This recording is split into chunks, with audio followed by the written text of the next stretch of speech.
Alrighty, welcome on in everybody to twitch.tv/slackerjackal.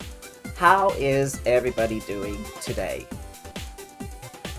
Regarding my day, nothing too crazy. I just stay at the apartment, ate food, watched some streams.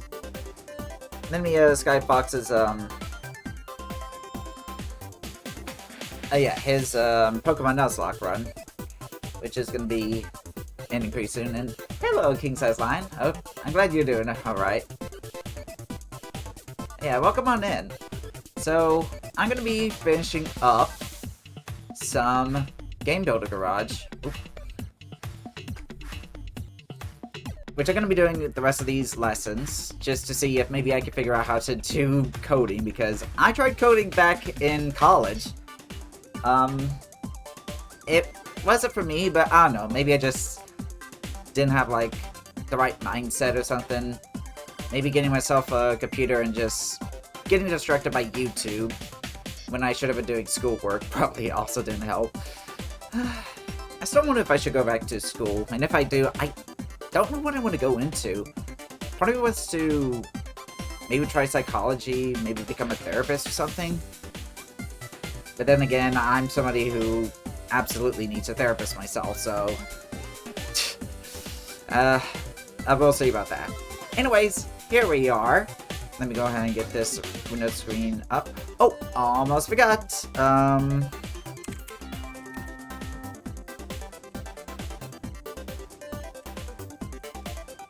Yeah, you're probably gonna hear a lot of clickety-clacking.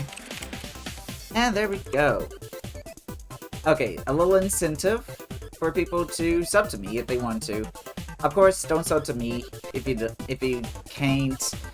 I mean, I understand. Some people just don't have the money. Maybe they have Twitch Turbo, so they don't really need to sub.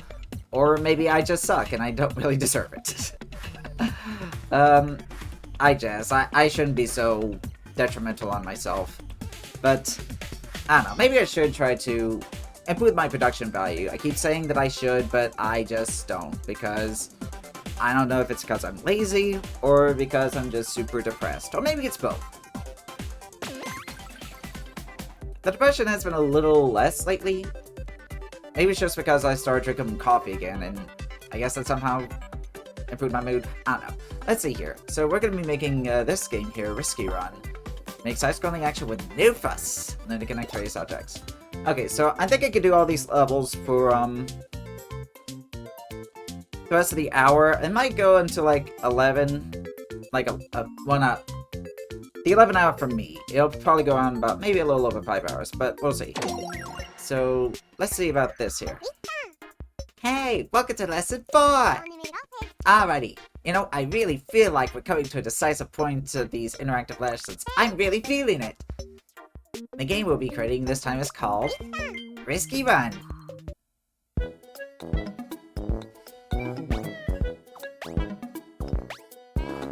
Oh, those frames.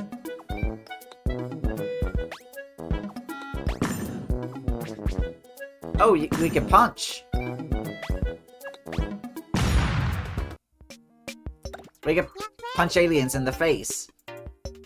A childhood dream of mine. It's an action game. You gotta overcome all sorts of obstacles to get to the goal. I'm so excited! You're well on the way to mastering the art of programming.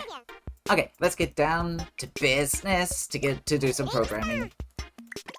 We're not gonna be defeating the Hans yet. First, we need a movable person as our player character. Let's call out the person node on. Alright. Let me see if I remember this. So yeah, this character's person. Hello, Mr. Person. Hi there, peeps. Great to be working with you again. Okay, we're gonna make him small. It's time to make him micro. They're AK. Will you please over the person node on setting? Wait, oh. This one? Okay, we're gonna make him light blue. And, oh, we got jump string? Oh, I see. Now in this game, our player will be moving to the right. So please set y-axis rotation to -90. Y-axis, there you are, I think. Rotation. Okay.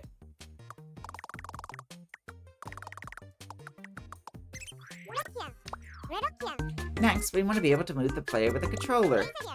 Yep, stick node on. So input, stick movement, left stick, right? Left, right. Boing! We're seeing each other a lot, Slacky Jack. Okay, move that over here. Then we connect to... There you are. Now we'll need a button node on for B. Okay.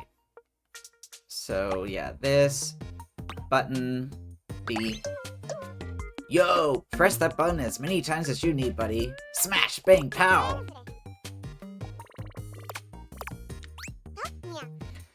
Okay. There we go. Now look what you can do with the person. You can move left and right with left stick. It jumps when you press B. I guess person has its pronouns. Yep, there we go. Great, now we can move it around. I guess it's been a while since we used a person as a player character, but I'm betting you got the hang of it by now. So in this game, we'll move along across a long stage to get to the goal. If we want a long stage, we'll need the game screen to follow the player as they move. Okay, here we go. First, we'll call up our old friend, the game screen node on. Okay, so that would be... Okay, yeah. At this point, they're not telling you where. Oh,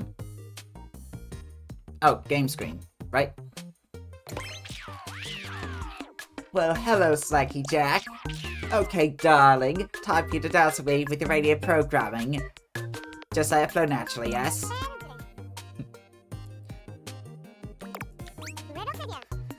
Now I'll make it so the game screen follows the player around. How do you do that? By connecting... Ah, okay, interesting.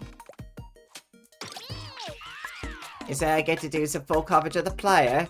My pleasure, darling. No matter where they go, my camera's going to stick to them like glue. Yep, I see. That's right, we can play even long stages with ease.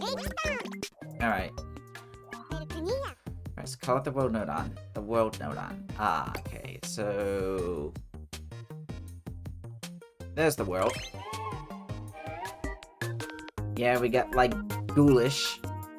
Like, whatever this is. I can see the future clearly. You shall endure a long trial to gain something irreplaceable. Okay. To none. We don't want a world.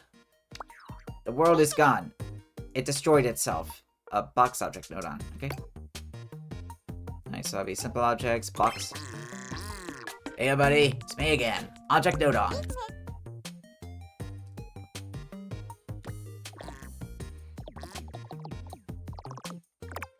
There we go. Only visible and solid. Gotcha. Nice. We made our first platform. Next up, we'll be adding a whole bunch of platforms. Okay. And with that... Okay, we got step 1. Marvelous, darling. Good work. Yep, looks great. So how was your first step in making Risky Run? Having the game screen follow your character makes it feel like a real game, right? As opposed to the other games. They were just crap. Next time, we're going to program in some enemy characters. Yikes.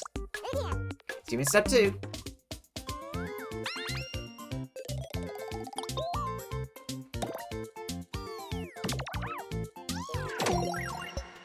Do you know you're enemy? Oh, there you are. Welcome to step 2 of Risky Run. Alright, here we go. Remember how we made the game screen follow the person around? Bye-bye. In step 2, we're going to play some aliens as enemy characters. Alright, fancy object node on. The round fancy object node on. And then we gotta find alien. Oh, I thought she said fuck there for a second. Oh, I feel as if I'm about to be fucked into the deep vortex of a humongous eye. and the glistening beauty of a non-carbon based body. This is simply to die for. Alright, so we place you over here. There we go. Properties: visible, solid, destructible, and destructive. You want the alien to be facing the player. So let's see. Y-axis rotation to 90. Oops. I can do this. There we go. Now to add a few more aliens. So copy. Place. 2 aliens! This is like the start of an alien invasion. It seems like a more in-depth Mario Maker. A little bit, yeah. Next, open the person node on settings screen. I mean, at the very least, you are making more than just Mario levels, and you can potentially make, like, 3D levels. The one drawback is that it does have, like, limited assets. Like, you only get this, like, Pinocchio-ass-looking person and, like, aliens and stuff. But I mean, I've seen some other stuff here. I don't know, we could probably look into it. Let's see. We want the player to break when touched by an alien, so enable destructive and the properties.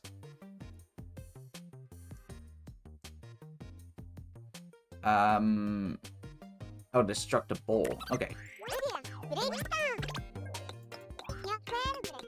Now this will go against your instincts, but I want you to walk it. Okay. Okay. And it broke, just like it's supposed to. But don't you think something's missing? That's right. When the player breaks, we want an automatic retry. Also, this does kind of teach you a little bit about programming to an extent, I would imagine. It's like a little bit simplified, but I think it's supposed to like teach you about like the logic of game building. Okay, object break node on. Oh, node on. That would be input. State change. There you are. Well now, same as usual, hon. Want me to check when something breaks? I can tell you about objects breaking till the cows come home. Alright, so we move you over here. Oh jeez, I hope I'm not experiencing drift. I feel like this is getting a little slower.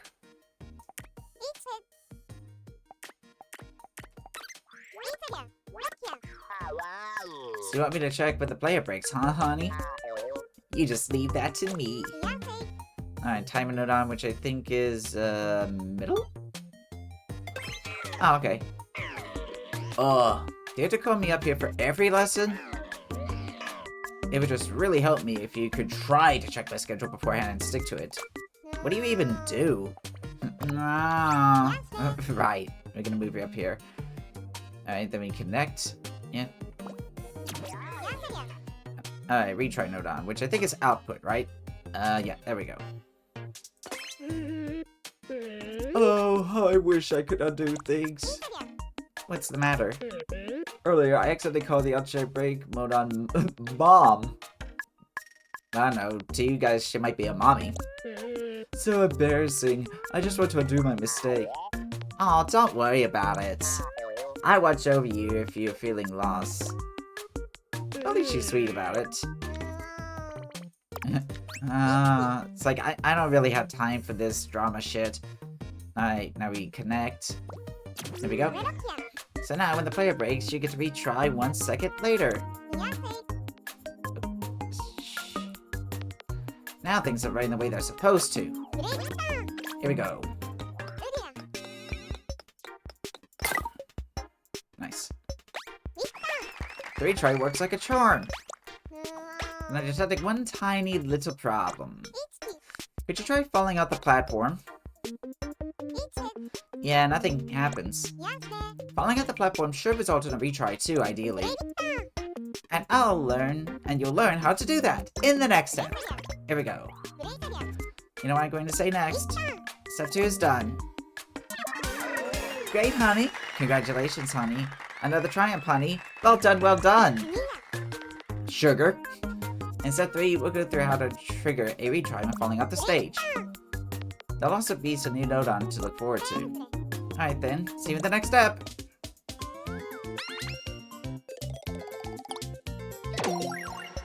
Making plummets perilous. hello. Time to start set 3 of lesson 4. Last time, we set up an alien as an enemy character. And remainers of the game automatically resets if the alien destroys the player character. And stay with me here, but... well, could you try falling off the stage? Goodbye, Crew World. You gave me nothing but misery. Yep, nothing but an eternal plunge into a bottomless abyss. You just keep falling forever. I guess we could rethink this. Call a game Forever Fall instead. Nah, let's fix it so that you get a retry if you fall off the stage. To the program screen! Okay. Another game gives you a retry when the player is destroyed, so we should make it so that falling from the stage also destroys the player. But how do we trigger something when the player falls off the stage? By checking the player's location. To be more precise, by using a node that monitors a thing's location, namely the location sensor monitor. Hello Casbier, how you doing? Welcome on in! Alright, so yeah, we go to Objects, Sensors, Location Sensor. How do you do? I'm the Location Sensor node on. Ooh-wee-ah! You want me to keep an eye out for where the player is? Of course! Just leave it to me. Okay, we place it here. Okay, now yeah. Disable visible. Next, we'll connect the location sensor node on to the person node on. Okay. So, like this. Now the location sensor node on is outputting the player's position. Next, we'll make it so that we can detect whether the player is above the level's floor or not. For that, we need the comparison node on. Alright, so the comparison node on. The negative less than type. Alright, so is that output or... oh, it's middle. Okay. Comparison. Less than. Huh? Did the player fall off the platform yet? Hmm? Did they? Did they? I need to know! I'm sadistic as fuck! Okay, connect the location system Y node on to that. Now, the player's Y position, or the higher the player's location, is an input for the comparison node on.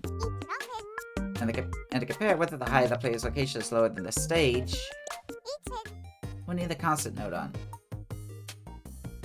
Okay, so, oh, it's input? Oh, right, yeah.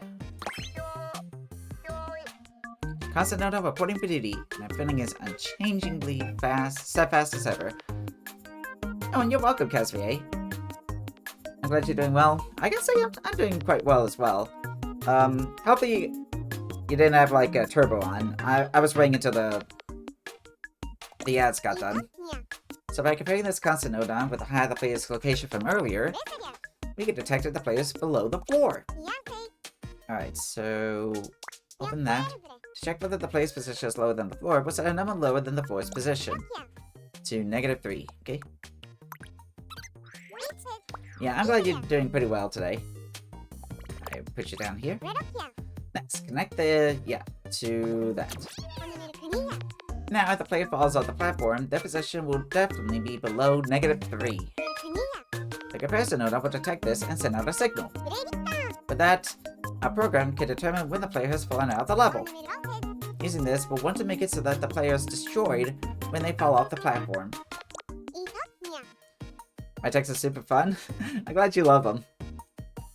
Yeah, you get to lie. I do like bellies, I like warp, I like paws. I should probably get something paw related sometime. Alright, so objects. Let's destroy attract objects. Okay. Destroy.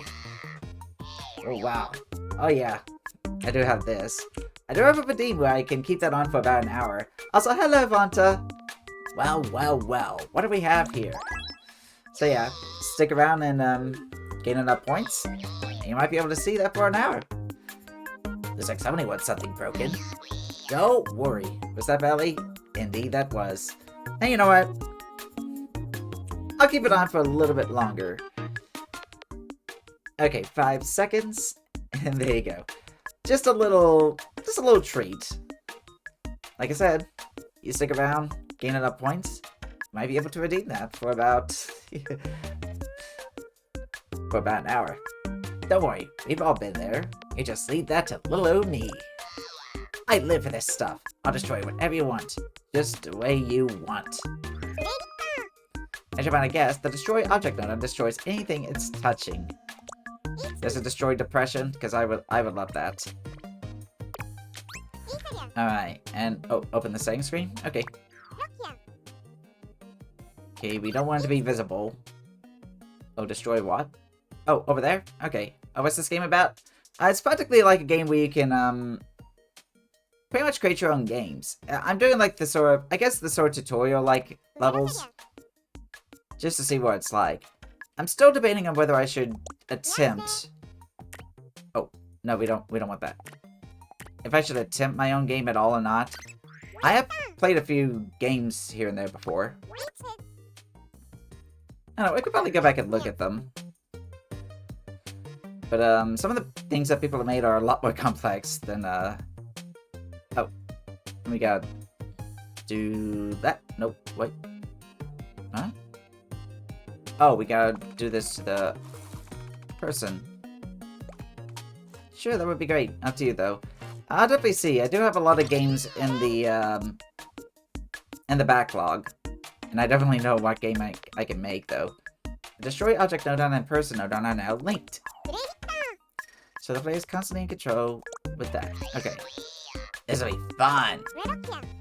Finish up. Okay, now it wants me to connect this to that.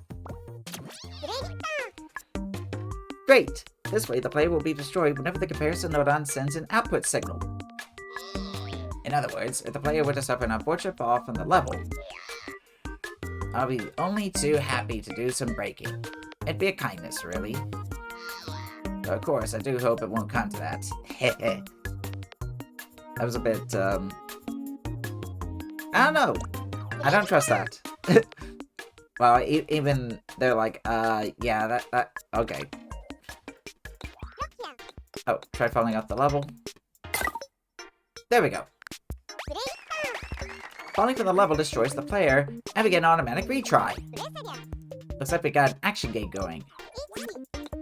Yeah, it is 3D. Currently 2.5D, but it does teach me how to make, like, 3D games later on. You know what this means? Start the fanfare. You've cleared step 3. Great. Good job. Congratulations. Excellent. Congratulations. We made a program that destroys the player if they fall off the level. Awesome. It even has a skybox and everything. Yeah. The programming this is pretty good. Like I said, the one problem is that the assets are pretty limited. Arguably, a game like Dreams is a little bit more complex, but unlike Dreams, I know that the servers for this are still around. Yeah, that's one that we could learn about later. I'm trying to think. I was gonna try to do all of these, but then again,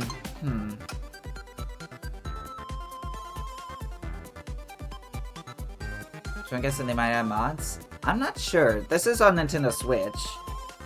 I'll have to look around and see if there are any kind of mods.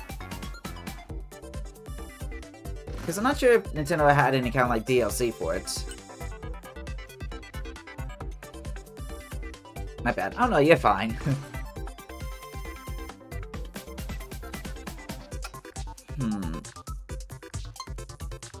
Well, I'm just gonna continue with this one and see.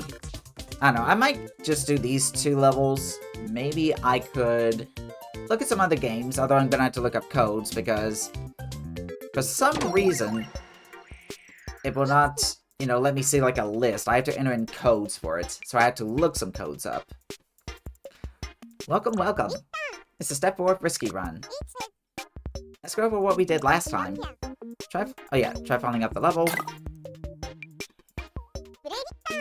Right, it means that the player is destroyed when they fall off the stage. We'll be getting into the nitty-gritty details this time. We're going to start filling a level with tricks and traps. Let's start with a seesaw to shake things up. Okay, let's head straight to the program screen. Alright, here we go. First, we need to... Oh, shit. Well, this is the one thing. Alright, I'm gonna disappear to the void. First, we need to call up a spear object nodon to serve as a base for the seesaw. Ah, damn it. Okay. Let me see.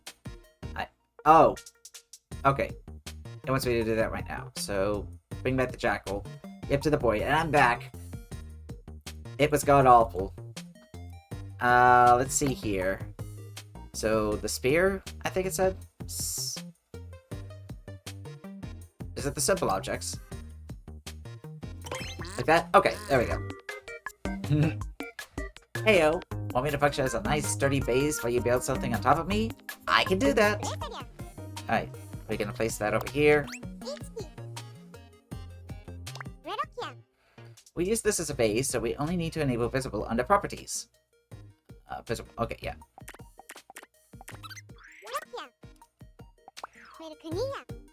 Okay, the box object nodon. There we are. I guess I'll be rocking up and down. Sounds like fun. Okay, I think that is a little too long, so there we go.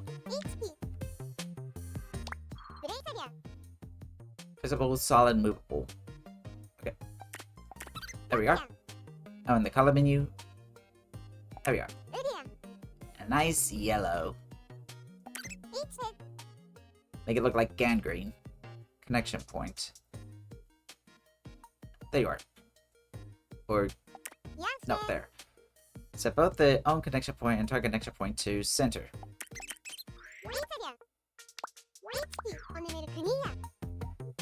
Okay, so we connect... Oh, like this? I guess we'll see what that's like. Yep, there it is. I mean, I guess it looks like a seesaw, but it doesn't move when you jump on it. I know some things about seesaws, and I'm pretty sure that's just wrong.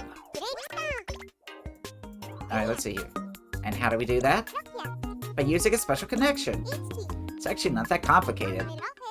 Okay, so we go to Objects, Connections, Hinge Connectors, Z-Hinge, Z-Hinge. Ooh, hey guys! My brain is so lost right now. Yeah, that's me whenever I tried to figure out how to do coding. Like I said, I was not good at coding when I was in school. I'm here and I'm ready to get things moving. And this is like the basic parts of like programming. And Zach will slot our enthusiastic friend between those two object nodons. And I think you'll find it'll spin any object it's connected to.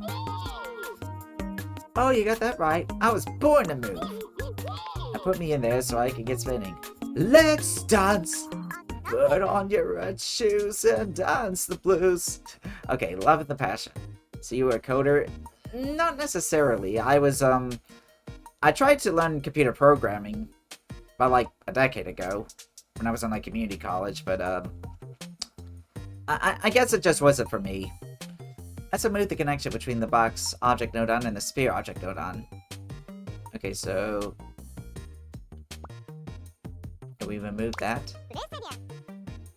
I still wonder if I should Sluggy Jack stream. Let's go. Hello, Donkey Donut. How you doing? Welcome on in. Alright, the box object nodon. And then this to there. I don't know, there's a part of me that still kind of wants to maybe try to learn coding in my own time. Here we go. I'll get that box spinning. Watch me. Ooh, this might be a bad time to mention my motion sickness. I didn't hear that. Alright, so... Did we get everything right? Ah, whoa, hello! Well, that's only a little... quick there. Oh, that's an A for effort. But that might be too much enthusiasm. It's more buzzsaw than seesaw. Oh.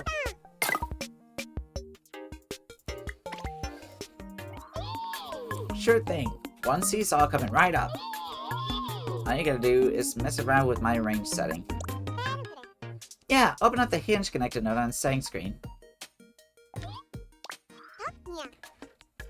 We can adjust the range of angles it'll spin through with the range setting. Okay, so up to -45.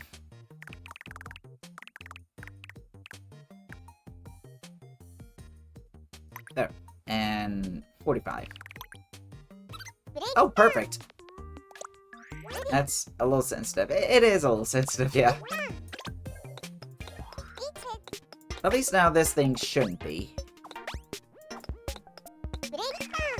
We're in business. Let's move it like a seesaw should. Howdy, y'all. I'm half looking because I'm drawing, but I ain't missing the stream. Okay, that's cool. At the moment, lurking around. I do like to look around in other streams, too. All thanks to the mighty Hinge connected Nodon. I do like to, like, snuggle up. Or just, like, play a game in the background while I'm at it. And there you have it. Step 4 is done. I feel dizzy.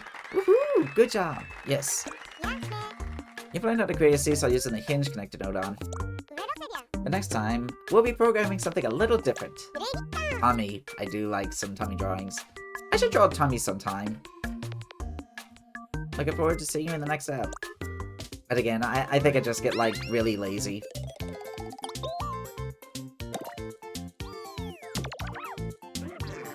A movable box.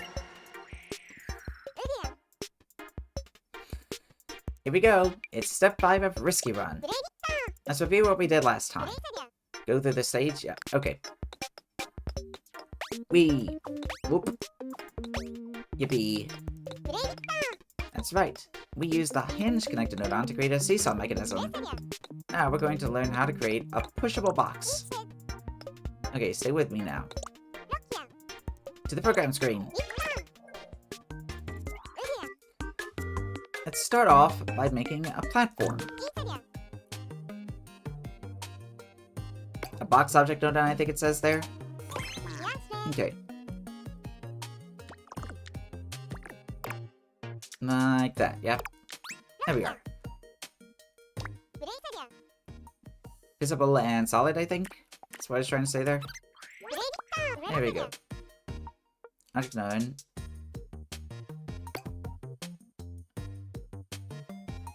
And play the what?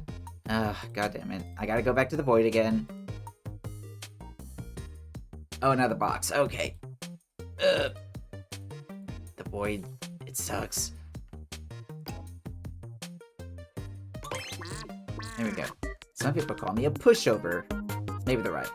I'm an artist as well, but who knows? Yeah, I'm kind of lazy when it comes to art.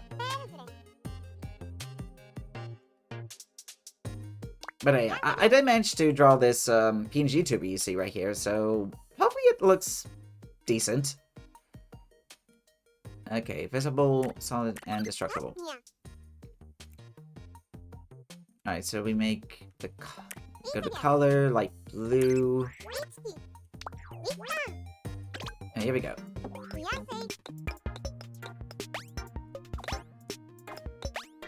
It looks absolutely adorable. Oh, thank you. Sweet. See if you can push it right off the platform. Alrighty. There we go. There it goes. Well, I mean, of course it fell off. But actually, believe it or not, we want a box that doesn't fall when you push it off the platform. Ah, okay. Okay. We'll need something extra so we can push, both push it and make sure it doesn't fall off the platform. And that something is yet another special connector. Objects, something, connections. Sensors? Or, no, wait, connections. Slide connectors. And I think that says Y? Or, no, it's X. Ah, you're this programmer I've been hearing so much about. Woo. My name is Sly Connector Nodon. And I will follow you, always. Okay. Just don't make sure, I need to make a restraining order. If the Sly Connector Nodon is connected on both sides, the objects it's connected to will move along one axis. That's right. Just give me the order. No arguments here. Let's give it a try then. So, the box. Alright, the upper to that. I connect the to the lower object node on. Good. What I do is on the x-axis, meaning the box can only move left to right. Watch how awesome it'll be, Slacky Jack.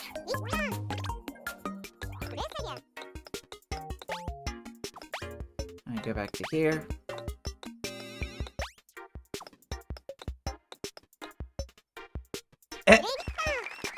Off the platform it goes. It even floated in the air.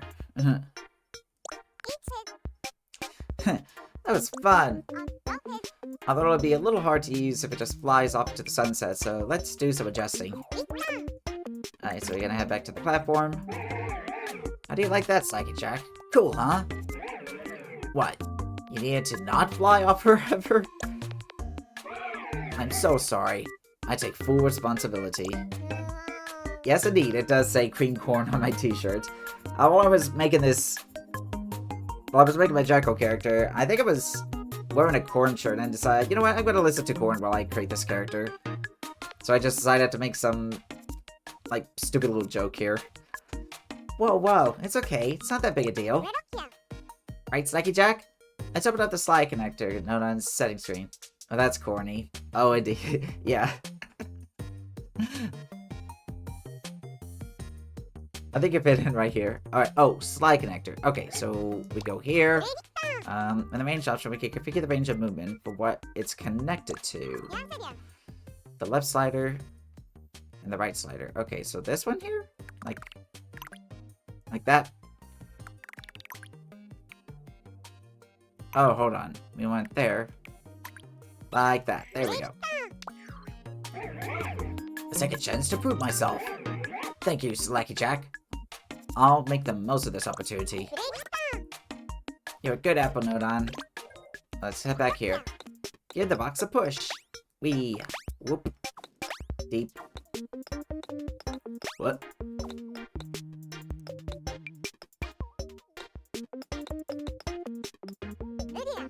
It stopped midway. It should make it a bit easier to use, eh? Okay, back to this. Was that okay? Yes! It went well! What a relief! I thought for sure that Slacky Jack would delete me. Yeah. Let's make the next platform. Hey, look at him go! Slacky doing the program. Yeah, mainly because this little, Navi XP is trying to teach me. There we go. Now copy. Here we go. Isegai. Now we got something like stairs. Alright. Push the box so you can use it to get to the stairs.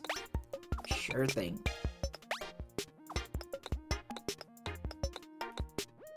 Ah, kinda like that. Okay.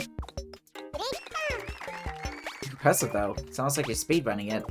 Not quite. I kinda wonder if there are speedruns for this. And what it looks like. Looks like we've got some cool stuff in this level now. Once you're done, okay. And cue drum roll. Step 5 is finished. True. All I need was a good push. Nice one. Very well done. So, we used the slide connector node on to push around the box. In the next step, things are going to get even more technical. I'm looking forward to it. I'm kind of interested in, like, speedruns here and there. I should probably watch a speedrun sometime. Okay, so we're gonna make a moving platform. Well, hello again. We're moving into the last half of our build for Risky Run. So do you speedrun yourself? I haven't yet. I don't know if I ever will. I'm considering it, but...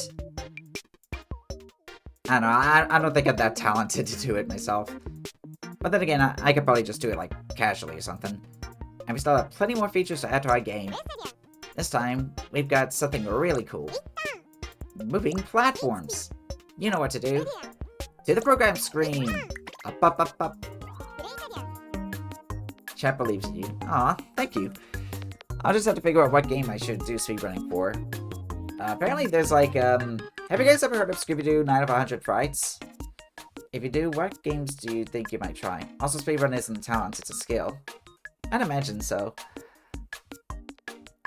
But yeah, I was thinking about, like, 900 fights, because apparently the world record for that is, like, 15 minutes. But I also do want to play that game, like, casually first, because I've never completed 9 of 100 fights. I had the game when I was a kid, but for some reason I could never beat it. I think now, as a old and aging adult, well, I'm not that old, unless you're kind of like almost 29 old, but I'm sure I could probably beat it casually. But yeah, the world record for that is like 15% or under 15%.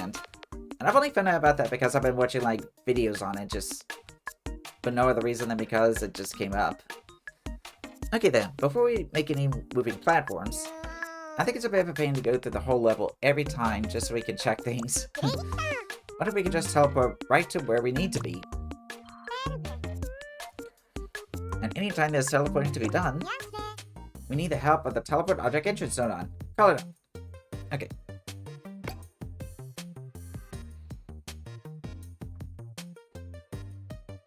I like to watch... Oh! Thank you so much for the follow, Kaz VA. Welcome on in. Also, does VA stand for, like, voice acting? I'm just curious. If not, then I'm just being dumb. Teleport object entrance. Dang it, I forgot where it is here. Sensors. Okay, I'm just gonna press on these until I get it right. Okay, launch destroy. There we go. Teleport. Teleport entrance. Oh, seeker of the way. Thou must trust in the path before thee. Well, sorta. I stopped VA a while ago. You have a shitty mic now? Yeah, that's fair. I need to see what you, what kind of work you've done, if you haven't done any. I wouldn't mind doing VA myself, but I have to see if I'm, like, talented enough to do something like that. As well as finding some projects that need voice acting. Okay, teleport AD to... Why do we need to put it to H, though? Why not A? Open teleport... Oh, teleport what? Okay. Let me enable person. Okay. Now place the teleport object exit node on. I'm trying to figure out when would be a good time to do another 100 fights. I suppose like a casual run. I used to do some on Casting Call Site, but that's a while ago on a hard drive I need to find. Alright. Hope you might be able to find it. Maybe you can, it's fine. Oh, Seeker. Though the way ahead is unknown to thee, thou must enter without hesitation. I thought about maybe doing... Maybe I could do 900 fights around like October. It is kind of a Halloween-y game. So now, when we start a game, we'll warp straight to the stairway part of the level. Nope. Oh yeah, we definitely zipped. We zipped straight to the stairway. That should make checking things much easier. As well as giving us a little bit of whiplash for that camera. Woof. I want to make a moving platform. We need to ask our friend Slide Connector Node on for help. But before that... a Spear Object Node on, okay? Okay, so we're making platforms? Pretty much, yeah. We have been doing so for quite a bit. Now, open the settings, and the properties, only visible. There we go. Now we gotta call a box object node on, I think that says. Check this as a platform. Ah! Okay, I think I see what it's trying to do. Yeah, we're trying to make movable platforms. It's all good. Guess I'll be moving you around a bit. No problem. So we change that. A little too wide. There we go. Visible, solid, and movable. Okay, color. Lime green, sure. Oh, connection point settings, okay. And bow to center. Alrighty. Okay, call up a Y slider node on. And that would be connections, slide, Y. What a pleasure it is to be of use to you again, Slacky Jack. I tell you, no matter what happens, I'll follow you until the end. This time I'll have a Y slide, so I'll move whatever I'm connected to up and down. And we're gonna put you over here. Connect that. And this, yeah. Okay then, that's 2 object nodon connected on either side of the slide connected nodon. Oh. Oops, the platform fell off. If you missed the action, yeah, oh, no wait, that's... Yeah, retry. Yep, whoop. Let's work some magic and make this platform move up and down. So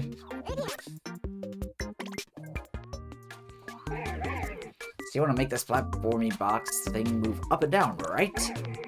Then you're going to need to add a value to my input port. If you do that, I'll slide the box based on the value that I receive. Just what we needed. Let's give it a try. A constant nodon, so that would be output? No, it's middle. Input? No, yeah. Behold, I am constant nodon.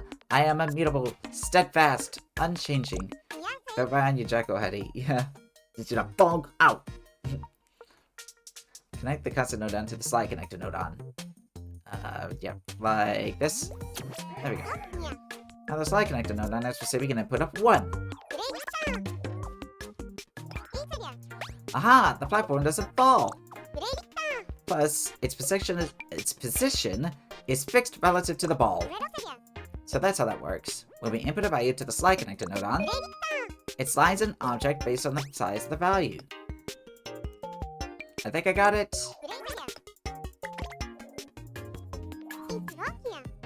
Could you delete the connection nodon? Okay. Great.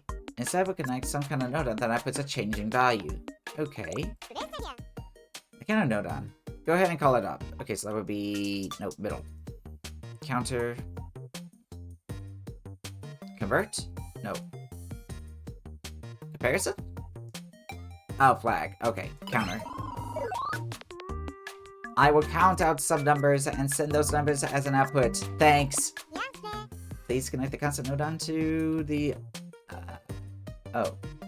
That to count up. This way, the counter nodon will count out numbers continuously. Now, we need to have a look at the counter nodon settings. Between mode to bounce. Oh, switch mode to bounce. Then, on a count range, alright, so it'll be -3 and 3. Now, the counter nodon will count bounce it between -3 and 3. Okay, I'm gonna BRB. Gonna get some snackies? Alrighty! Hope you find some nice snackies. Gonna buy it at the local shop. Now I kinda want some snacks. I need to be saving money though, but... I don't know, something like cheeses or maybe like a smoothie or something would be nice. I don't really have any snacks right now. Unless I just make another cheese toast or... I'm probably gonna make like a hot dog or something once this is over. Okay, connect the counter nodon to the slide connector nodon. Okay, I feel like this is gonna be like really quick. Just look at how that's going. How will this affect the movement? Good question. Let's head to the screen and find out. I'll send some virtually check up right now. Ah, thank you. Yikes, that's a bit extreme. Let me see if I can... Whoa. That's great. Come on, let's get... Oh, there we go. We got that for a second. The platform moving so fast, I find it hard to use no matter how many times I try. Yeah, let's fix that. The constant nodon is putting in a value of 1. That means the counter nodon adds 1 to the value each time it counts. If the speed keeps increasing like that, the platform gets way too fast. Looks like we'll have to fiddle with the constant nodon settings a little. Now we put it to 3? Okay. Or 0.3. Oh. Oh, we do it manually. Okay. Like that. Here we go. Oh yeah, that's better. Ah, now the platform's moving at just the right speed. Also, why are we having this, like, spear here? Lastly, we don't want to see that white spear in the middle. Oh, right. So to the program screen where we can make it invisible. Because we have to connect it to the slide Y, I think.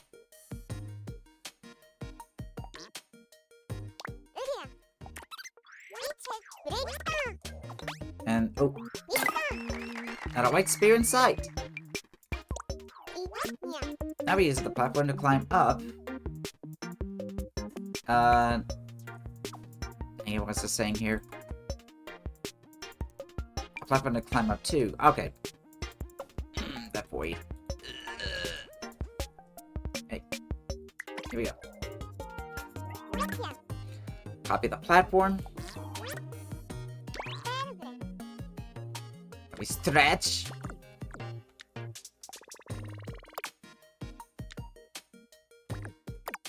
There we go. And on the moving platform, try going up. There we go. Nice. Now you want a new platform. Looks like our level is filling out little by little. Alright, let's see what else we got. But maybe not now, because that's the end of step 6. You can do it. Awesome 1, awesome 2, awesome 3. Clean work. We made some pretty tricky mechanisms this time, huh? Moving platforms really make this feel like a proper game. This is getting pretty exciting. Next time it'll be even more like a game. We'll make an item that will let you punch things. Kapow! It's a little bit more difficult, but I know you can do it, Psycho Jack. See you in the next step, Bren. Alright, see ya, Bren. Think of us from items. Welcome to step 7 of Risky Run. Previously, we learned how to make a moving platform. We're well on our way to filling this level with lots of cool features. Let's keep it up. This time, we'll add some items. We're going to make an item that will let us defeat aliens by punching them. This step will be long and a bit challenging, but I know you've got the skills to ace it. Okay, let's see what we can get up to on the program screen. Are you ready? Here we go. First, we'll make things easy on ourselves and adjust our teleport.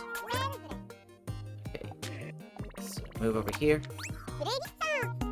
Now when you next start the game, you'll teleport to the area just after the moving platform. Cool, right? Can I do the duck walk? Yay, the teleport worked! Time to get to work adding some aliens. Okay. Do you think this area is maybe a little simple? Let's add a layer to it. Okay.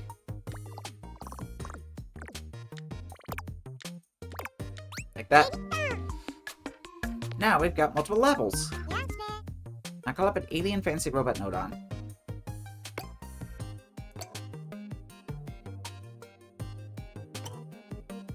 There we go. Like we got Fluff Ball. Ooh, let's fill this place up with gorgeous glitzy aliens. Let's like glizzies. Put them here.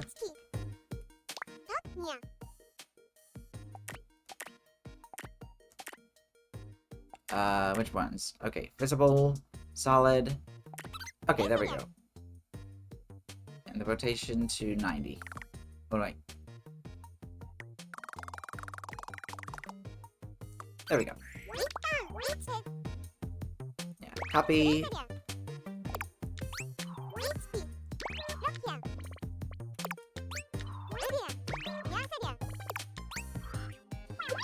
So many aliens, heart. And there's an almost painful beauty to the rhythm you place them with. You are clearly a genius with amazing taste, and I should know. Well, let's get a good look at those amazing aliens. There we are. Ooh, we made a few of these, didn't we? But there's no way for us to deal with these aliens right now. Well, hold on, let me see. Maybe I can... Ah. If there's one thing that could beat an alien, it's a good left hook. Fuck. We need to make an item that can punch aliens. Hold on, let me see. Maybe I can jump in between here. Ah.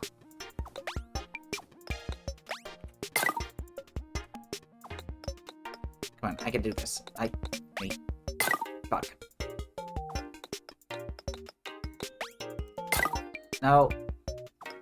It's my self-imposed challenge. Can I jump in between them? Can I... No. I guess there really is no way? Okay, no, I need to have some level of... Like... I guess this is impossible, isn't it? Yeah, I'm just gonna assume it is. Let's place an apple. This will be our item. Call up an apple fancy object Nodon. Okay.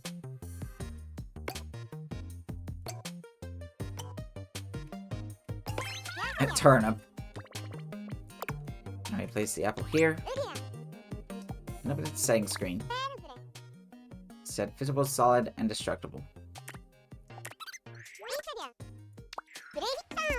Now we place an apple in our game. Now could you open the setting screen for the person? Okay. Enable destructive pop. Okay.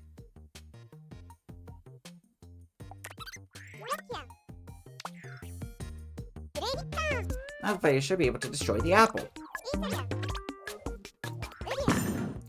Well, we grabbed the apple. Perfect! You got it! But of course, it's not like the player get punched just because they grabbed an apple. So here's the main event. When we get to grabbing the apple lets us throw punches. We'll be having the player grab the apple here, but we could also think of this as the apple being destroyed. In other words, if we know where the apple has been destroyed, then we can determine if it's been grabbed. So there's a Nodon we can use that I think you're familiar with. Object Break Nodon. How things? Is somebody about to fall to pieces again? Some people can't help themselves. I guess it's up to little old me to tell you when they do. Okay, we'll place you up here. Settings. And only apple. There you are. Oh, we even got a mermaid. So you need to know when the apple breaks, do you, sugar? But you do know I can only tell you the moment it breaks, right? Anything after that, then you're on your own. The Nodon's got a point. Object Break Nodon only outputs a signal at the moment the apple breaks. But right now, what we need is something that continuously sends a signal after the apple breaks. That's why we need it to remember the apple is broken and continuously send a signal. Okay, so we go to the middle, flag counter random, flag. Oh, hello. It's gotta be the friendliest looking sleep paralysis demon I've ever seen. Z. But I don't like broccoli, Mom. You will when you grow up. Broccoli is awesome. Well, Rip Van Winkle here's asleep right now. But when it receives an input signal, it wakes up. So, when the flag donut wakes up, we can say it's switched on. Okay, so, bring it up here. Since we need the flag donut to switch on when the apple breaks, we'll need to connect the Object Break Donut to the on port. Wake me up when that apple breaks. See? Once the flag Nodon gets the signal from the Object Break Nodon, it'll switch on. It'll send an output signal the whole time it's switched on. In other words, once the apple breaks, a signal will be sent out constantly. I think I got it. It sends out a constant signal.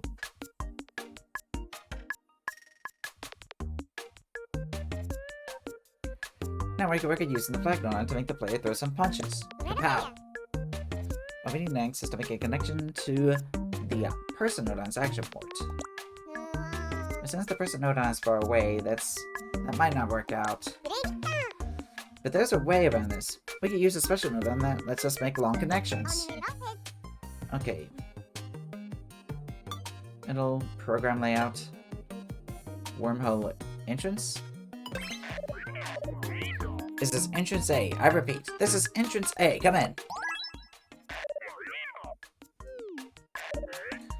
We'll transmit signal when Sleeping Beauty wakes up. Over.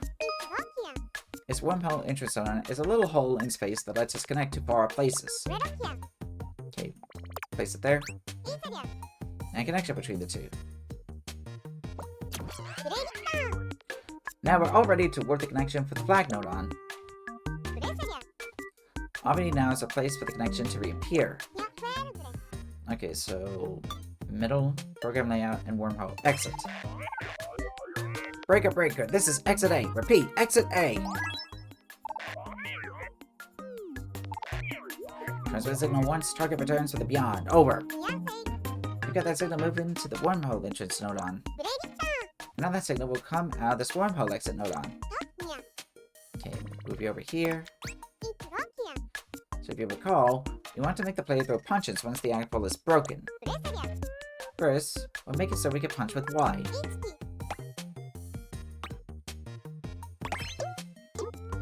Yo, there's only one way to punch, and that's as fast as you can forever, blammo! Sharp as ever. Move it over here. Okay, move here. Change the output timing to on press, huh?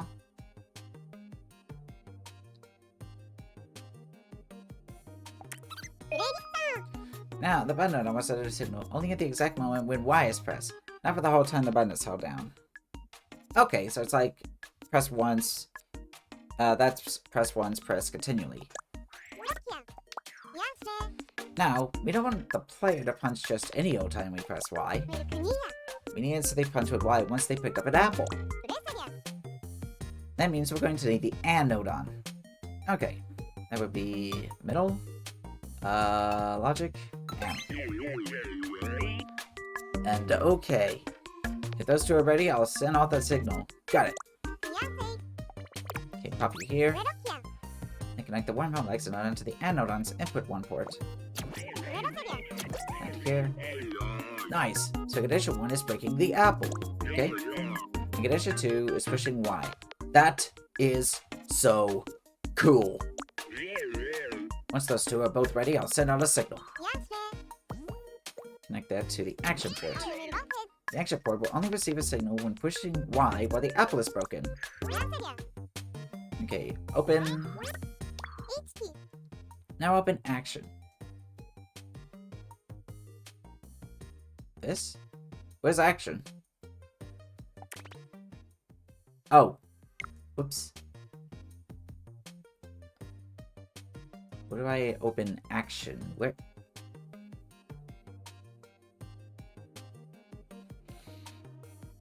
Hold on, am I missing something here?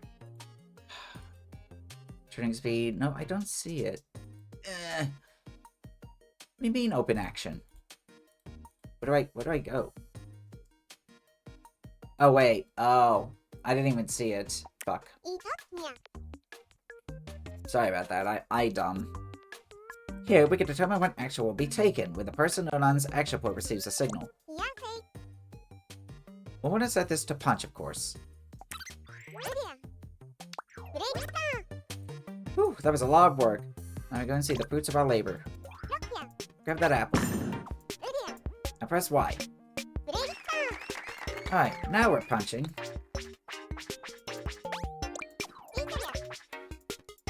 Could you hit retry? Okay. Can you check back? Okay. There we go. We can punch before we have the apple. So I know I said we can punch now that we have the apple. But with a punch like that, we're never going to get through all those aliens. Time to boost our punching thing up a bit with programming. The punch has to be strong enough to smash those aliens. So we're going to need the help of a Nodon that destroys things. Alright, destroy object Nodon.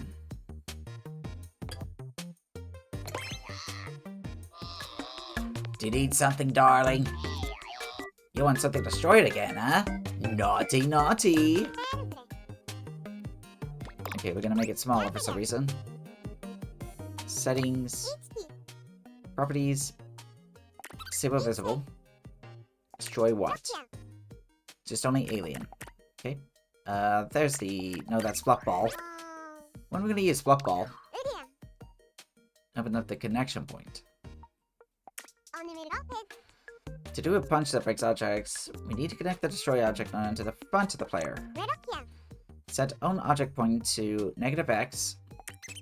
Okay. And target connection point to Z negative. Okay. Connect the okay. Now the destroy object node is linked to the front of the player. In other words, if an alien is right in front of the player, the alien can be destroyed. And that means right now, all the person needs to do is get in front of an alien and it will be destroyed. Let's change it so that the destroy object node destroys an alien only when we throw a punch. So we know that when we punch, this anodon is sending out a signal. Now we get to connect the anodon to the destroy object nodon. Okay. And now we should be able to destroy aliens by punching them. For smack! Take an apple and take care of those aliens. Whew. Now that's what I'm talking about. Okay. Now we're done making an item that lets us punch. But there's just one thing that's been bugging me.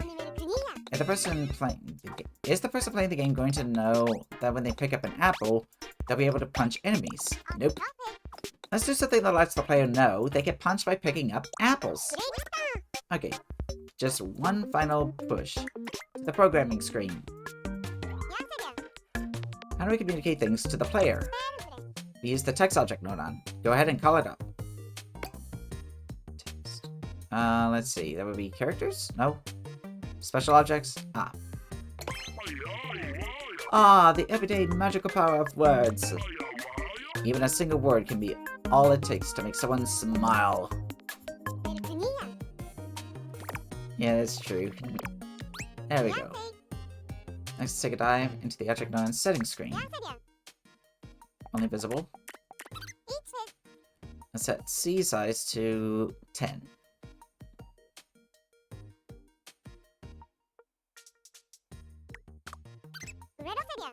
We'll make the text object node provide a little message to the player. Press Y to punch.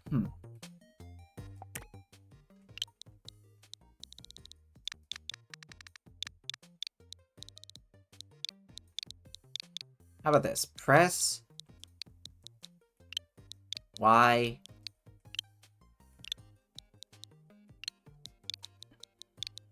to of course it doesn't.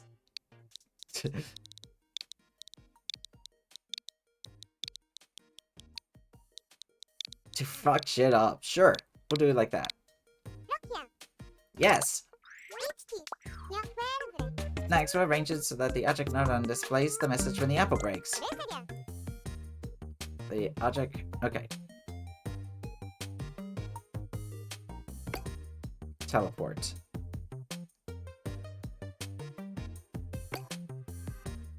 There it is. Teleport object entrance. Words are considered power.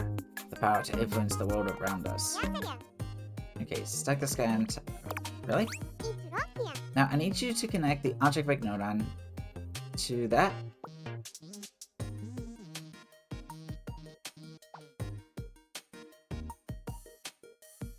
Oh, the object break nodon.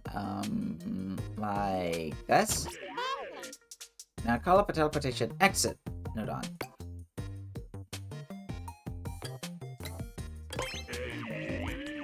One does not simply dismiss the power of words.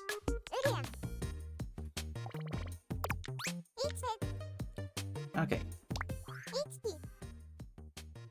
Disable visible. Set under Z position to -80. Oh, no, 0.8. There we go.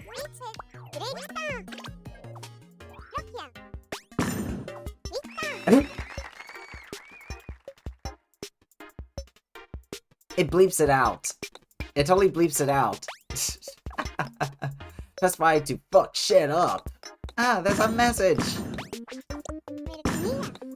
This way the player knows that they can throw punches. Perfect. What's not perfect is this guy. You back with snacks? Welcome on back. What'd you get for snacks if you don't mind me asking? Either way, I do hope you enjoy. Let's see. This way the player knows that they can throw punches. Perfect. And now it's time for me to say, step 7 is done. Excellent. I should say here, mission accomplished. Out. Huh? Oh, good job. That was seriously a marathon of the staff, but you made it. Great work. I just knew you could hang in there until the end, Slikey Jack. Alrighty, we're getting closer and closer to completing our game. In the next step, we'll be working on a boss. See you then.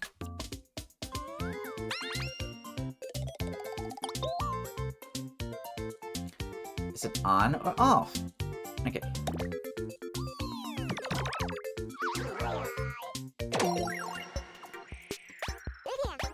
Hey there. Nice to see you. Let's get started on step 8 of Risky Run. Last time we made an item that lets us punch enemies when collected.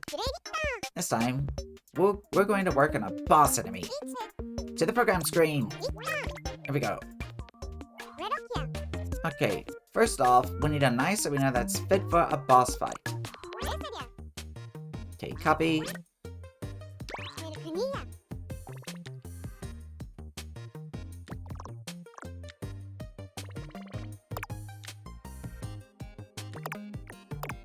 Alright, welcome back.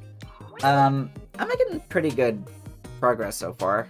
I think I'm on 8 out of 10 for this particular game. Right now we're trying to learn how to make a boss. And also thanks for sending those snacks. There we go. And we just... Oh, okay, here we go. There we are. Let me check it out. Yeah, the game bleeped out my 4-letter words here.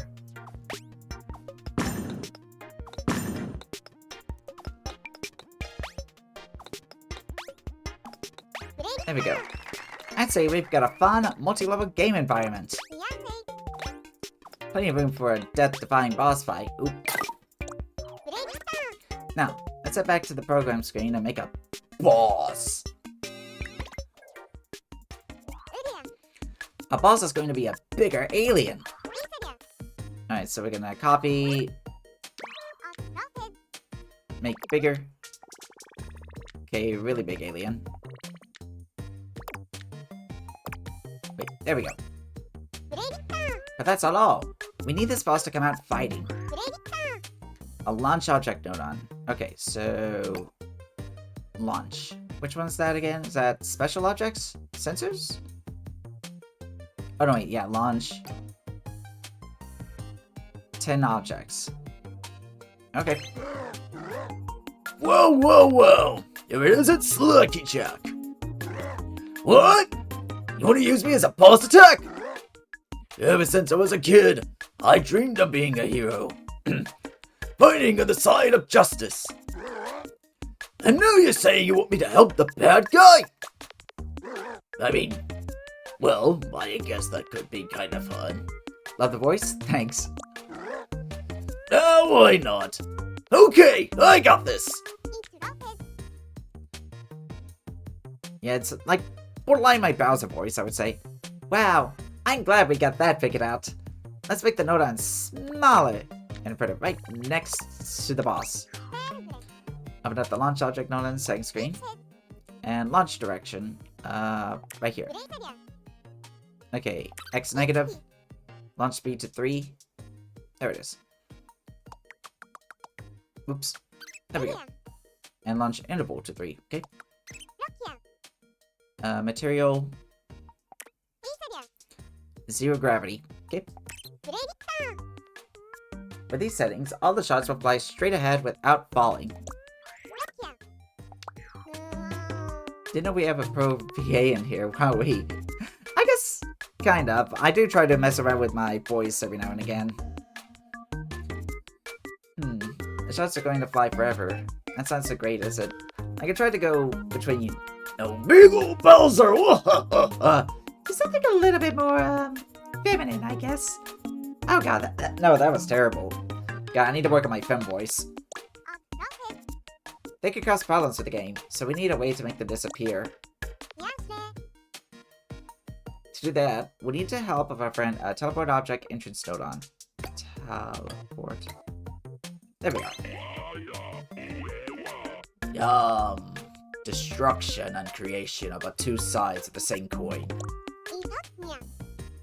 Wow, that's pretty heavy. Alright, here you are, Mr. Philosopher. Now you need to open the Nodon's... Okay. To be. Properties and disable... Okay. Yeah. Let's check on how things are going. Wait, hold up a minute. For now, we can make person invulnerable. That'll make it easy to check things. Okay. Yeah, switching for different optics can make the vocal strain. Make sure you have enough water in case of vocal exhaustion. True. I do have some right here. Because I know whenever I do games where I do a lot of, like, just speaking out loud, it can definitely wear it down just a little bit. Destructible. Oh, disable this here.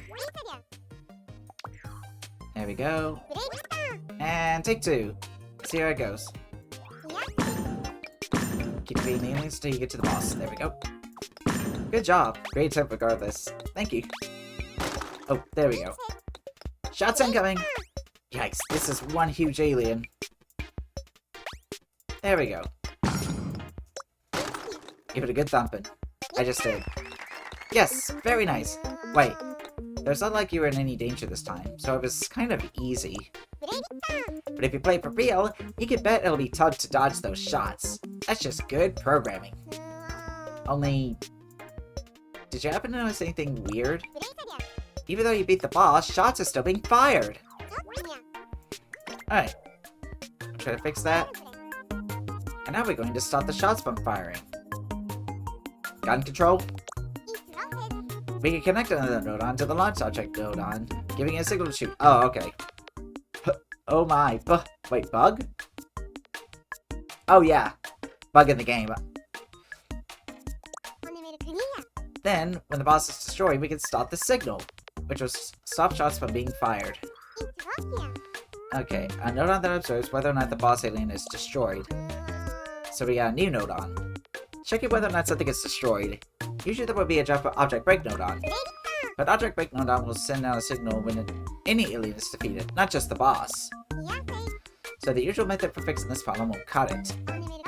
Can you go to the objects? Something destroyed sensor. Did you thought a bug was on the screen? No, for a moment there I thought it was like, I thought you was like, there was like a bug in your room. You was just like, oh my god, there's a bug in here.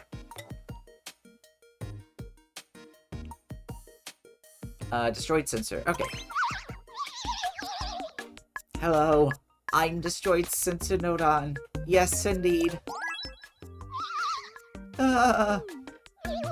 I'll do my absolute utmost best to watch over you. Nothing unsafe will happen on my watch. You just like bugs? Yeah. I'm not a big fan of bugs either. They're like tiny little monsters. I mean, you got some decent ones like butterflies, but yeah, like about 95% of bugs I don't really like. And if somehow something gets destroyed despite my unwavering diligence, I will do my utmost, absolute very best to let you know the instant it happens. I swear it. It's a bit in your face, but that's destroyed sensor Nodon for you. It keeps an eye on whether the object is connected to and destroyed or not. That's one way to describe them. It only looks at the object it's connected to, so it works a little differently than object break Nodon. Yes, indeed. I'll keep watching over everything. Keep it safe, keep it warm, give it a protective squeeze. Safety hug. Tiny Monsters is my new lingo. Yeah. Tiny Monsters also sounds like, I don't know, a song or an album title. Something like that. Now connect the destroyed sensor to fancy object. Okay, yeah. Okay, now we open this. Disable visible.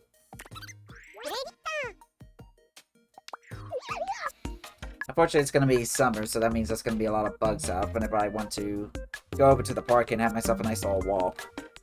Or recently I've been, like the one album by Skrillex. Oh yeah, something like Nice Sprites and something Monsters. I don't know, it's been like a long time since I've heard Skrillex. I don't think it's even active anymore. Isn't he just like producing music instead of like making it nowadays? I'll devote my entire being to watching over this boss alien. I'll try not to be too obvious. You can count on me! Knock him dead, darling.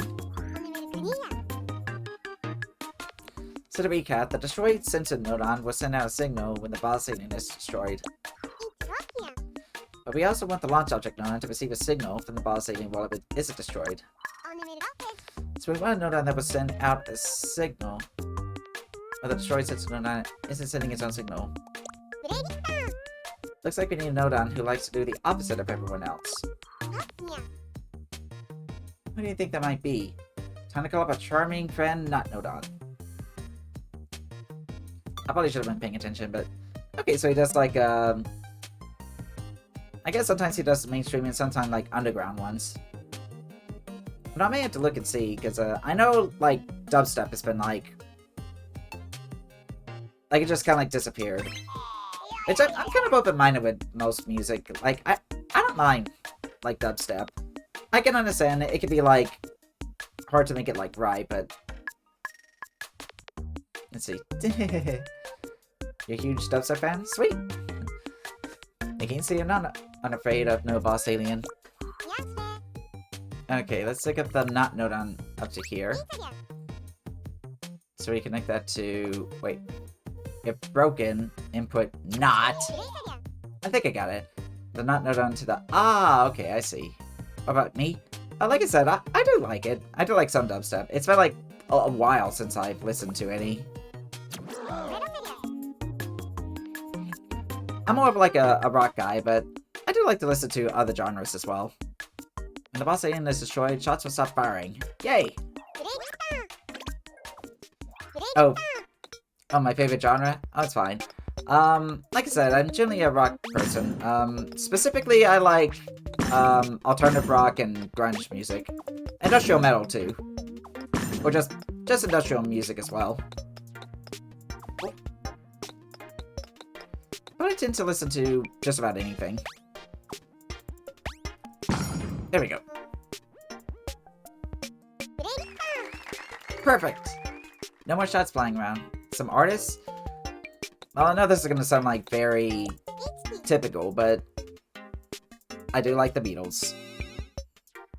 I mean, it's kinda hard not to if you're like a music fan. Specifically, I do like their psychedelic era, you know. I like their albums Revolver, Sgt. Pepper, Magical Mystery Tour even. Oh, of course they are. Plus, I grew up watching like Yellow Submarine. Boss on the... I work at the boss is finished. Here Comes the Sun. Yeah, that's a pretty good one. That maybe it's just me. I think that was on Abbey Road? Or was that White Album? Believe it or not, I do like some of the songs in there, but they're not some of my favorite albums. And I'm like the... I got like the weirdo who's like... I actually kind of would rather prefer listening to Let It Be. I don't know, with like White Album, it could be like all over the place, and there are some songs that I really do want to listen to. Helter Skelter, for instance, like, back in 1968, it was like, hard. Even nowadays, it's just like, wow, this is the Beatles? I mean, the only one that I can think of that's like, as chaotic as that is like,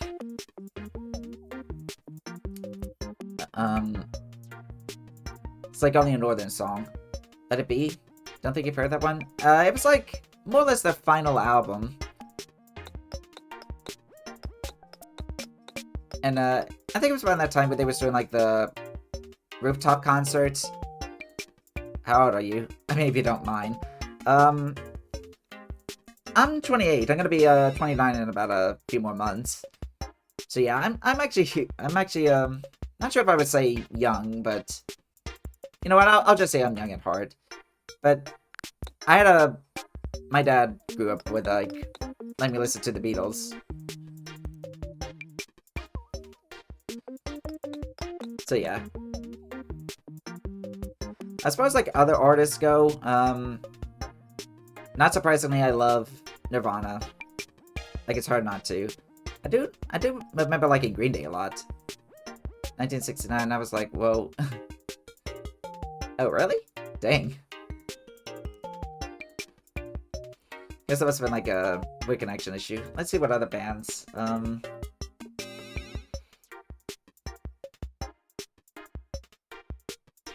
I think about it, I do kind of like The Offspring.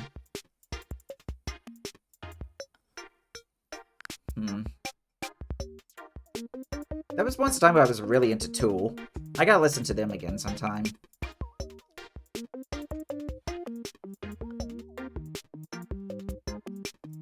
Oh yeah, REM's good. There's a rather obscure one called, Soul Coughing. They have some good stuff. If you know, like, those little bumpers that had the songs like Rolling, you know, I'm Rolling, or the Circle song. That was Soul Coughing.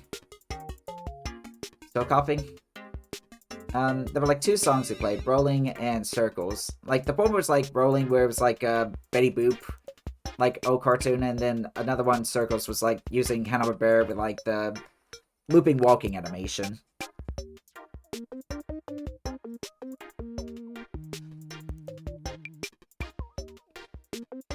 I don't know, I wouldn't mind showing it, but I know it would get like copyright claim. How to spell Soul Coughing? Oh, let me see. The band I'm talking about is, yeah, this is them. They only have, like, 3 albums, because I think, he and the band were, like, yeah, there was, like, a disagreement with the singer and the rest of the band members. I think there was even, like, a bit of an age difference, but they have some really good songs. That was one word. Oh, no, it's fine. I don't know, maybe the way I talk, it could be a little hard to understand. I don't know, I need to enunciate a little bit more. Yeah, let me get back to the game here. However, I think that defeating the boss should have more of an impact, don't you think? On the program screen, we can add a sound effect when you defeat the boss. Okay, yeah. In order to play sound effects, you'll need to call up a play sound node on.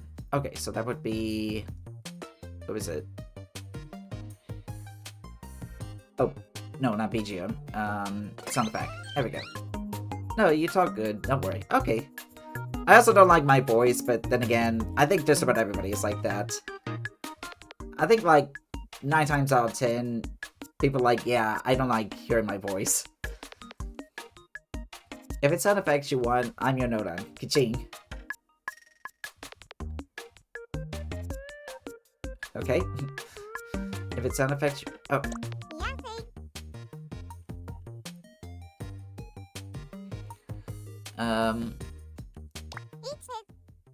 Select funny. Funny. Huge explosion.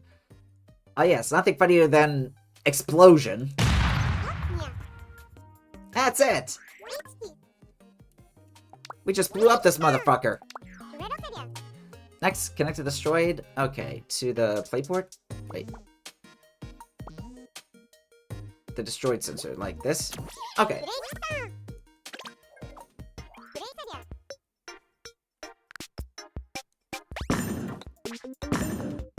Oops. Here we go.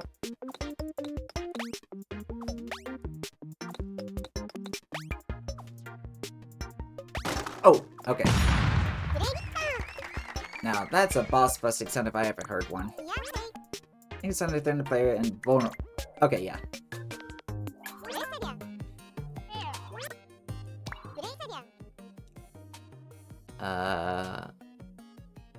Enable destructible? Oh, right, there we go. And voila! Put the player back to normal.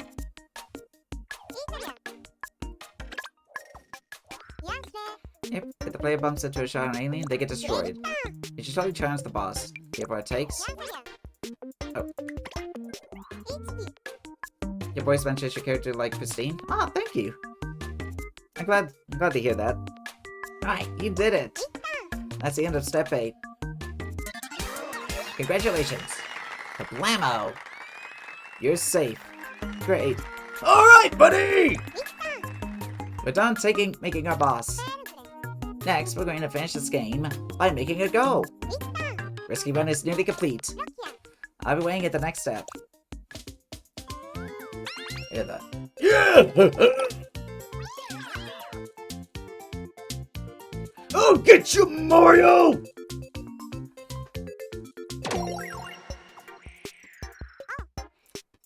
Come on in! Things are really coming to a close for our Risky Run build. We've been filling a level with all kinds of things. Mechanisms, items, bosses. This time, we'll be making a go. The end is in sight. Without further ado, let's get to the program screen. Yep. What's up, Kaz? To start off, let's make a few more platforms for our level. Alright, so we copy. Make it a little smaller.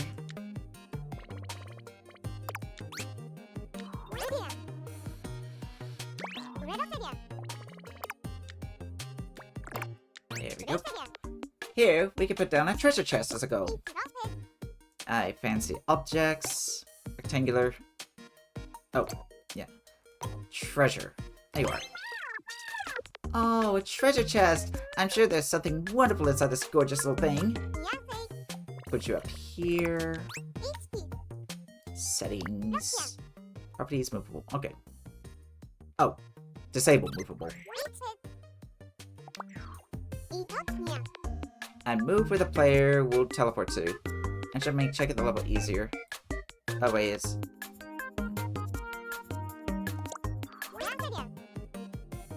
Alright, so we're gonna place this... Oh, okay. Move it all the way over here. Okay. Alright, so travel along. There's a treasure chest that we can't really do anything with yet. I think we need to make it so that touching the treasure chest starts a go sequence. Alrighty. Right now, we need to determine whether or not the treasure chest has been touched. To that, we need to... the touch sensor node on. Okay. Sensors. Touch? You say? Oh! You got it? Awesome! Yep, that'll be on there for an hour. Possibly even more, because sometimes I forget about it. Alright, so touch sensor... There you are. Yeah! You can't just call somebody out of the blue. You startled me. Yes, Ellie. I thought I wasn't even gonna be in this one. Alright, so make it a little bigger, it looks like. Like my tongue. Now we go here. Properties and disable visible. Okay. Check what? And that is the treasure, right? Oh, yeah. Oh, person? Oh, okay.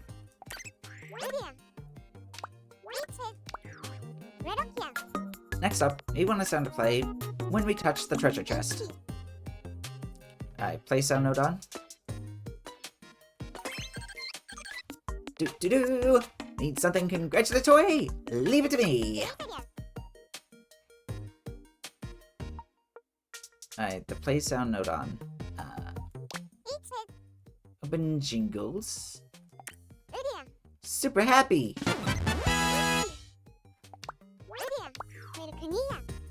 And we connect touch sensor, like that.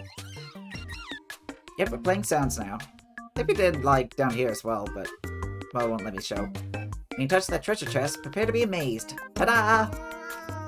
I think just having a sound alone isn't going to be enough. This is the end of a level we're talking about here. Alright, so a party popper. So that would be... Which one is it under again? Special... oh, special objects. effects, yeah. Party popper. Alright, bud. It's your pal effect node on. 58% lazy, just a little lazy here and there. Alright, bud. It's your pal effect node on. This game's called Risky Bun. Oh, Risky... Okay, yeah, he's getting it wrong. Right? Yeah, I've had a few of them in my time, let me tell you. One time I had this blueberry muffin. Oh. Ooh, I'm laying in bed, so that's accurate. Nice! I'm probably gonna lay in bed once I, a little after I raid out, and, scarf a hot dog down my gullet. I've been in its pack for a while, and the blue might have been a bit green. Oh, it might have been. But I was super hungry, and I figured it'd be fine. Yeah. Most of the time, green food like that isn't bad. Well, unless they're vegetables. If it's green pastry... Unless it's food coloring, then no. Well, no, there's also pistachios. I'm getting all over the place here. Anyway, I bit into it, and it shouted at me. You see, if it's stewing in its pack so long, it actually achieves some semblance of sentience. Well, I mean, I know that yeast is like... Aren't yeast... Isn't yeast like a living creature of some kind? I'm getting myself confused. I need to cleanse my mind. That sounds sus. I guess it probably did. I'm just rambling on. Eh, you're saying the game's called Risky Run? Oh, wow. Well, I've had a few of them in my time, let me tell you. This one time, I was working in the back streets of, Chicago. I'll forget this conversation. Now connect the touch sensor to effect like this. Lastly, when we pick up the treasure chest, we want the game to reset itself. To do that, we'll need a timer node on. Okay, so metal timer.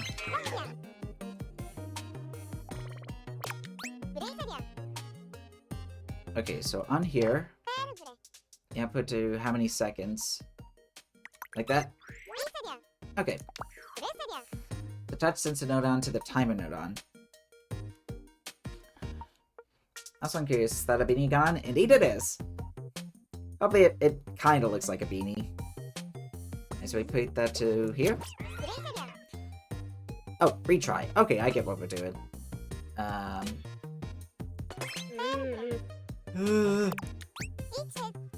Then we connect the two. It does! I just want to make sure. Okay, good.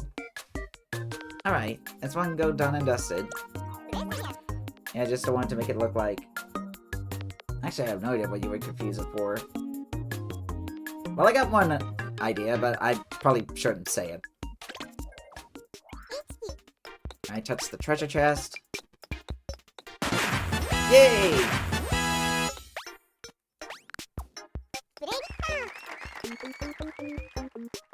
Let's just say it's the thing that you use, to prevent the spread of disease whenever you have, like, fun time with another adult. The game did an automatic restart after the goal sequence. Now we're finished with the goal. And here it comes! Okay, yes. Step 9 is done. Good going, pal. Congrats. Whoop, whoop, whoop. With this go, Risky Run is all but done. All that's left is the next step. It's all about putting your own little spin on the game. Kind of. See you in the final step. This took a little longer than I thought. I don't know, I think it might be like 2 games. The little checkpoints. I don't know, we could probably check some of the other games that we have around. Again, I wish that they just showed you a list of it instead of just needing codes. You know, like Super Mario Maker 2, as I keep comparing this game to. Welcome to the last step of Risky Run. You've done all kinds of work in this game. And now we're finally at the finishing touches. In this last step, you're going to put your own personal spin on the game. First, we'll make a little adjustment to the shots the boss fires. Well, it's the end of the tutorial for this game, yeah? There's still more tutorials. Okay, you know the drill. To the program screen. But yeah, we are done with the tutorials for this game. Launch object node on. Did you know we can connect it to a texture node on? If you link up a texture node on here, you can add your own drawing to what's being fired. Amazing, right? But first, we need to prepare by opening up the... Okay, launch object node on. I still love whenever it does that. Object shape to box. Properties. Disable visible. The tutorials went out along, you know you're in deep. Oh yeah, there's like multiples of them.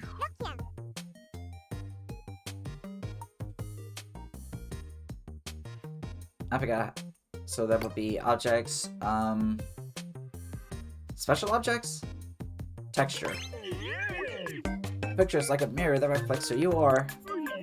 No need to fear, just draw whatever you can come up with. And put it up here. This is fun though. Lots to learn in fun platforming, Suwu. It is. I just hope I can, like, keep this on my mind at all. And maybe it can teach me how to actually code. Though I don't know what I want to make. I think I want to make, like, an urban fantasy RPG with, like, you know, werewolves and wizards, like, trying to prevent, like, the end of the world in, like, modern-day New York. And we'll take a look at the texture node on setting screen. Let's see here. You like werewolves? Oh, same here. Then again, what furry doesn't? Texture face. We just want Z negative. Oh yeah. I don't know what we should draw here. You know what? I've already done something. Alright, so how do you... Trying to reference my hand here. My OC? It's just gonna shoot my OC out. Let's see if I can. It can be anything you want. Let me see if I can do it here. Probably can't, but... It's gonna look scuzzy. I'm just gonna have, like... Oh, hold on, maybe I can... There we go. How are we gonna do this? This probably would be a little easier if I did in, like, handheld mode, maybe? Snooter. Yeah, it's an attempt at a snooter. It's gonna be one scuzzy looking nose, though. Scuzzy looking snoot. Okay, we're just gonna have, like, one little pixel out there. Why not? Looks sus, but don't worry, it's coming along. Alright, let's get a little overfang there. Gonna have a lot of overbite. Let's see if we can get rid of that, though. Wait, what? Oh. No, what are you doing? No. There. I don't know why I kept on wanting to go for the eye drop. There we go. Okay, so... Let's see if we can get the whiskers in. I love whiskers.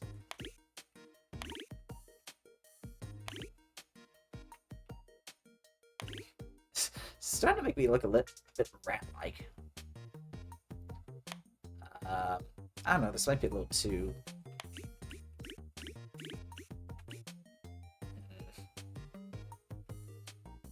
Doing good so far. Yeah, the problem is the head here. It's probably gonna be, like, really tiny. We're just gonna have, like... I don't know, should I just have, like, a dot eye here? Like...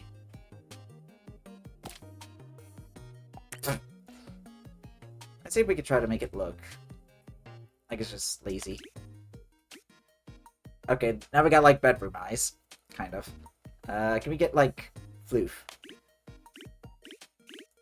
I guess that kind of works. Probably should get some, like, ears. You know, it kind of looks rat-like.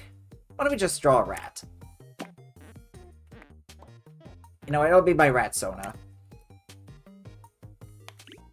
Which is kind of appropriate, the more I think about it, because, one of my early childhood memories of, like, being into, like, bellies. You look like you're teasing someone? Yeah. I grew up watching a movie known as Charlotte's Web, and, have you seen that scene with, Templeton the rat at the fair? You can probably figure out why I got into bellies. Will you stop game? Stop with the... Ah! I think I've said it like multiple times before, but it's like... I don't know, it's fun letting people know.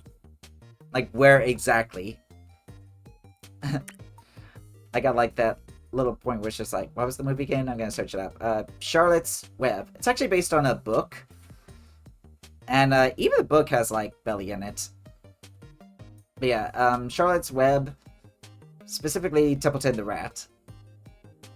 And it's the same way as at the fair.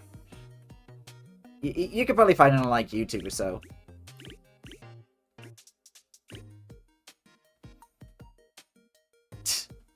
Okay, there's my rat Sona.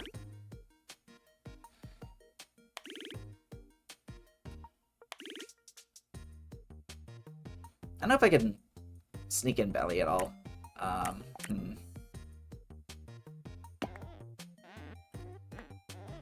could probably try to sneak in a tiny bit, like just to show. There we go. There's no gray, though. I don't know, we could make it like a light blue rat or something. Or should we make it... What? Hold on. Oh! There's more colors here. Okay. This looks kind of rat color. Let's see here. Okay, good.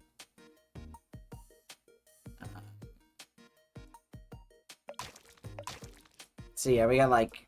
I guess that's me as a rat, sure.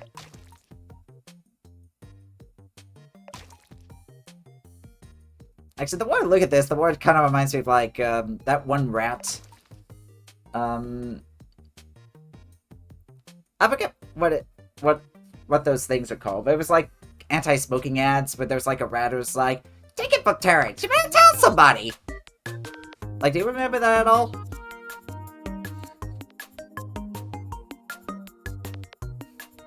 Well, the rat looks so cool and evil. Now we'll do our usual thing before checking our work. That's right. Are you guys on Google? Oh yeah, you can hit me through the ads. I guess you got Turbo, but let me see. It was like anti-smoking ads, but there was like this rat who would always go like, take it for Terrence, you better tell somebody! That's right. We'll move where the player teleports to. Around here, I guess?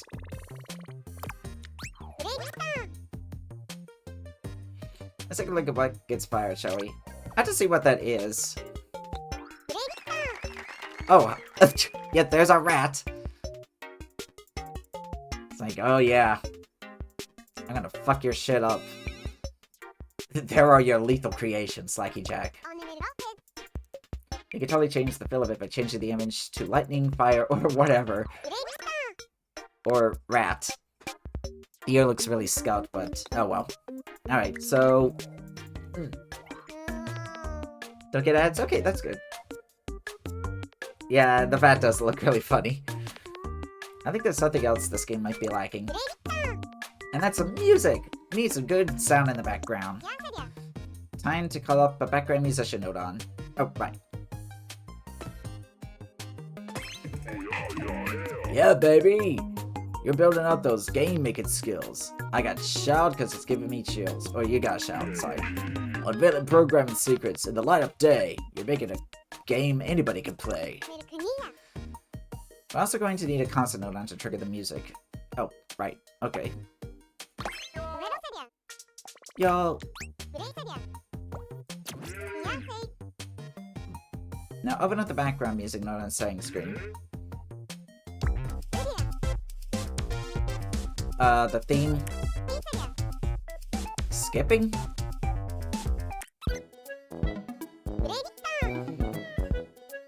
I think this fits the feel of the game pretty well, don't you? Sure. Oh, we're not gonna... Why, can I not mess around with this here? Okay. Alright, here we go. Whoops. Now we have music. Now having music on really does give a different atmosphere. Oh.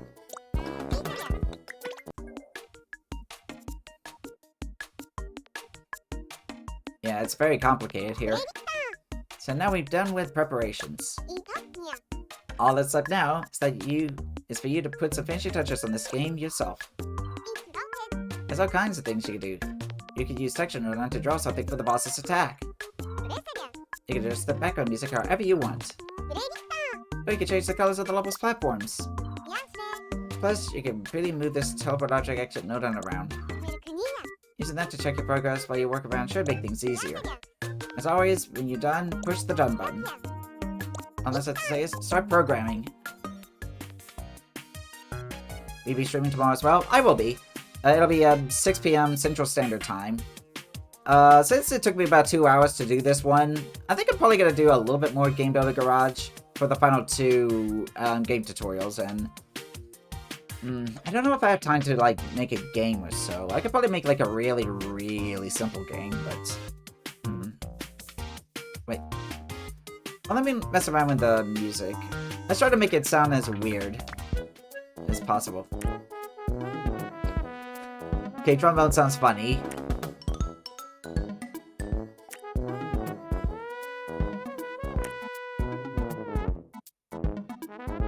Synth organs is like, okay, I guess.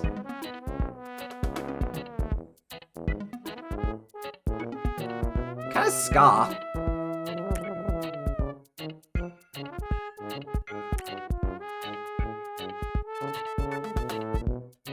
I kinda want Tory trumpets, it sounds weird. Maybe banjo. Reggae. Music to my ears.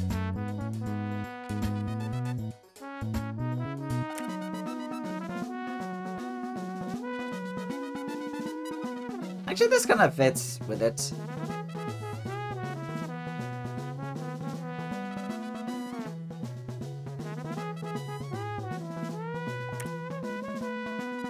You know what? Sure. We'll do it like that. And I think I'm good with this here. Sure, we're done. Done already? In that case, yeah, we'll get rid of this. Goodbye. You like that one? Oh, right. Ooh, so this is Risky Run, Slacky Jack style. Oh, right.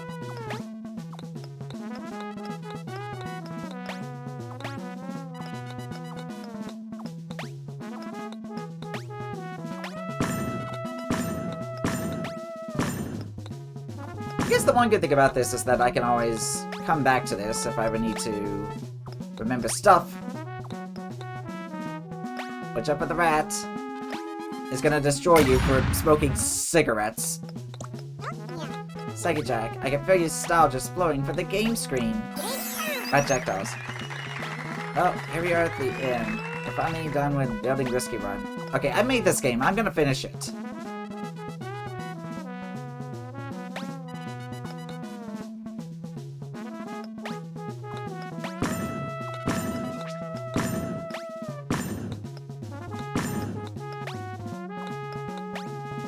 Oh, fuck!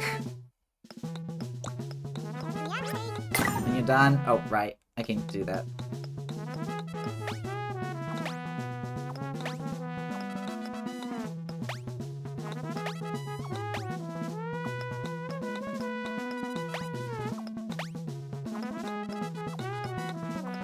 The snoot cannon.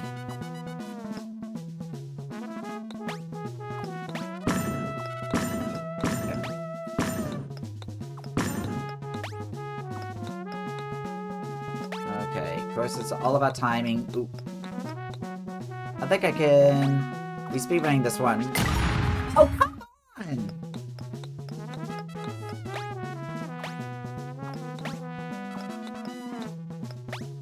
Yeah, we're gonna try to speedrun this one. Unfortunately, I don't have a timer for it.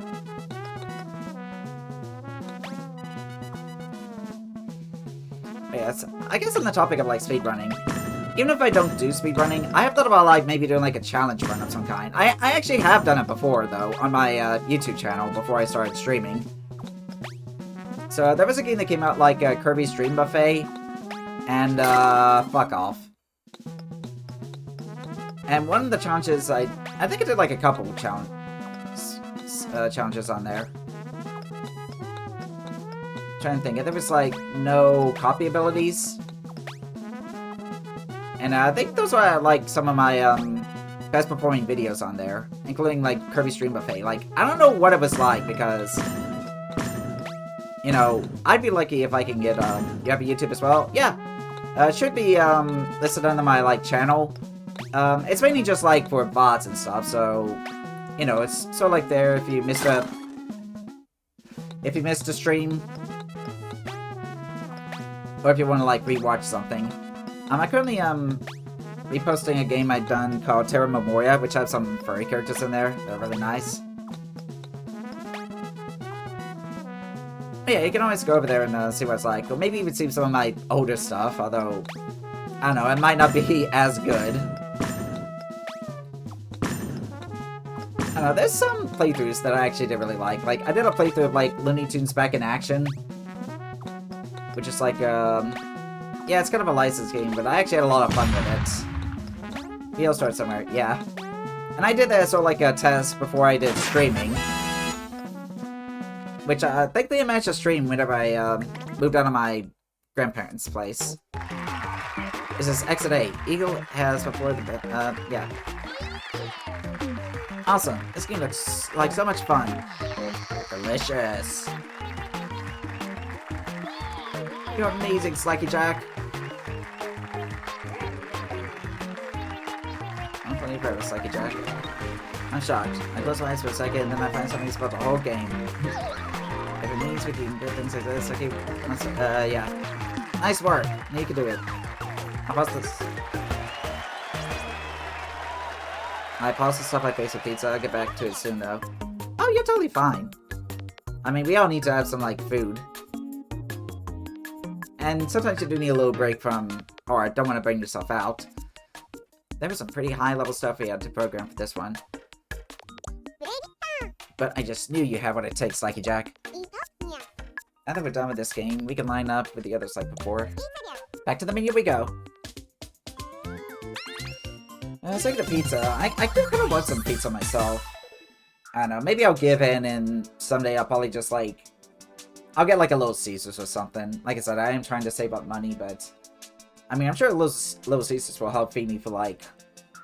about 4 days or so. Maybe 2. I'll have to figure it out. I could eat a whole pizza in one sitting, but I really shouldn't be doing that when I'm trying to save money. But yeah, it was definitely a good idea for me to move out of my grandparents' house, because they were driving me crazy. They're also homophobic, which, you know, as a gay guy, that's not a lot of fun.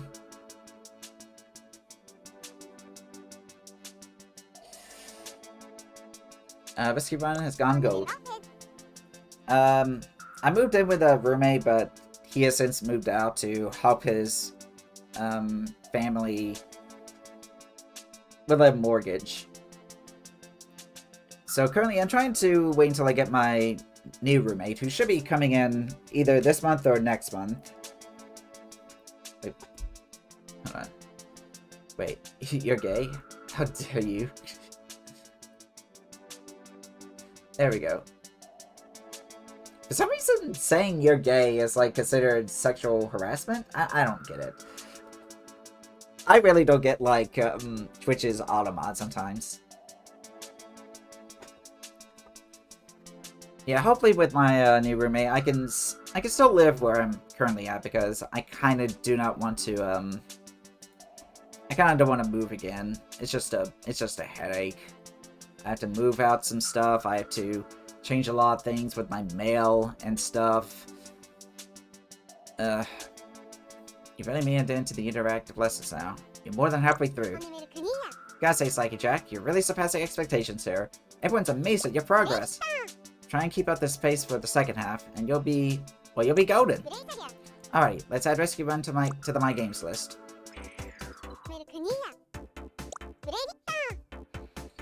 It might be fun to go back and play some of these games again. As usual, we're not get some of the folks who, don't try your new game. We'll see. And see. You know what? I do want to give some of these other games a little bit of a try here, since we're on this page. I feel that you're working hard. Acknowledge that. Please keep going. You got this. Yeah, I do need to work a little bit harder to, maybe on my channel for, like, production values, but I think it's still fine. I just need to figure out how to do stuff like, I know Trigger Fire is something I need to, like, figure out what to do with. Because currently I don't really know how to handle Trigger Fire. I at least know kinda how to do Streamlabs. Yeah, let me show you some of the games from the... These are from the previous ones. But yeah, this is supposed to be like, I can help if you need assistance. Okay. Yeah, I could probably ask about that if I ever can. I guess you know... Oh. Yeah, something be like a Doom game here. Like, this is really impressive, I gotta say.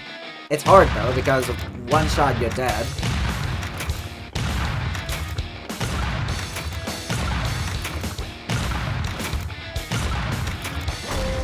Oh, hello. And they somehow managed to get the music to sound almost Doomish, too. It's a Doom bullet hell, pretty much. Oh, hello. Yeah, it's hard. If you think this is hard, well, just wait till you see this. I don't know why it keeps on making noises whenever I do that, but yeah, look at that. Okay, stop with the booming and stuff. Yeah, like, damn. Somebody had a lot of time here. It's impressive, though. It's very impressive. Like, I cannot begin to wrap my head around this. Maps, calculator...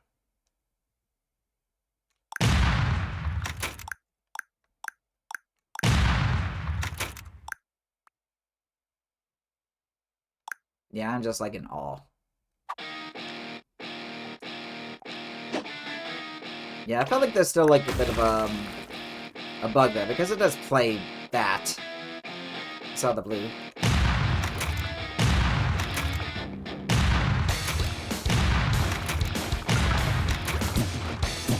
Oh yeah, I forgot I could dash too.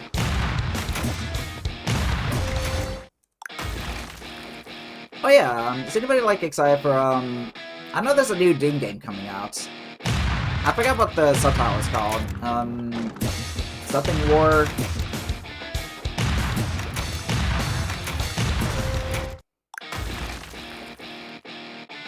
Yeah, we're getting a new Doom game.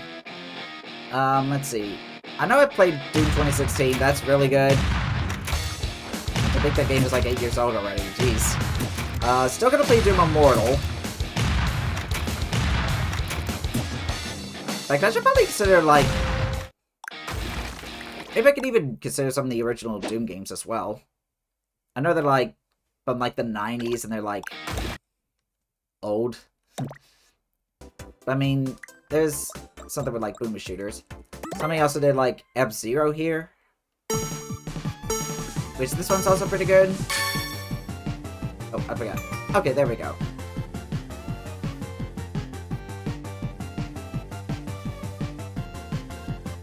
I guess it's going to be heavily graphic intensive.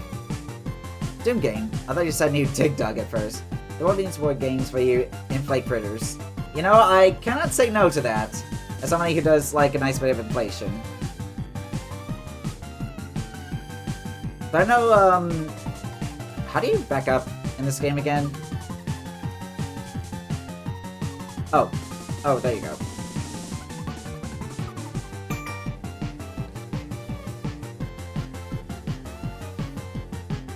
I just gotta figure out how you can do, like, Dig Dug, because, I know it's like... Well, no, I mean, Pac-Man was, like, of its time, arcadey. But they still managed to do, like, you know, Pac-Man Adventures or Miss Pac-Man. This is a good reference to the good old arcade racing game. Oh, yeah, it is. I wonder if we ever get, like, well, I guess we did kinda sorta get a new F-Zero game with F-Zero 99. I've heard that's, like, really fun, though.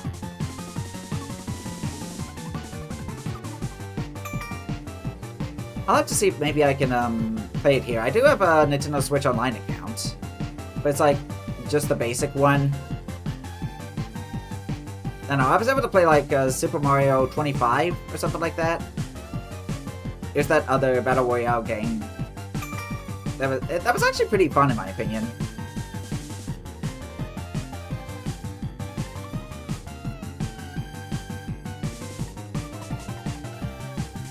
But yeah, maybe something like, you know, one that's like physically made. It's like 3D. Finally made it. Yay. And then it ends. I guess I could show this one as well. It did take me a little while to figure it out, but you guys just like pick this up and then suck.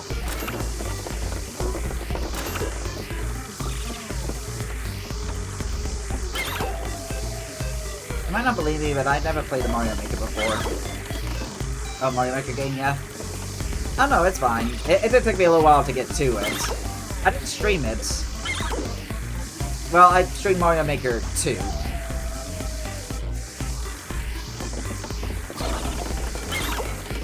Ghost coming.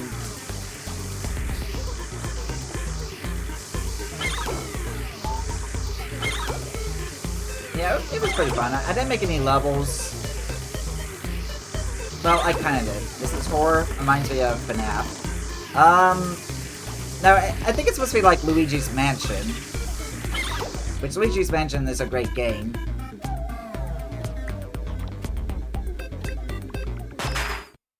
This is, I guess the one difference is that, unlike FNAF, this is actually kind of terrifying.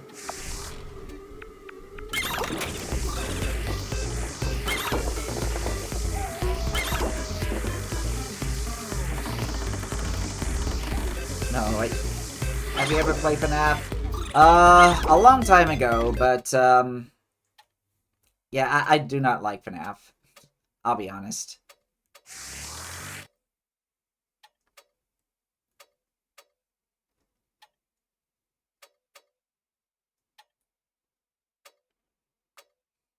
It's way too scary, right? No. No, I do like horror games. It's more like, it's barely a game. It's just like cheapo jump scares. Even if they do try to make it into like an actual game, it's just like bad ripoffs, like Alien Isolation. Also Scott Cawthon is a Trump supporter, and you know that's, you know, like fuck him because of that.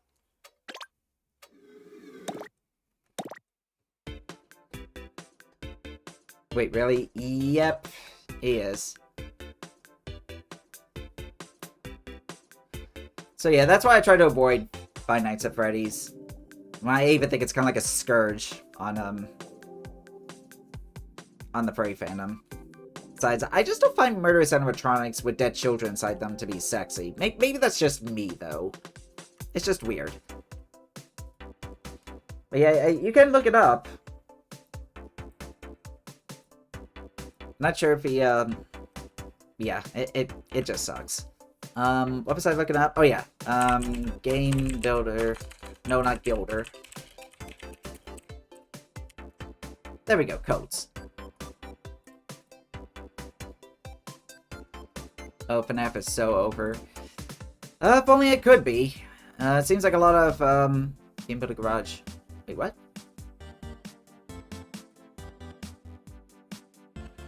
Unfortunately, it's still, like, very popular. Oh yeah, somebody did, like, Flappy Bird, apparently. Wait, there are dead children inside them? Yeah, you never heard about, like, the... It's, like, part of the overcomplicated lore that they have.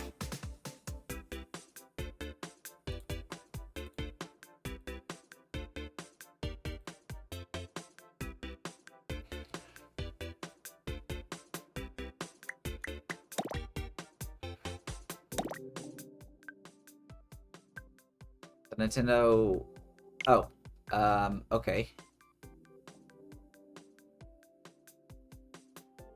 So... sure? I mean, I'm not gonna do anything illegal. At least, not knowingly. You're not a FNAF fan anymore? I'm glad to I'm glad that I could convert somebody from liking FNAF. I was afraid that people would get, like, way too, I don't know, like, defensive about it. And like, oh no, I'm still like FNAF, but it's like, yeah, I don't know, it's just like, I kind of wish we could just move on. I kind of wish that just never was made, just personally.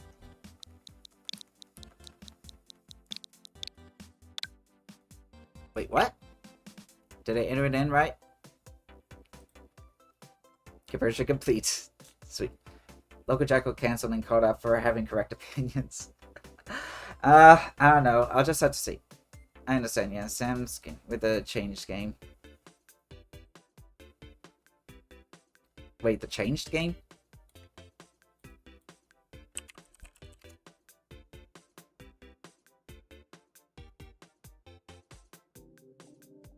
Oh yeah, this.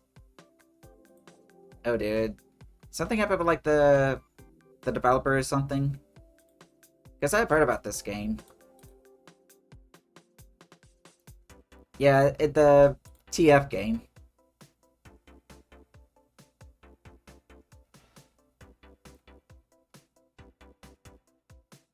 Let's see, 002, KNG, M24.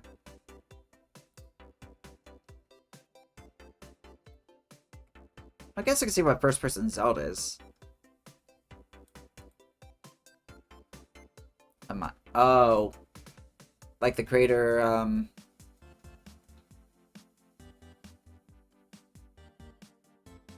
What do you mean, like, he is one, or not the character?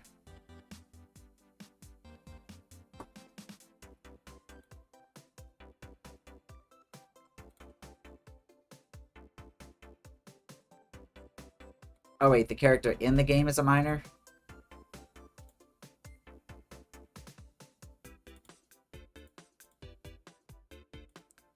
Oh, I see.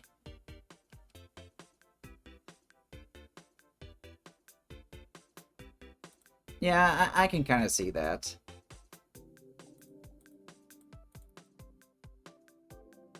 I mean, if it's like... And set scenes are... Yeah. I can definitely see that. It's like one of those things where if they were like an adult, it probably would have been fine, but yeah, I guess knowing that, it's just like, yeah, I don't know about that. What was I looking up? Oh yeah, this game here. Okay, so the Flappy Bird one doesn't seem to want to work. I don't know why I went over here when I could just... G... I mean, it wasn't too terribly interested in change. I guess I've seen like gameplay of it before, but I didn't think about the, I guess, the percussions of that. Wait, P? Okay, so I was looking at first person Zelda. So 005. PHW. But yeah, don't worry. I do like survival horror games. In fact, just last month, let's see, I played quite a few. I played Resident Evil 2 Remake, Silent Hill 2 Remake, and a little less known one called Elisa. Outlast, I have played those before. I haven't streamed or recorded me playing it, but I have played the first two Outlast games. Well, don't worry. The stream should still be on my YouTube. If you ever do want to go to my YouTube VOD database, it'll be around where. But how long ago was October? It should be around there. Alright, let's see if this works. Yeah, I try my best to make sure that I put all of them over there in case anybody wants to re-see them. Maybe try to reach new audiences, but I don't think a lot of people are terribly interested in it. Alright, we'll see what this is like.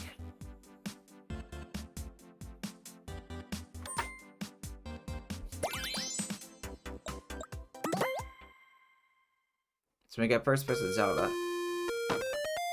Wait. It's dangerous to go alone. so don't go. Okay, that's kind of funny. Oh, so that's how you attack. You just attack like Minecraft. So, okay, there we go. Alright, well, let's try to figure out how to complete this game without a guide at all.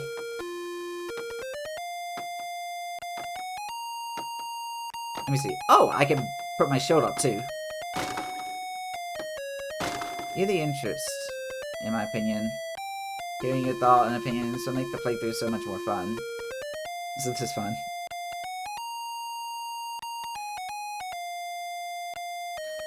I'm still gonna figure out some games to play for this upcoming October. Fuck.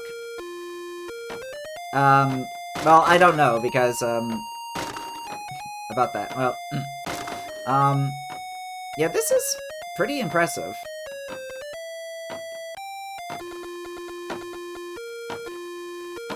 Let's see. I definitely know I'm gonna be playing Resident Evil 3. I'm gonna be playing the original version, actually. Because I did manage to find a copy of it, and they are rare. So I'm definitely gonna play it. Oh, well, I don't know what that was. I gotta figure out how they managed to get the song on here, too. Where's the thingy?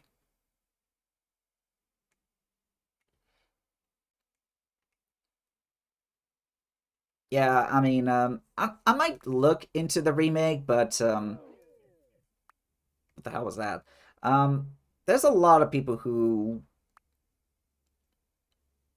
say that the remake was kind of disappointing. Like, it's not, like, god-awful, like, it's so bad you shouldn't play it, but more like, it could have been better. Like, I know they changed some stuff, and they took out, like, entire levels, like the Clock Tower. They turned Nemesis from like oh, stretch? Sure thing. They turned Nemesis from like somebody that you run from. Like they could show up randomly to scripted events. And they also made like a sort of side multiplayer thing, which is apparently not that good.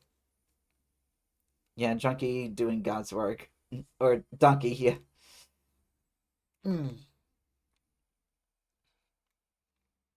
I don't see the music thing. I was wanting to see how they managed to get the Zelda theme. But type Junkie. Sometimes you just like mistype. Can't find it. Oh well. You loaded with chalupas? Ugh. Now I want some chalupas. I'm actually kind of a Taco Bell fiend. Like, not gonna lie. Chalupas does sound really good. I don't know, maybe I'll start going out and eating. And if I get my roommates and we help, like, share, like, financial responsibilities.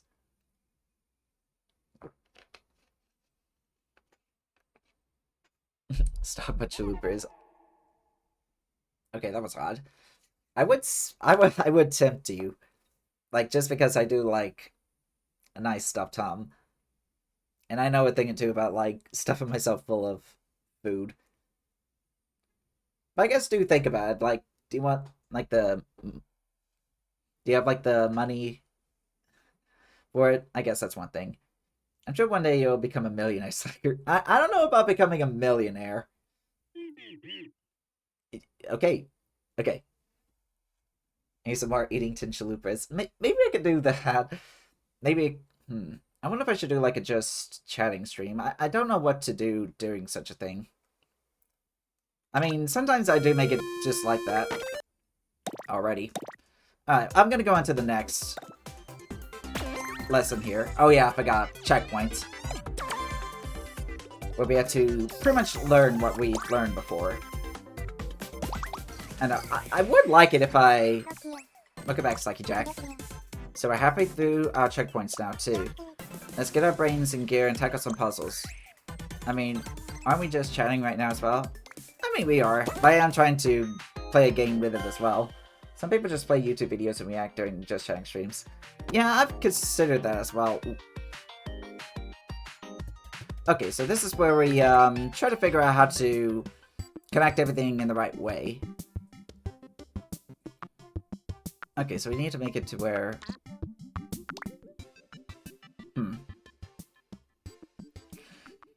I mean, even if I don't become a millionaire, it would be nice if I could have Twitch just be like my way of like personal income and not pay for like bills, electricity, and all that stuff. Of course, I'm not big enough yet. Like, I don't even have 200 followers. So let's see. I think I need to connect... Okay, so it's with one of these things. Oh, do I have to do it here? Okay, yeah. Maybe I can do something like that. Let's see. That works! Yeah, I understand that. You become big once you keep at it. Yeah, I've been trying to be consistent with it at least. I do stream, mostly consistency on Saturday, Sunday, and Monday. The one exception is the first Saturday of every month because, believe it or not, I actually do, refereeing for, a local wrestling promotion. You got my support, especially once I have money. Oh, thank you. Yeah, if you ever do decide to financially support the channel, I definitely want to say thank you from the bottom of my heart. But of course, only do it if you do have the monetary funds and if you do want to do so. Like, I understand how it is with, like, the economy and stuff. Do I need to... Let's see. I guess I need to probably lower this down a bit. So, like, maybe something like this? Oh. Okay, not that far then.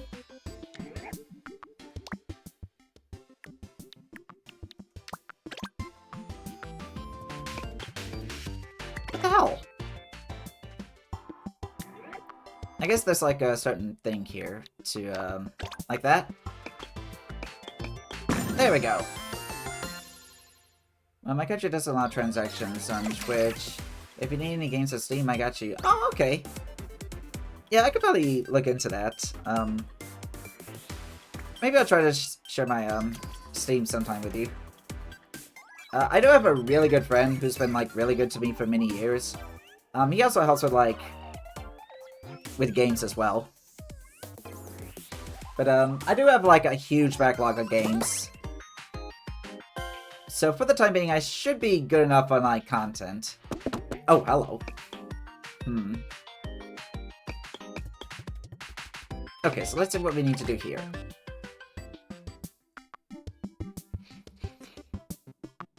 Yeah, I'm going to be a success. Oh, thank you, Cass. Yeah, I just gotta keep at it. Maybe I should, look into... Maybe get, like, a Blue Sky or something. Because I do know a lot of people like to...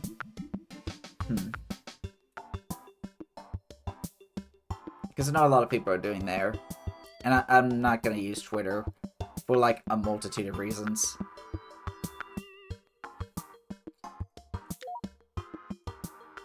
Okay, so let's see here.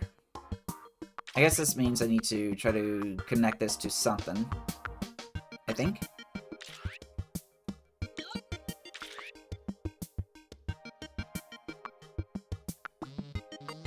Why?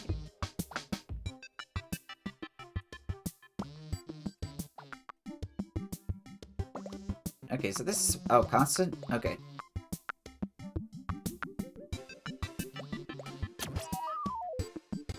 So let's see what's this.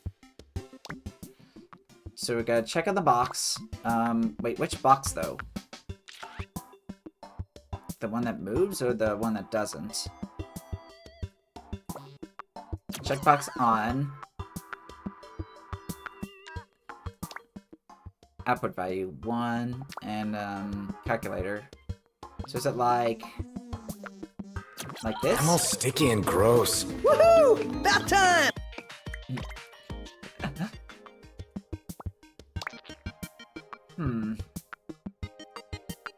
Oh, okay, I think I got it. Do I need to put... Oh my, yeah. Oh! I somehow did it! I don't know how I did it, but I did it! I know when I'll use that. I see. I can't wait until I get to the game where that actually came from. Well, I'll have to see if I do want to do it. It might be really long. Like, I don't want to play games that are, like, extremely long on my channel. Okay, so we got buttons here. Left stick. Oh, B and Y. Let's see here.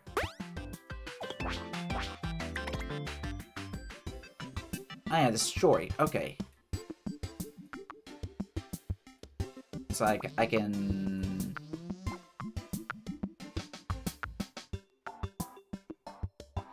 Okay, so we got this. Object shape. Okay, I do need to connect this. Do I need to connect it here? I don't think so.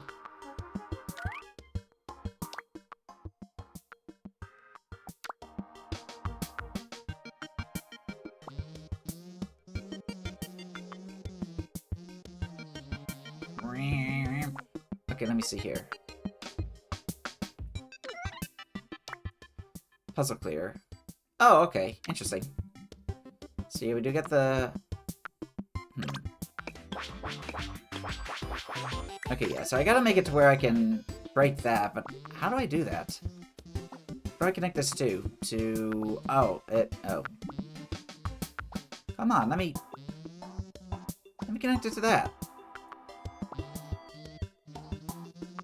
Maybe adjust the size? I don't think I can. Yeah, all these are like...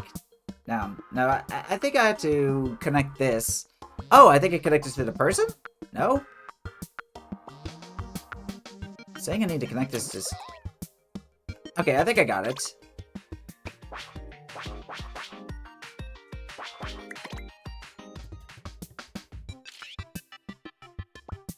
It's odd.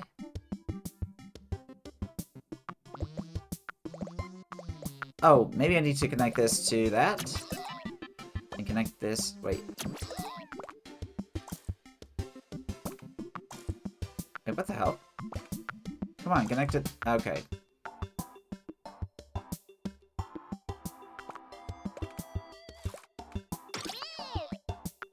That might be it. There we go!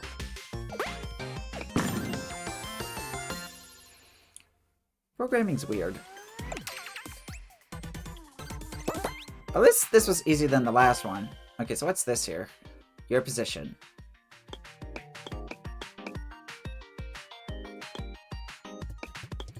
Oh, so it's like you gave him a superpower node on. Pretty much.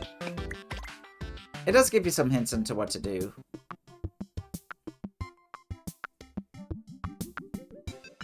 More than 3, I think it says. Okay, I'm trying to figure out the logic here. So this is the location sensor. Number object.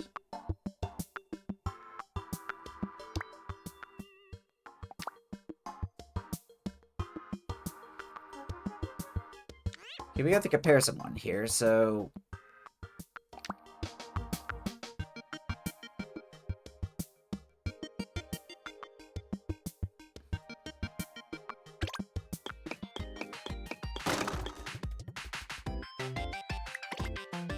See, I think I kind of get it.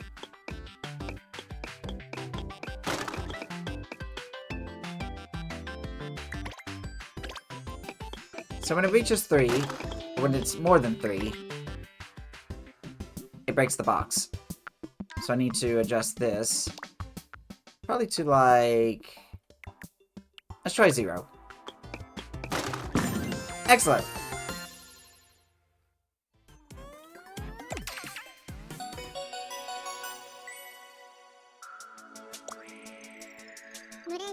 Smart slacker. Oh, I don't think I'm dumb. Slacky Jack. That was awesome. You're getting better at this whole Game Builder Garage business. At this rate, you just might be able to do some programming on your own. We'll try. Keep working hard at this until it's a part of you. I'll be waiting for you at the next checkpoint. See ya. Okay, I can at least do Mystery Room.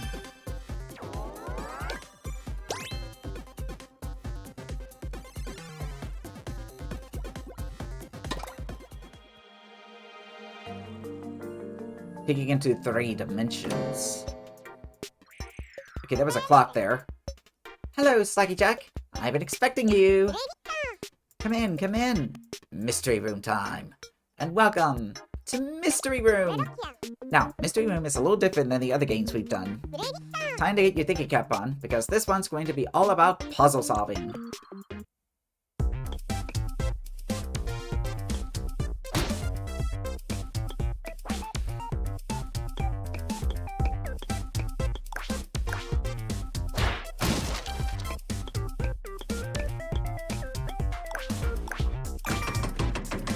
Wait, why did we blur that out?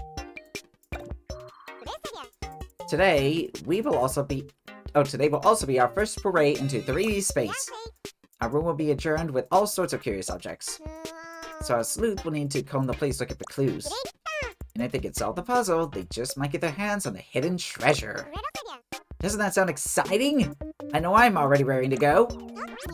Let's open the door and see what this mystery room is all about, huh? We're going to start off by building the room itself, the main setting for our puzzle game.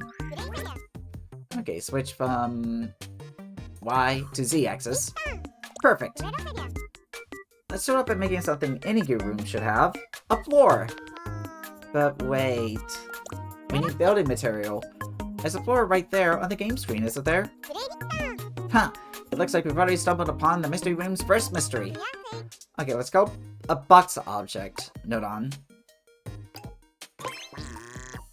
And make it big. How big? Wait. Can I not move it? Like that. Under properties, visible and solid. Make it lime green.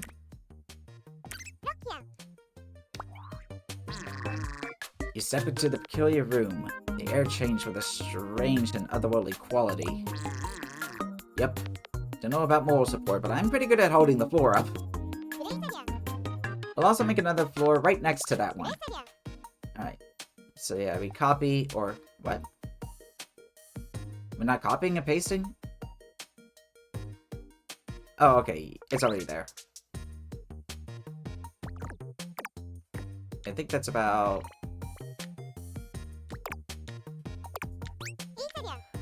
Okay, open the settings. And the color to black.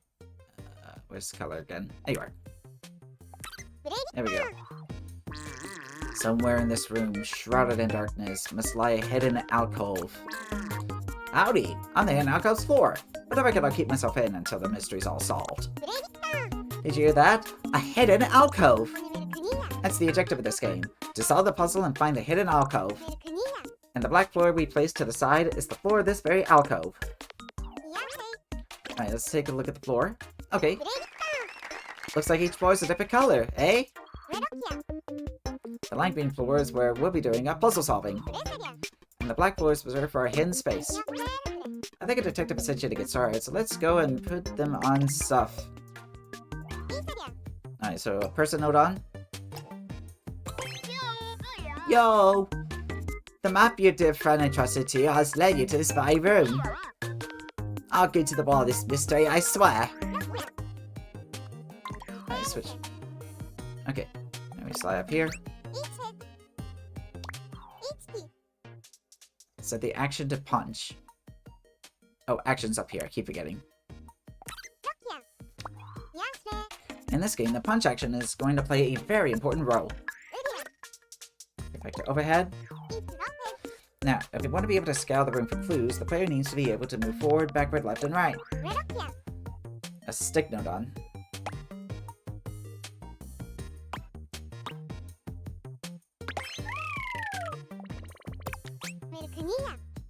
And a left, right one. Right. Right. I need to... Oh, wait. There we go.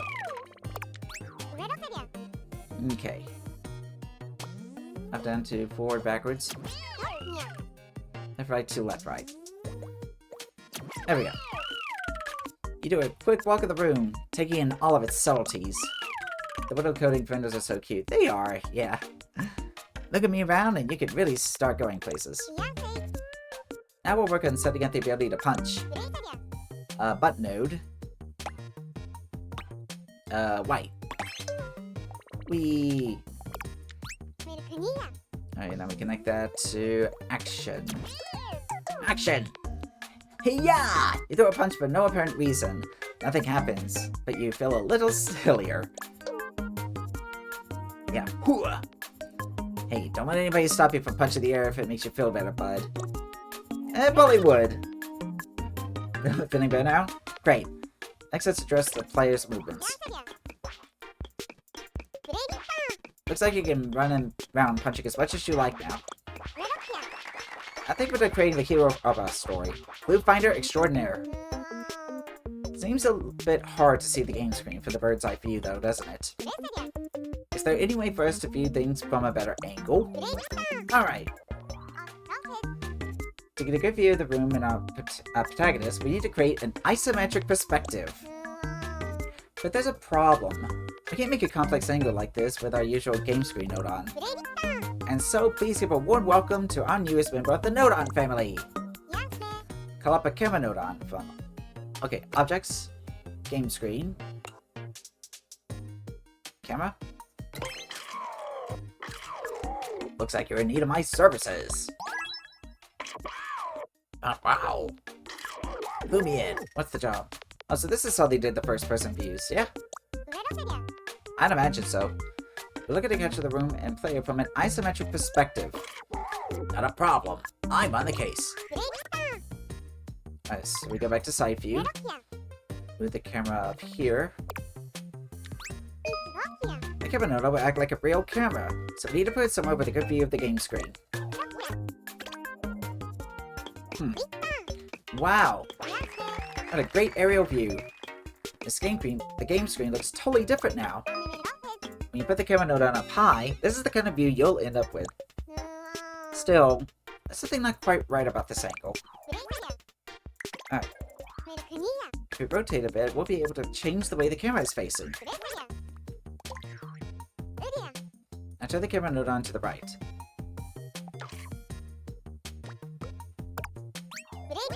Okay, no. I see it changed around. Looks like we can see more of the right side now. See, when you change the camera node's position and angle, it affects the camera that shows the game screen in the same way. Looking at the current angle we've got, I reckon we could tilt it down a bit more for a better view. So it's time to do that. We need to change the settings whenever we want to tilt the camera up or down or adjust the angle slightly. Alright, so we open up the screen. Set the x-axis rotation to 4 degrees. Rotation? Which one is it? Oh, there it is.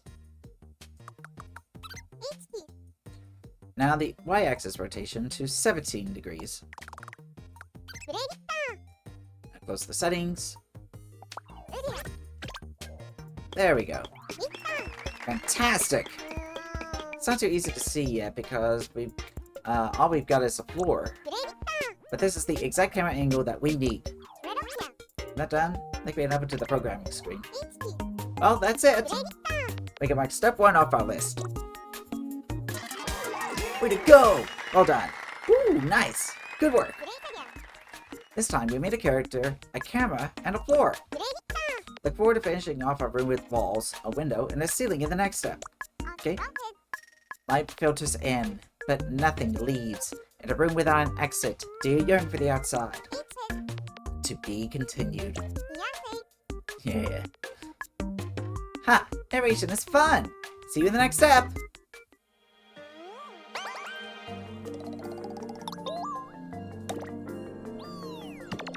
Alrighty. So now we get the world. Hello again, and welcome to step 2 of Mystery Room. Last time we made ourselves a floor, a player, and a camera. I'll give you a quick recap. The lime green floor will be our main puzzle-solving area. The black floor, however, will only appear after the puzzle is solved, revealing a hidden alcove. You can also press Y to make the player punch. So far, our room only has a floor and nothing else. We need to construct, over the program, a proper room. Alright, go to the programming screen. We'll start with the back wall. Select the object node on.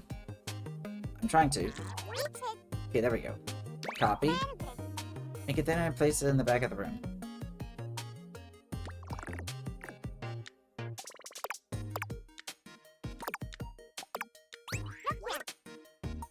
Side view.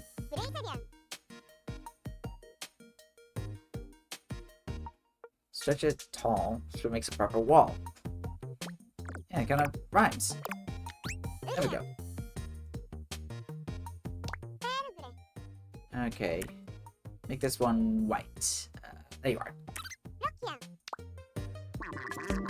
The painstakingly plastered wall remains a brilliant white, even now. I put the wall at wall to wall. Walls to the walls. Well, one of them anyway. Alright. There's a wall. Okay, one part of a wall, back wall is done. One part. Yep. There's more to do. We'll add a few more parts to turn this into a wall with a window. Here we go.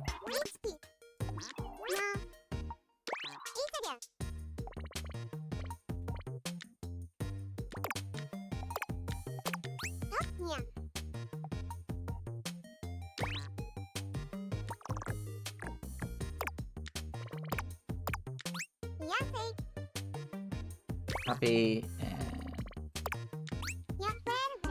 we also need to extend the wall to include the hidden alcove just across from us. Okay.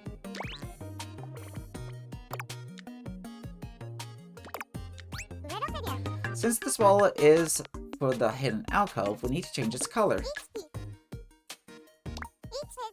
And we set it to black. There you are. Close.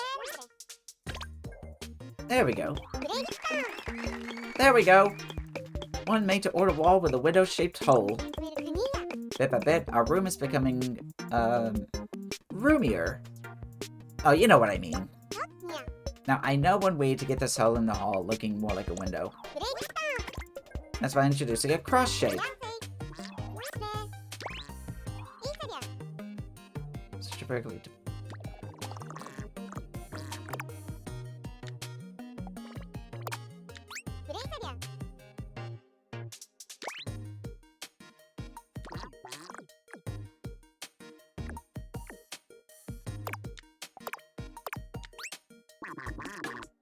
A window appears to stop anyone from getting in, or for that matter, out.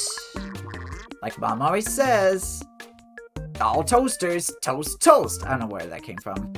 You can see outside without a proper window. Haha, she sounds very wise. Let's see. Oh, I didn't know that was she. Okay. Now that is a very fine window indeed. We really went to great pains with this one. Right? Oh my god. Hope you guys are still liking these puns here. Okay then, I guess that's it for our back wall. Tell you what, I think the window could do with a bit of sunlight streaming through it. Wouldn't that be nice? I'll have a world node on. There you go. World lighting. There you are. Here, you can change the height of the sun, as well as the direction of the sunlight. To get light coming in through the window, we'll need to change the sun direction to 0 and the sun height to 40. Okay.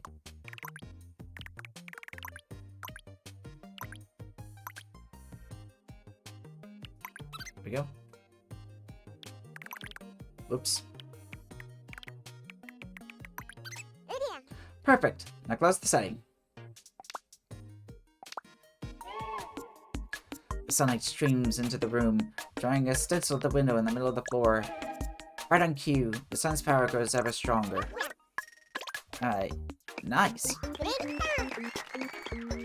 Oh, you can see the shadows so clearly now. Yeah, I think we're setting a nice mood here. Alright, check out the rest of the world. It's the sidewalls we need to be working on next. Mind change to the overhead view? Alright, so yeah, select this.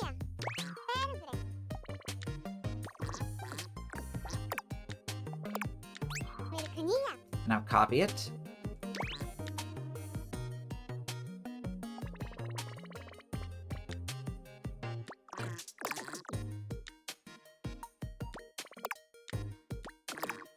There we go.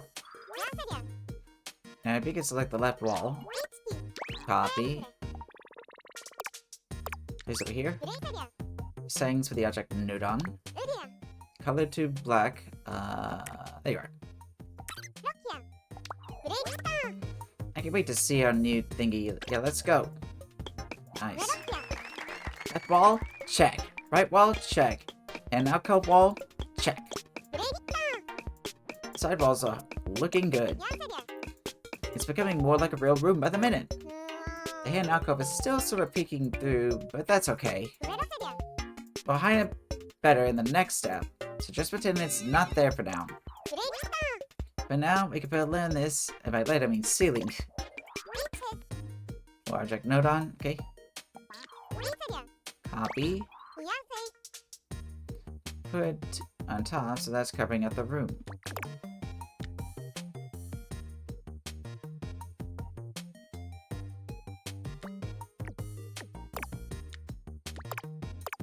There we go. Switch over to the side view. And move it up top.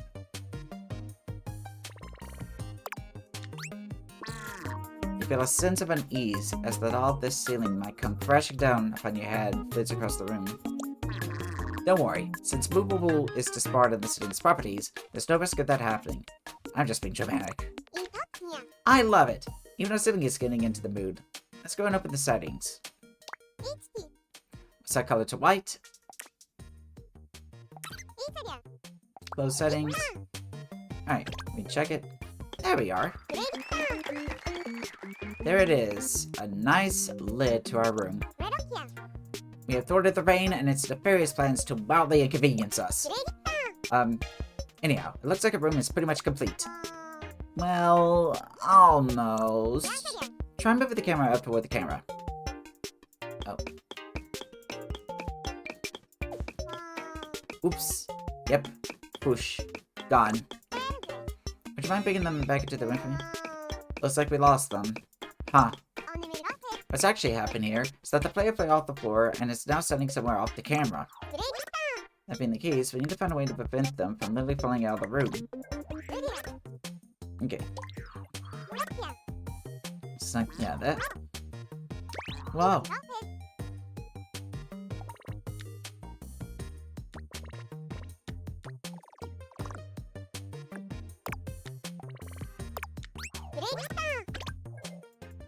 Oh. Duh. Can't see anything, can we? Makes sense, though. That's what walls do. They're good at blocking our views. Yep. Sounds like this wall invisible. I'd like to see a beautiful room again. Okay, there we go. There we are. There we go. Our room can now be seen again with perfect clarity. Try move the player in front of the room now. With the invisible wall in place, there's no more risk of falling out of the room. And now, at last, our room is finally finished. One round of it if you want, but then come back here. Okay, that's a wrap. Step 2 is done. Bing, bam, boom! We made a room. Kinda cozy, huh? Nice craftsmanship. The light, it shines upon us, blessing us with its beauty. This time, we worked on the walls, window, and ceiling. That's a whole room, and you should be proud. Thanks, I'll try to be.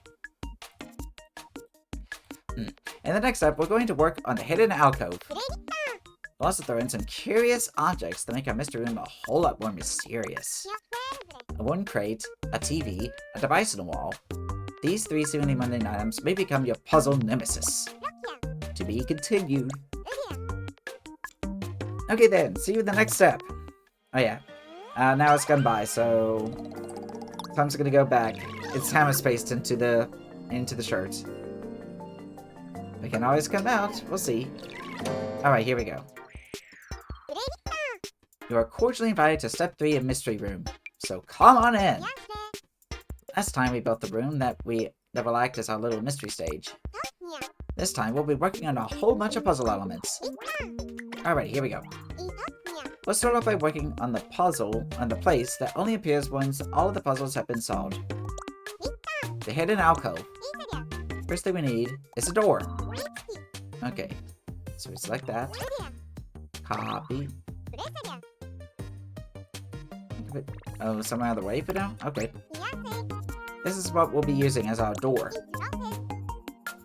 So when all of the puzzles have been solved, what we want is for the door to open all by itself. To do that, we need to use a new special kind of connector that we haven't used before. Called a free slide connection node on.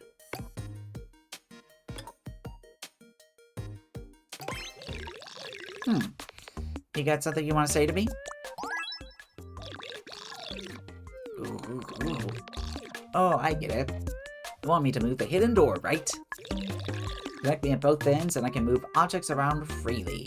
I'm as free as the wind. Whatever you do after that, not my problem. We were really hoping you could get the hidden door to open automatically at the end. I suppose for this step, we can start out by using R to move it manually. Okay, so connect that to here. Then we open the settings of the object node on. That'll be our door.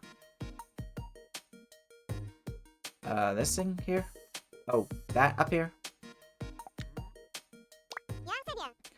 Under properties, we get rid of visible and... Oh, only visible and movable? And a connection point. Shit. I can't... Okay, give me a sec. Under connection point, we also need to change our connection point to Z negative and target point to Z plus. I'm gonna have to be out of here for now. Just give me a sec. Okay. Alright, Jekyll's back. There we go. Now close the settings. Okay. And now we link to that. We now have a door set up next to the wall. From here, we have to move the door around with R. Okay. Up, down. Alright. Connect the signal into the Z port.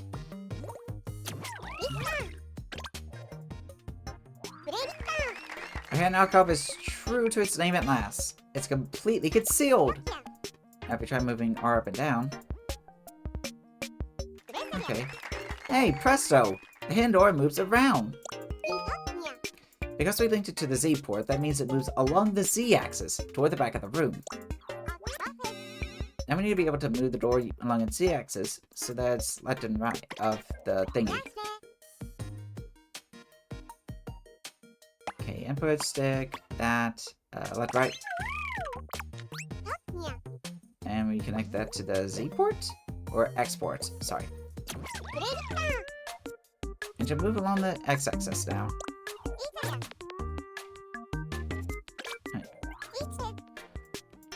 In all directions, alright. So you see, the door now moves back and forward, as well as to the left and right. This is the great thing about the free slide connector node on. It lets you move things freely in whatever direction you want. Oh, incidentally, the hidden door won't collide with the player or the walls. That allows us to move it around no problem. That suits us just fine. But there's a slight issue. The player can saunter on into the hidden alcove with nothing to stop them. We better fix that ASAP by adding an invisible wall to block them off. Alrighty.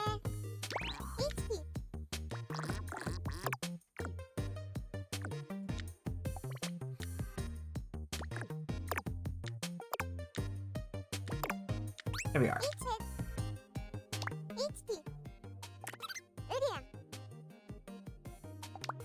I don't know why I can press B sometimes and it'll let me exit the settings and other times it won't. Knocking on one section of the wall creates a hollow sound. Evidently, there's more here than meets the eye. I'm the invisible wall that stops the player from getting into the alcove. On the proper door soon. Open a showcase, really. Alright, here we go. Try getting into the back right corner where the hidden alcove is. Looks like it's sealed off nicely. Okay, that should be enough work at the hidden alcove for now. Time to mosey on back over to here. Just so you know, we'll be keeping the hidden door as it is for a while. So anytime you feel like rolling or around a bit, go for it. Whee! Around and around and around and around! I could do this all day. And now, it's time to start placing the mystery objects that will entice the player into solving the puzzle. Go to rectangular fancy objects. I'll have a fancy object node on it. Put it in the corner. A crate. Okay, crate fancy object.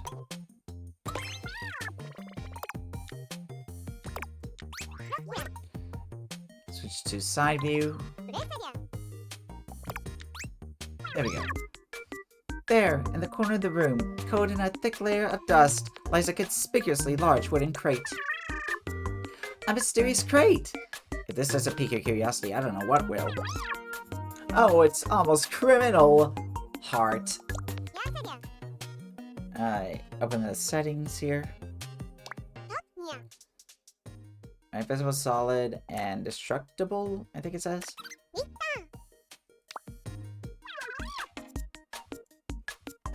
So it's destined to be destroyed, huh? What a frail and fleeting existence. It would actually be making the crate truly big one to the next step. But now though, let's take a moment to check out what the crate looks like in the room. Yep, it's a crate alright. And it's made of wood. So that makes it a wooden crate. Yeah! It's really radiating some cratey presence sitting there in the corner, isn't it? What's cratey?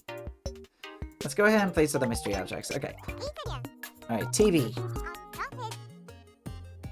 Fancy objects. Rectangular? Yeah.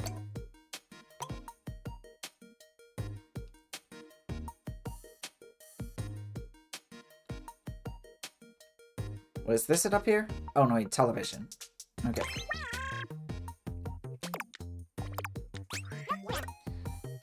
Now I change to overhead view. Place it over here. This felt like a bygone age playing films in monochrome apparently still qualifies as a television. Well, yeah. Oh my gosh, love the narration, and the TV is so delightfully retro. Mwah! Heart. This TV is a product that's meant to help create an air of mystery in the room. An air of mystery, you say? Why, mysterious charm is one of my defining personality traits. Let's fix the TV in place. We can have it flying around the room. Okay, there we go. Let's see if it's our favorite show. It's stinky, but it's kind of cute, right? Anyhow, I think we're done placing the TV. Actually, it kind of reminds me of my younger sister's TV when she was like 7 or so. Okay, let's say what am I going to make? We're going to be making a mysterious contraption composed of 2 things. A button and a number counter. Let's start with the button part of the device. A cylinder object node on. Okay.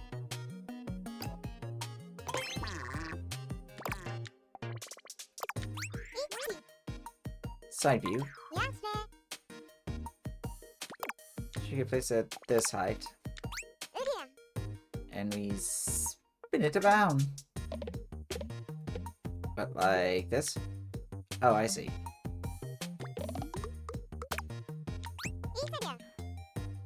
Alright, open up the settings. Visible and solid. Let's go ahead and make the color pink. There you go. On the wall was a large, suspicious button, simply begging to be pressed. Ha! Go ahead and press. You know you want to. I see the number counter. Overhead. Okay, another object node on.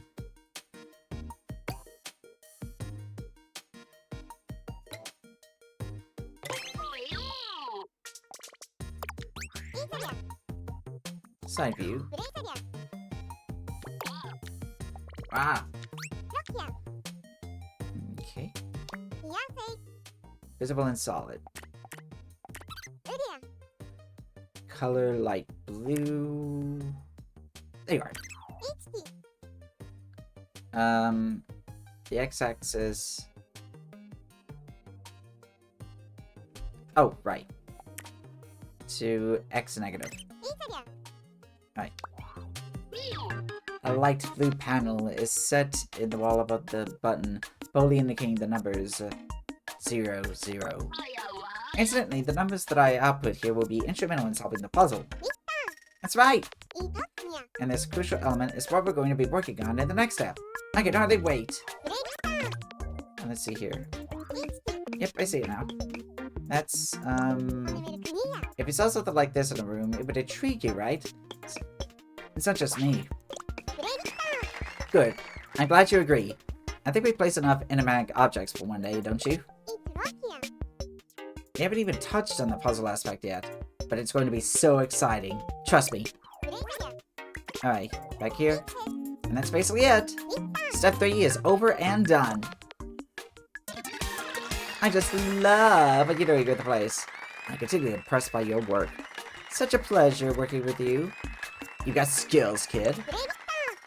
This time, we focused on making a hidden door and placing various mystery objects around the room.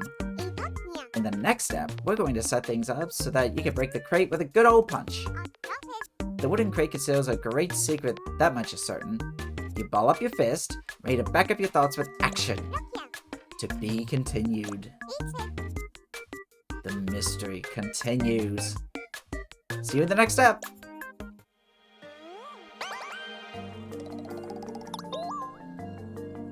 Exploring opportunities with the free. Okay. Breaking open the box. Oh my god, we got a lot of stuff here.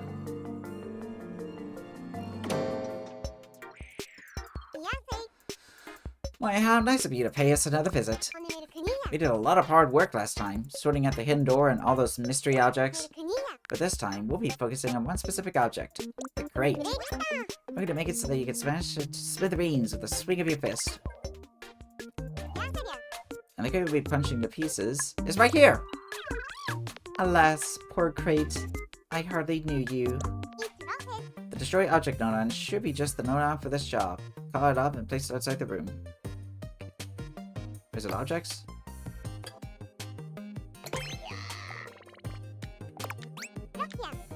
Open the settings. And the property is disable visible. Destroy what? And just crate. Where is crate? Up there. Suspecting an important clue to lie within the crate, you take steps to render it into small pieces. One way or another, I'm gonna find ya. I'm gonna break it real good. Break it, break it, break it. Alright, so we link this to the crate, right? Oh, like this. Now the destroy object nodon is permanently attached to the crate. Next up, we'll work on the part that makes the crate break when the player punches it. First, we need a way to check whether the punches actually hit the crate. We can do this by attaching a touch sensor to the front of the player. Alright, touch sensor nodon.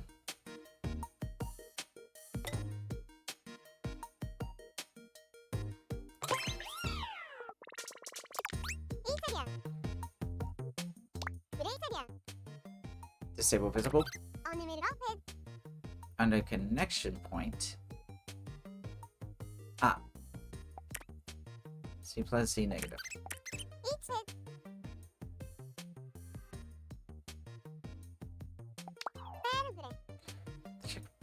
Okay, check what should be crate.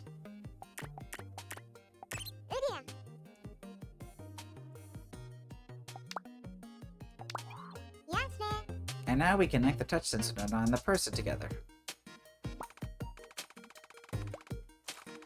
Also, you got like how their eyes are just following it.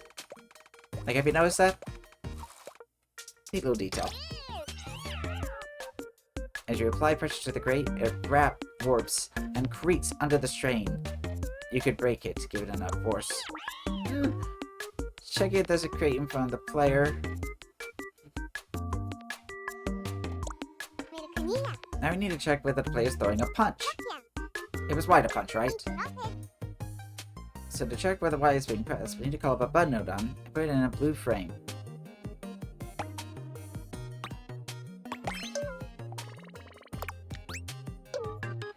You gaze intently at your fist, suspecting that you might in fact have the strength to smash the crate to pieces. Hey, I'll tell you whenever Y has been pressed. That's anytime you throw a punch. Once the signal is output from both the touch sensitive node on and the button node on, that's when the crate is being punched. Okay, now we're gonna need the AND.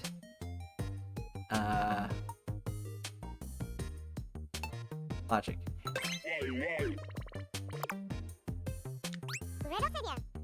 Okay, touch sensor here. This to 2. Maybe link that to destroy. So, crate in front of player, player punching crate. Right, when these two conditions are fulfilled, I'll send a signal to our dear destroy object node on here. And when you punch the crate, it should actually break. Let's try it. Nice. And with one punch, you smashed it into pieces. That was a nice punch. Do you study karate? No, but many years ago I did take taekwondo. Now that I think about it though, that might not have been too easy. Actually, is taekwondo a type of karate? Or is karate like something very specific? No, I think it is. No, well, they're both martial arts. That's what I'm thinking of.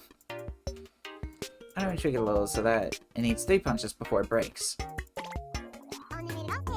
First, we need to be able to count how many times the crate has been hit with a punch. Naturally, we're gonna call a counter node on.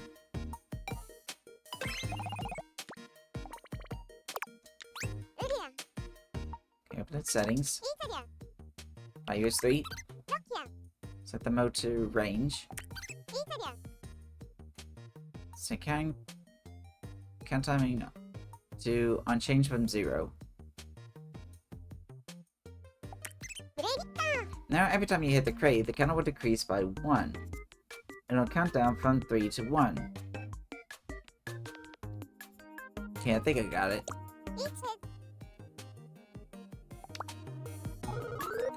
Thunk!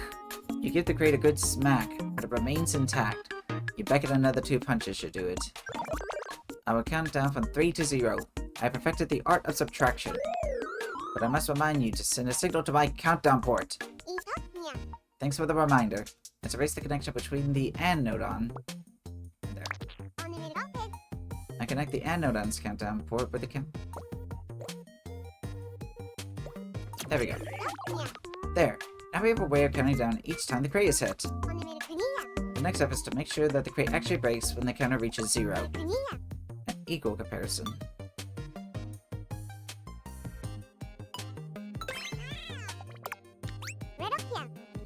Next we need a constant node on.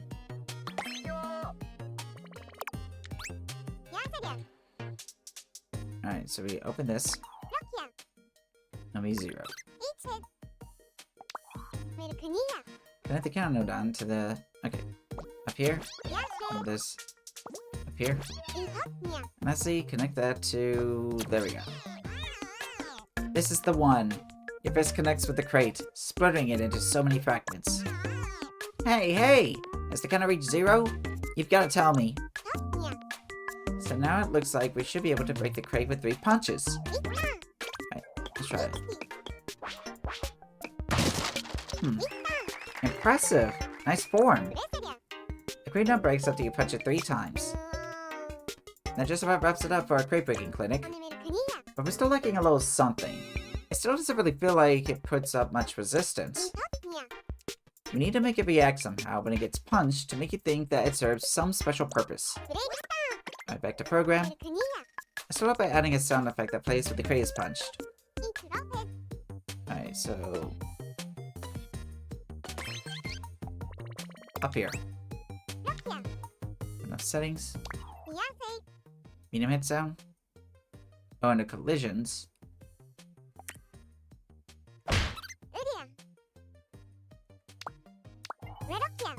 Can I connect the AND node on to the play sound node on's play port?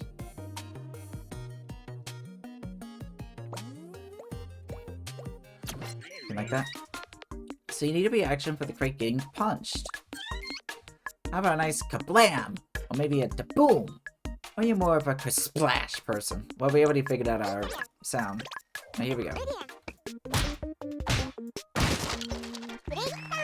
Oh, that's a nice solid sound. Love it. Now it finally feels like your fist is hitting something. But why is that there? We should do something about the way it looks, I think. We can have a puff of smoke come out of the crate when it's hit. It'll look like you're knocking the dust off it. Alright, so smoke effect node on. It would be special objects.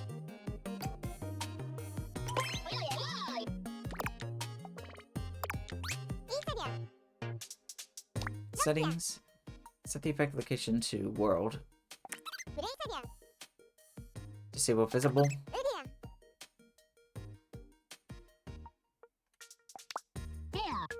Hey, bud! What a pleasant surprise. You know how they say there's no smoke without fire? Well, you might have to reevaluate that logic. This is kind of strange, isn't it? Oh well, let's connect the effect on to the fancy crate object. The end node on needs to connect to the effect node on as well. Now when you punch the crate, you should see a pop of smoke.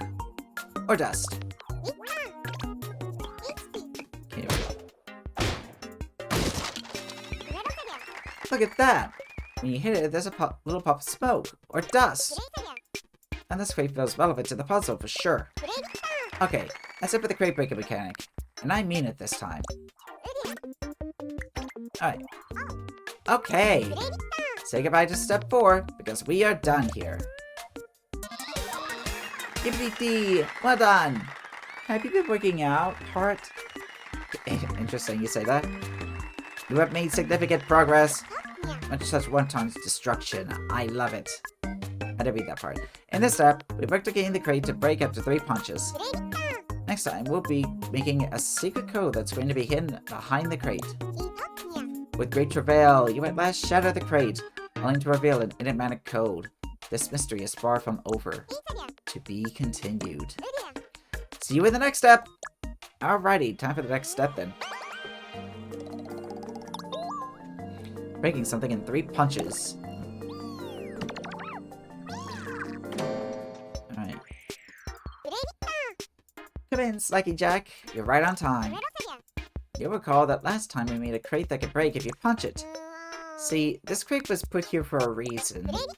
And that reason is to conceal a secret code! We're diving into the heart of the puzzle now. Oh, we are. This is the part where we design the code behind the crate. Alright, here we go. Making this code should be really interesting. It's going to have the qualities of a 6-sided die. Let's start by coming up with Die's fancy object node on.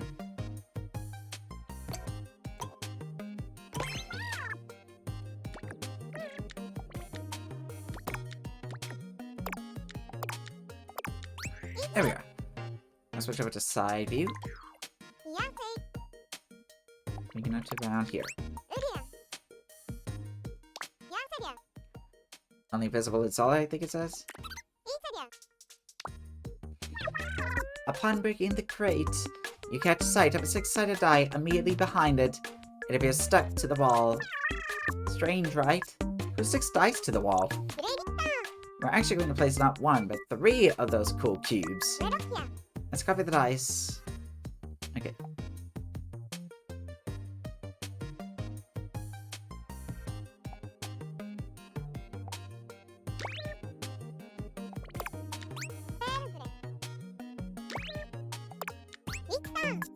Perfectly positioned.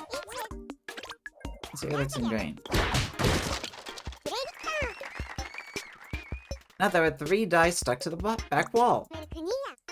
Looks like all 3 of them have 2 dots facing us at the moment. But 222 isn't really that much of a code, is it? Let's shuffle it. To make the dice show other numbers, we'll need to change the direction each of the fancy objects is pointing. Alright, here we go. Set y-axis rotation to 180 degrees. Perfect. Okay, this one. to 90. Oops.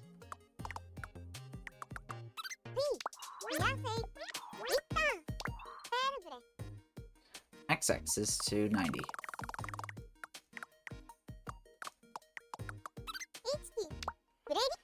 Now each die has a different number pointing toward us. Ah, here we go. Nice! Looks like the dice are all showing different sides. 5, 3, and 1, eh? Small problem. We still can't work out the code from just this. But we can fix that with what we're about to do. Our code creation continues with a convenient cuboid. Fill up a box.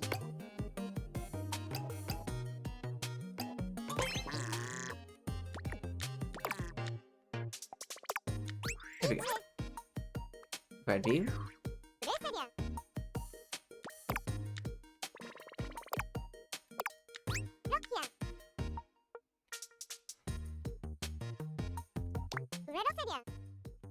Visible and solid. Alright. The die inlaid at the very top has been so worn down, it's impossible to make out the dots. I've been right at home here with my dice buddies. Okay, back to side view. Okay, and we copy and paste. And open the settings. Light blue.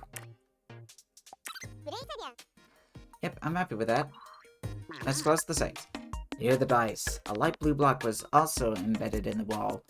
The color is strikingly similar. Wonder if that color means anything. And just like that, we're done with the secret code. Ah, here we go.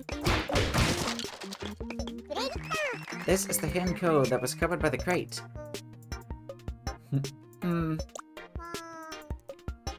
Well, did you crack it?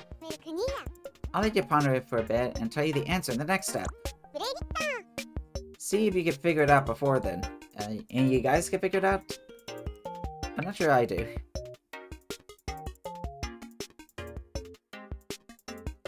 Maybe 3? Me and then check out the code, just bouncing back to the programming screen. Would you look at that? We're all done with step 5. Yep, I think I might know the answer. This puzzle's very puzzling. The programming was to die for heart, simply begging to defeat heart. This time, we made use of dice and a box to create a secret code. In the next step, we'll be working on the wall device in a bit more detail. And of course, I'll announce the answer to the code. A push button, rising numbers, a secret code. What secrets will the solution hold? And dare you even try? To be continued. Woohoo! See you in the next step! Alright, we're nearly there. Oh, that's a lot. The walls have secrets. Indeed. Snacky Jack! Come in! I never turn on a friendly face.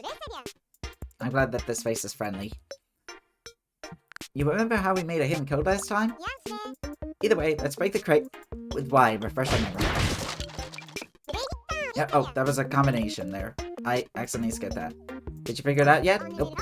This time, we'll be getting the wall device to work so that the number of the wall goes up when you push the button.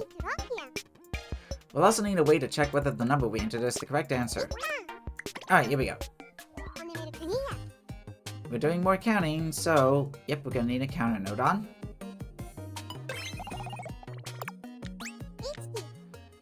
Open up the settings to loop. And the count range set to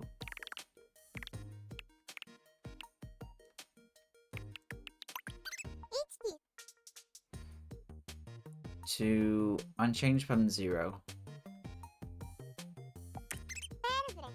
That's it for the settings. Alright. Ka-chink! You press the button and the panel flickers to life, displaying the number 1. I shall keep track of the number. You can count on it. Okay, so we link this to that. The button on the wall, we need to check whether the cylinder is being punched. We want to check whether there's a cylinder in front of the player, right? touch sensor node on.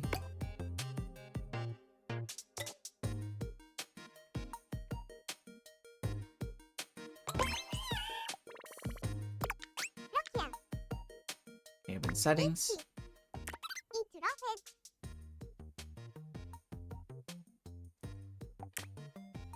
Oh crap, what does it say? Z plus to Z minus? Okay. Check what? Should be set to cylinder. Let me connect to the person. Next, we check if the punch action is happening. Call up a button node on for Y and put in the blue frame.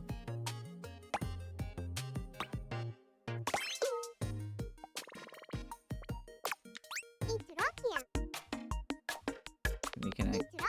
Oh, I think you know where we're going. Call up an anode on it, put in the blue frame.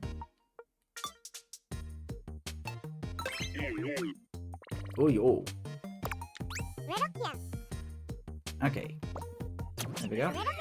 And that's to 2. Now connect the AMP button and put the counter node on. Like that.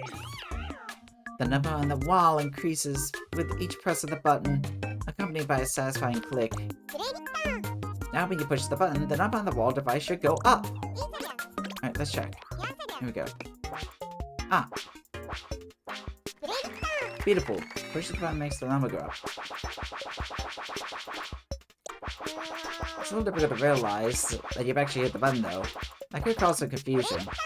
It needs some sort of sound to come out when you push it. Hold on, let's see how much it could go up. Okay, so just look around. There we go.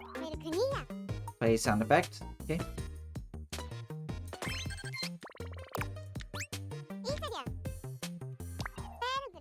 Okay, system sounds. Where is that? Button.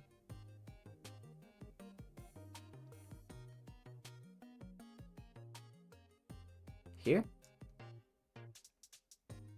I'm being dumb, aren't I? Oh. Incorrect. Put it. There we go. Okay, now we connect the AND node on to the play port. There we go. And the sound should play when you push the button. There we go.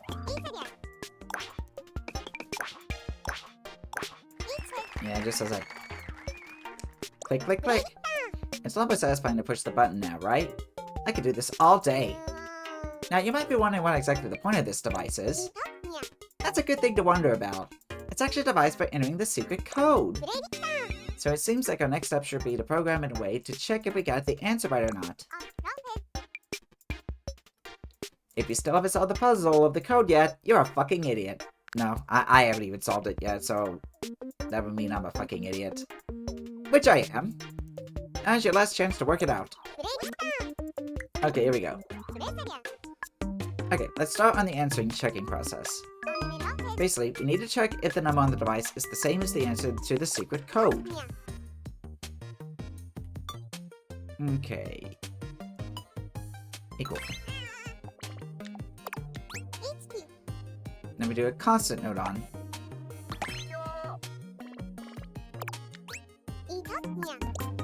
Oh, sorry. Okay then. If you be so kind as to enter the 26. 26? That's right, the answer was 26. I'll explain later. For now, let's just focus on getting it all up and running. Okay. There's no doubt about it. The answer is 26. You punch the number into the machine, hoping for the best. 2, 6, 26. Value updated. I repeat, the code solution is 26. Okay. Here we go. Now we need a chime for when the correct answer has been entered. Okay, so we got play sound effect notion.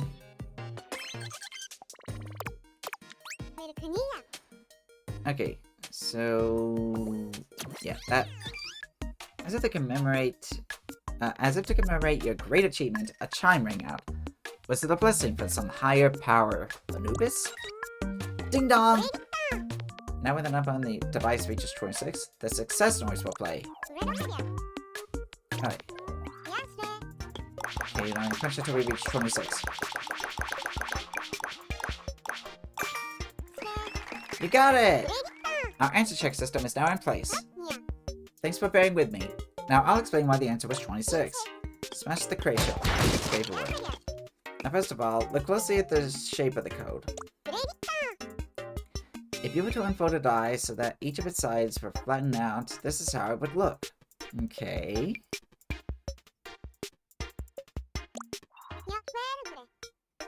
You can see that some sides are missing their dots. The blank white part must be hiding a number.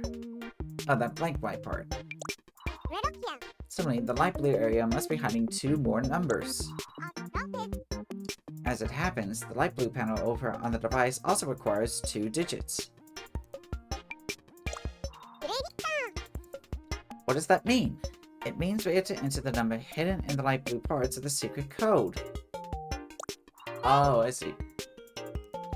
So then, what exactly are these 2 numbers? Well, we can already see the 1, 3, and 5 faces on the dice. That leaves us with 2, 4, and 6. Okay. If you know the way a die works, you can work out exactly how many dots appear on each side. I see. The trick is that the numbers on each set of opposite facing sides will always add up to 7.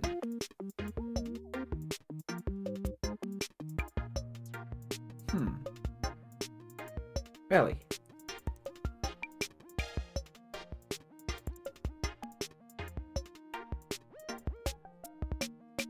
I didn't know that. So the opposite side of 1 is 6, the opposite side of 5 is 2, and the opposite side of 3 is 4.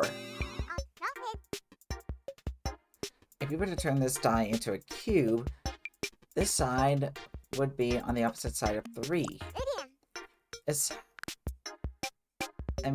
That means this has to be 4. And since this one is on the opposite side of 5, this one must be 2. And then we've got this one on the opposite side of 1.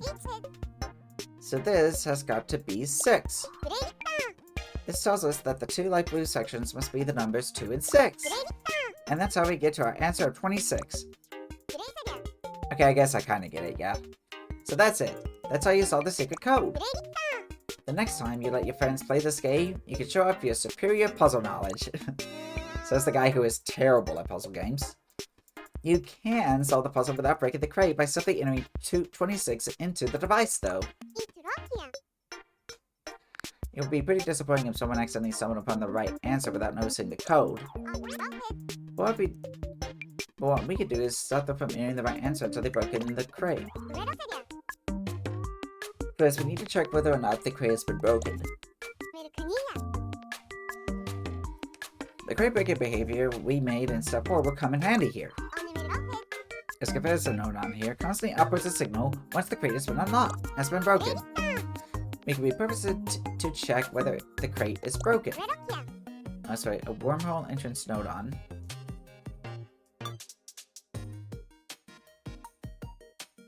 Wait, it's here? Are you sure? Really? Oh, I see. Wormhole entrance. Okay, to the comparison node on to this. It says entrance A, over. If the crate breaks, well, you'll be the first to know, over. Okay, wormhole exit. Comment?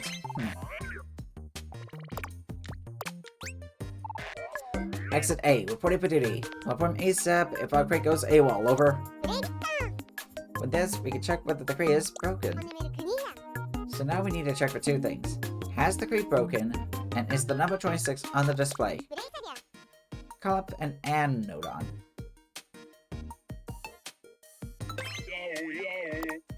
Yo, yo! Okay, erase the connection.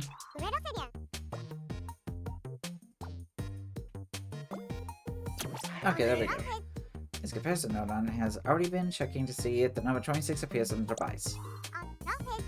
So what we could do is link up the comparison node's output to that. Yeah. Oi there! I'll check for the number 26 and see whether the crate has been broken. Ooh, what's going on here? I'm not sure if I should say that. Crate paw jobs. You know what? Sure. There you go. Thank you so much for following. Welcome on in.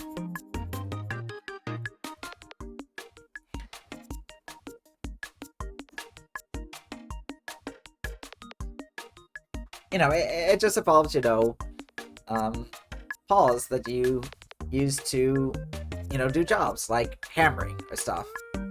Yeah, that's exactly what it is. Ahoy there!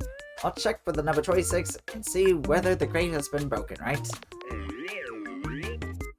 Great! I'll stand by for when both of these things occur then. Now then, let's connect the AND nodon's output port to the Play Sound nodon's play port. Oh, let's see here.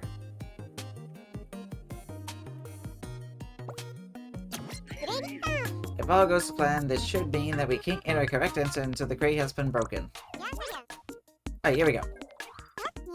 Turn the number 26 to the wall before breaking the crate.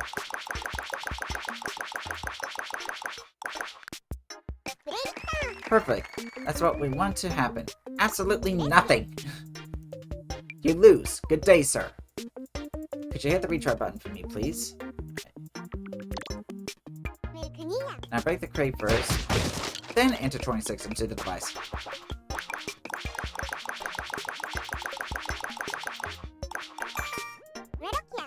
There goes the chime, so it must have recognized the right answer. Wow, the whole puzzle-solving part of our game is finished. How time flies, huh?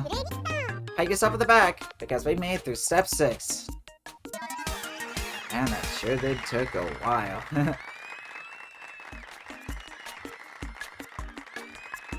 Congratulations!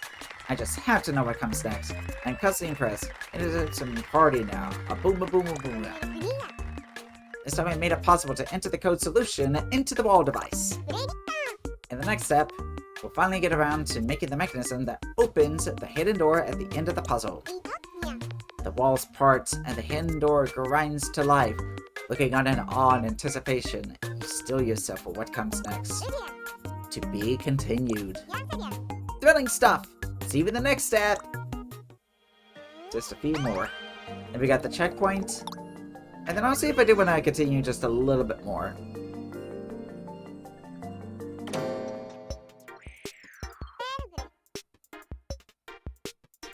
The Mystery Room cordially invites you to Step 7. Last time we worked on getting the wall device fully functional. But now it's time to deliver the big reveal. The moment when the hidden door opens. Right now, we can operate the hidden door manually with R, but we're going to change that now. It's going to move itself automatically after the puzzle has been solved. We'll be tackling this in 2 stages. First, it'll slide back into the wall and then move to the side. Alright, here we go. First, let's say goodbye to the stick nodon connected to the freeze slide connected nodon. So long, stick nodon left, right.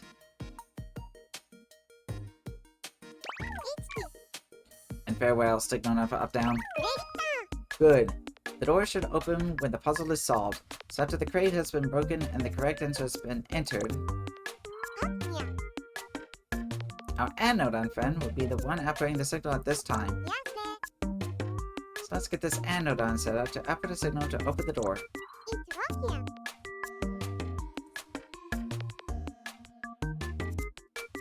The programming could get a tad complicated here, so we're going to be using some wormholes. Alright. Oh, right.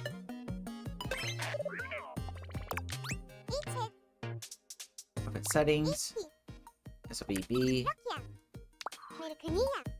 Next, I want to connect the AND nodon and the wormhole entrance nodon. Is this entrance B over? Right to report where the puzzle is solved, over. We need to make some room for the door opening behavior.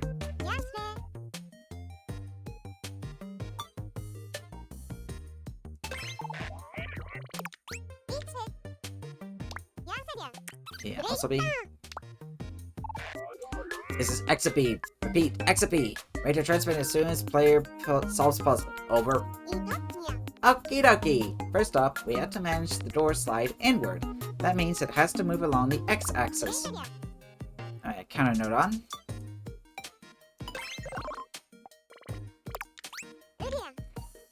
Settings. Mode to range.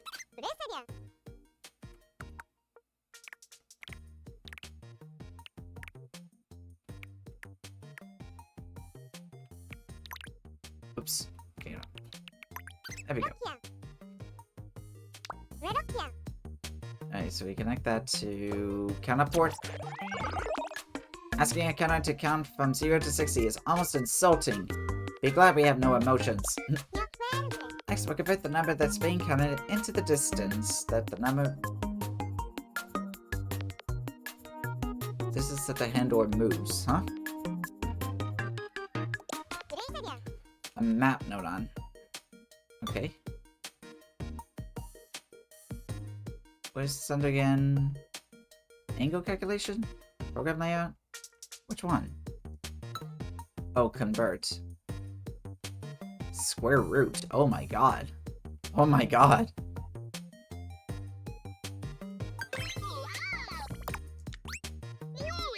Whoa! The hand door is really going to open? But then it's not even going to be hidden anymore. No, I would stand for it.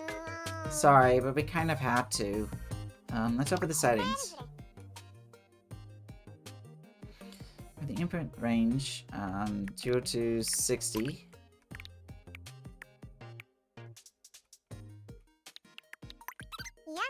Output range is 0.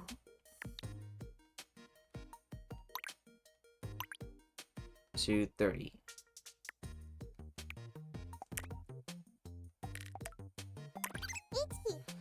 Okay. Let me connect this to that there, I guess. Now the count Nodon's counter will be converted into the distance that the hidden door slides. Let's make sure the free slide connected Nodon knows what's up. Okay, wormhole. Oh my god, another one? Jeez.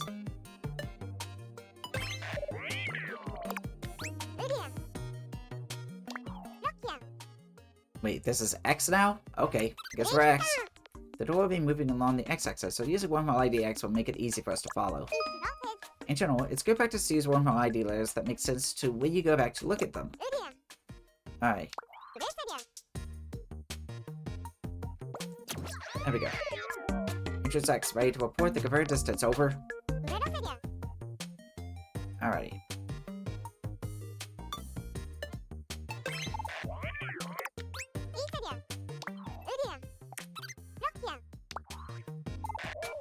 This is Exit X, over. Ready to go the distance. Reporting the converted distance.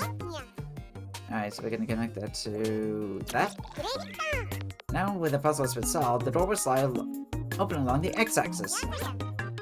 Alright, here we go.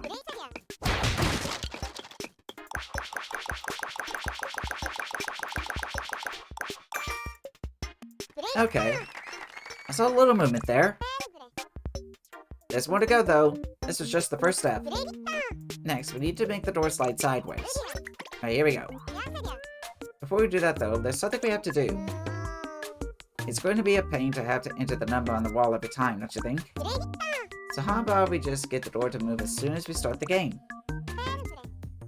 Constant note on.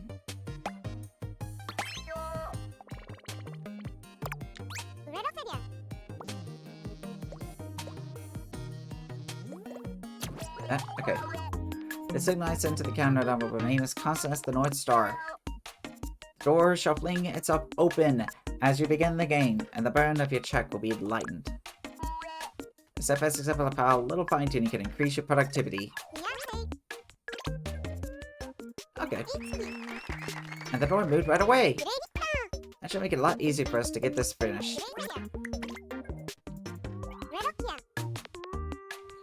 We want the door to move along the Z-axis. That means it'll go sideways. And try to move sideways until it's finished moving back, though. First, let's check whether it's moved all the way back. Okay, comparison note on.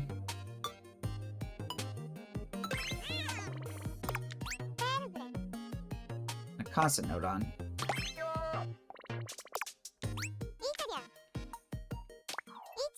60? Okay.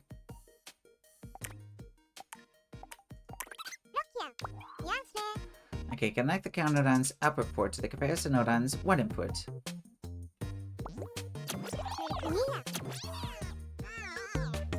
What's going to happen when the counter nodon counts to 60? Oh, I can't take the suspense. Okay, let's get this door sliding to the side. Counter nodon.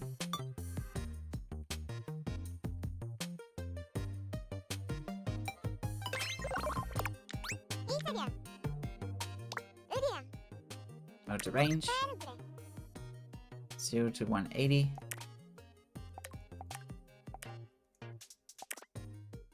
Wait, what?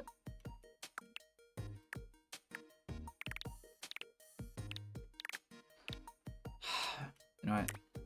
180. Thank you. A count nodon we use 4 went from 0 to 60. So this one will take 3 times as long. Okay, now we close the settings. There we go. Now I count from 0 to 180. No integer will be left behind. When my countdown nodon counterpart finishes counting, I will start counting. Okay, it's time to convert the numbers being counted to the distance moved. Map nodon.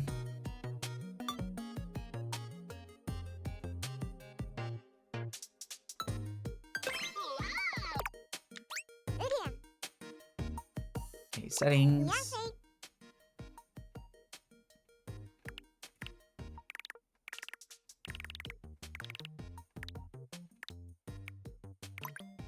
There we go. And negative 320.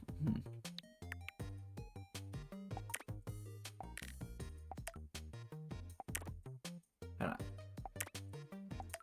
0.2. Wait, what?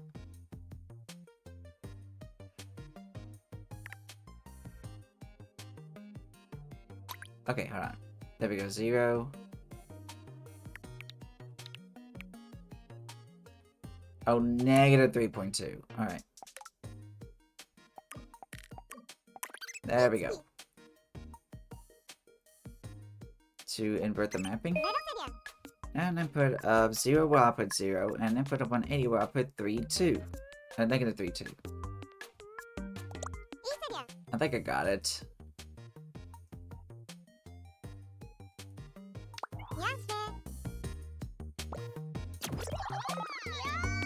Giving away the game's biggest secret right off the bat. That's insane!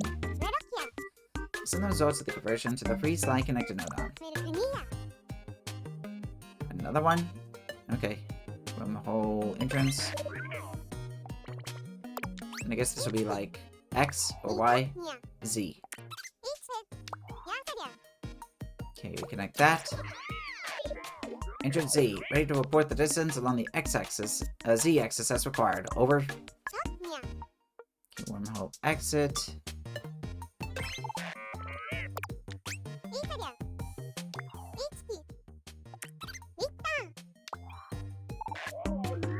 Alright.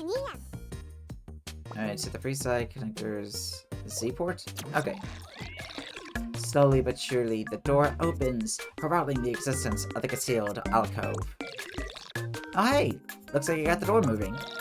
You wanna go check out my skills on screen? Sure, why not?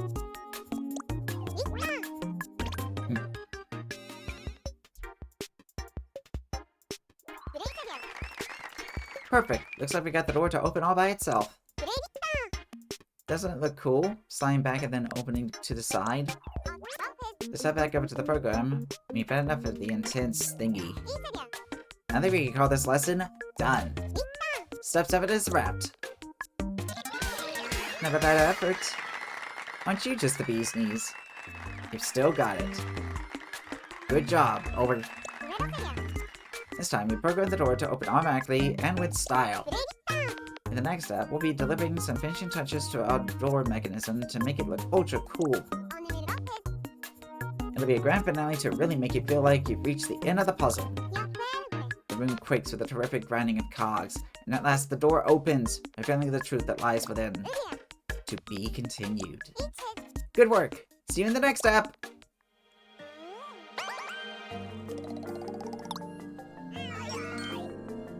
Oh, we're gonna add sound effects? Oh, I see the not one.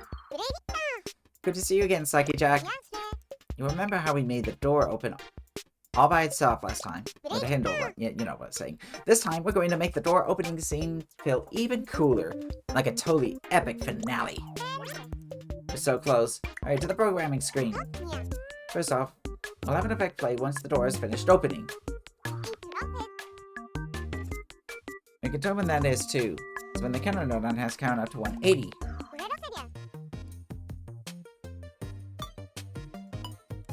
So we need the equal comparison.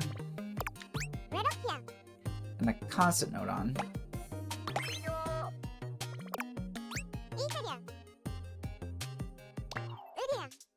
180, okay.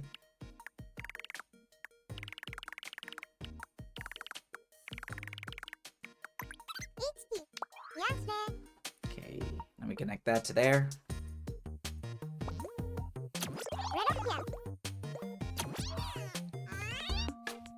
You watch the heavy door expectantly as it slides open, the anticipation forming all kinds of wild ideas in your mind. Ah, I can't stand the suspense. What's inside? Now we'll work on making the effect play once the door is fully open. Okay, a party popper. Effect nodon.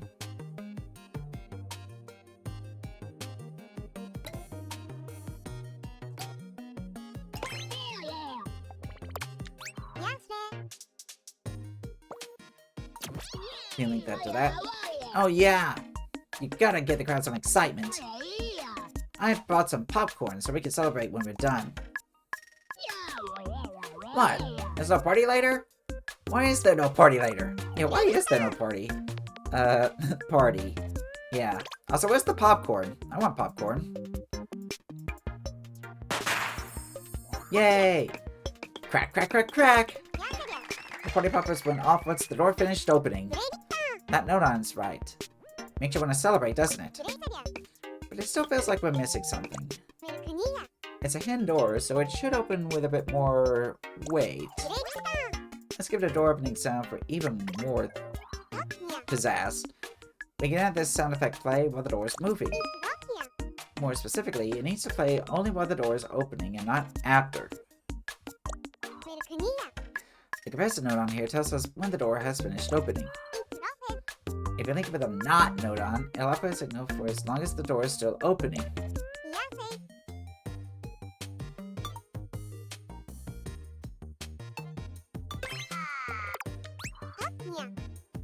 And link that to that. For sound effects, we can use the play sound nodon.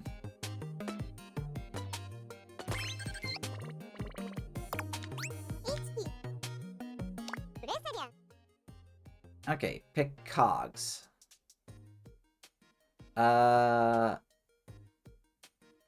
Machines? Okay.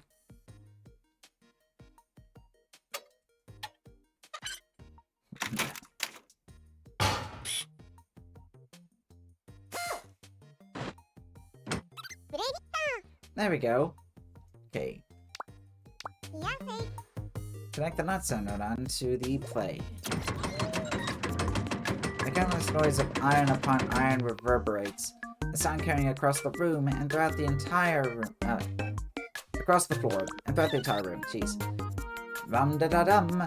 Let's get rumbly, folks. Here we go.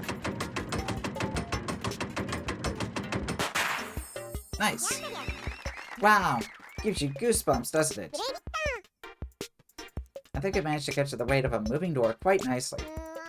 I might have run up against a slight problem with the sound effect, though. Okay. We have to say goodbye to our constant nodon. Give it a good send off. I'll turn up again somewhere down the line, I'm sure. Now the door won't open until the puzzle has been solved, like before. Alright, here we go. Oh wait. I guess the door's not moving, the sound of cogs grinding goes on forever. We designed it so that the sound plays as long as the door hasn't finished opening. Since the door hasn't even begun to open before the puzzle is solved, the sound effect will keep on playing. So we need to make sure that it doesn't play before the puzzle is solved. Whew. Peace and quiet at last. Now we're going to make sure that the effect only plays after the puzzle is solved, but before the door has finished opening. I have to check for two conditions. Whether the puzzle is solved, and whether the door is still opening. When we want to check two things at once, we use an AND node on. Power up and put it in the blue frame.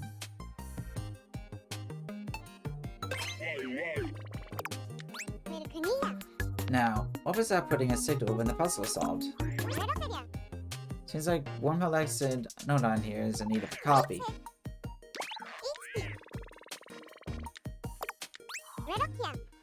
Connect the NOT node on, so output to the AND node output. Here. Connect the wormhole here. Hey, is the door still not done opening? Is that infernal puzzle finally solved? When both of those conditions are fulfilled, I can be absolutely certain that the door is in motion. And I'll pass it on. Connect the AND node on here to the play sound effect. Here. When that's done, the sound effect should now only play while the door is opening. Alright, here we go. Now, single cog is grinding. Love it. Okay. Here we go.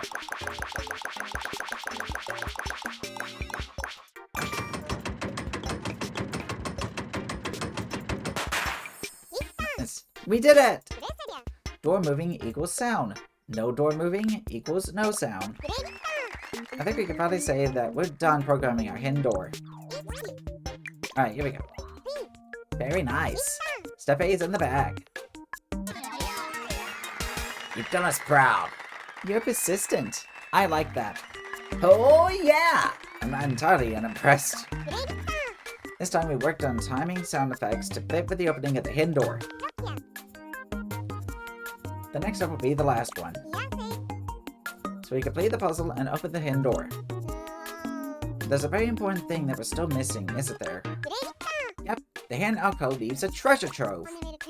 And for what the treasure trove is, I'll leave that part up to you, Slacky Jack. So think about what you might want the treasure to be. Puzzle solved and secret door wide open. At last your eyes descend upon the hidden treasure. Now I'm mere feet away from you. To be continued. See you in the next step.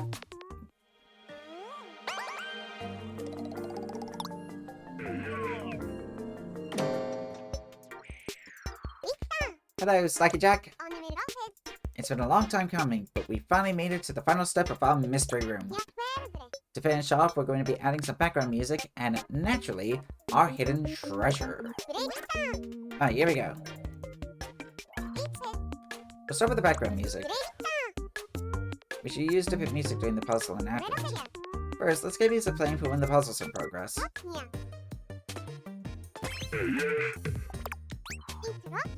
The NOT node on we've got here outputs a signal as long as the door has a finished opening.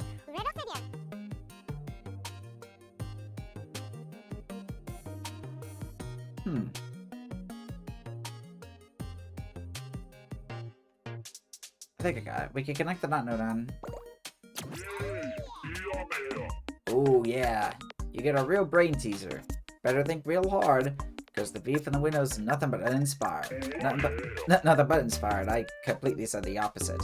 Solve the code. Hey, I think it's pretty fair. Either go home with nothing or you become a millionaire.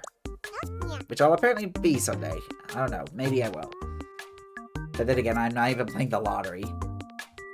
And my job is definitely not going to do that. Okay, now we can briefly sort what theme will play while the puzzle is being solved. Next, the music that will play after the puzzle is solved, or rather, when you finish the treasure. Wait, another one? This comparison node on outputs a signal when the door is finished opening. So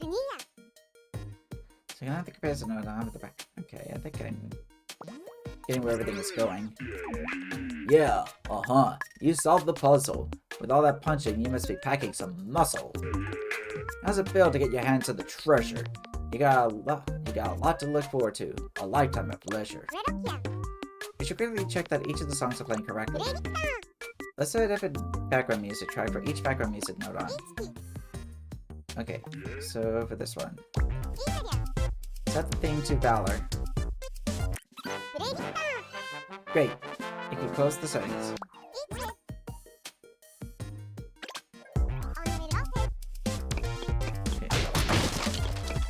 There we go.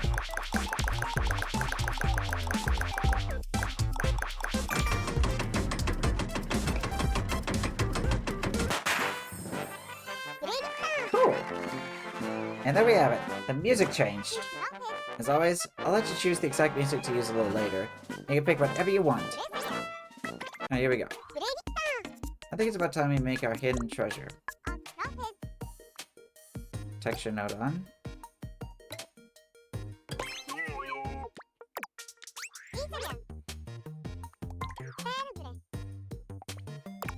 There we go.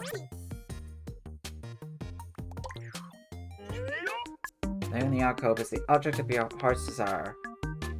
Your long-sought treasure. This is it. Draw the object you've been wanting for this time. It can be anything at all. The treasure is yours to decide. You can actually use the texture node now without having to connect it to other objects. Let's draw a picture now. I'll show you how it works. Yeah. Your Knuckles walls are black, so your picture will show up better if you use brighter colors. Okay, go ahead and draw something. Alright, you know what? How about we... Why not? Alright, so let's see if I can do this right.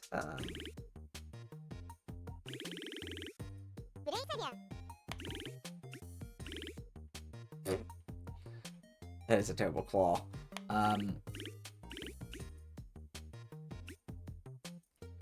Let's see. It kind of works. Okay. Speaking of paw job, I guess that won't be curled. Let me see if I can get like a little bit of a...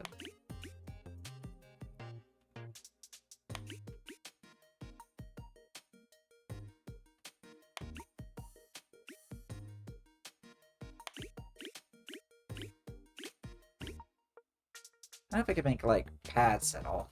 Let me see.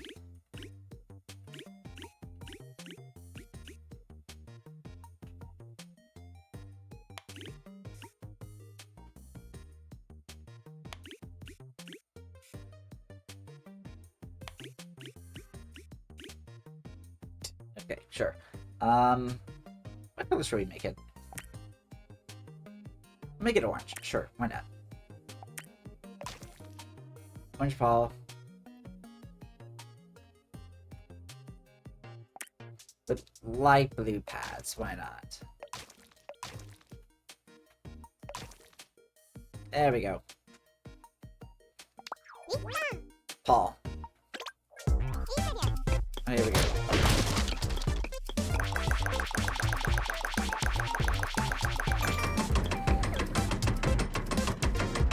We got a paw pad!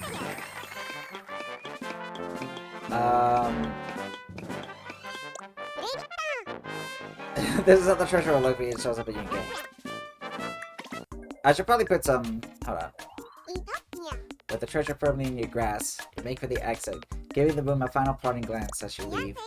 Who made this place, and for what purpose? The answer to your questions may never be found. But that's mystery to you. The end. I wonder what sort of treasure they found. Intriguing. A big old paw pad. Okay, it's time for the debut of your very own mystery room, Lucky Jack. Feel free to design whatever kind of treasure you want. The sky's the limit. You can make the bags of gold, your favorite food, or even some weird ancient relic. Oh, and don't forget you can also change the background music if you prefer something different. Play around a bit until you find the music and treasure that you want. Press done, and you get everything you want. Are you ready? Yes. Alright, cool. Hold on, let me make sure I get... Where's white? There you are. Okay, let's do that for the... There,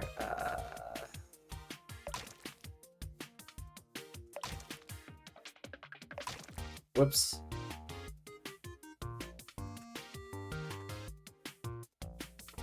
No, we can fix that. Let's give it that.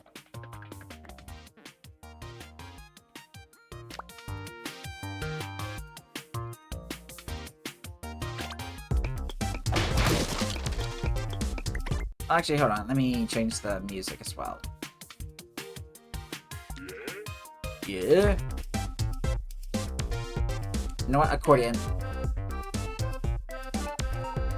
Synth and bells.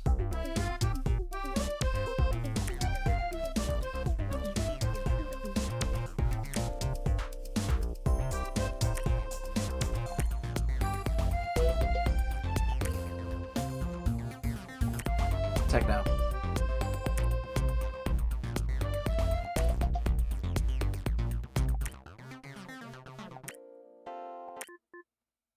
No, come on, Arpeggiator.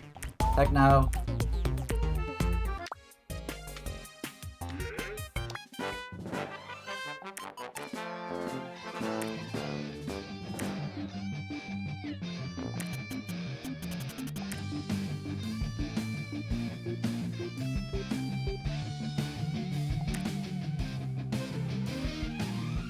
Not sure. Let's see what it sounds like.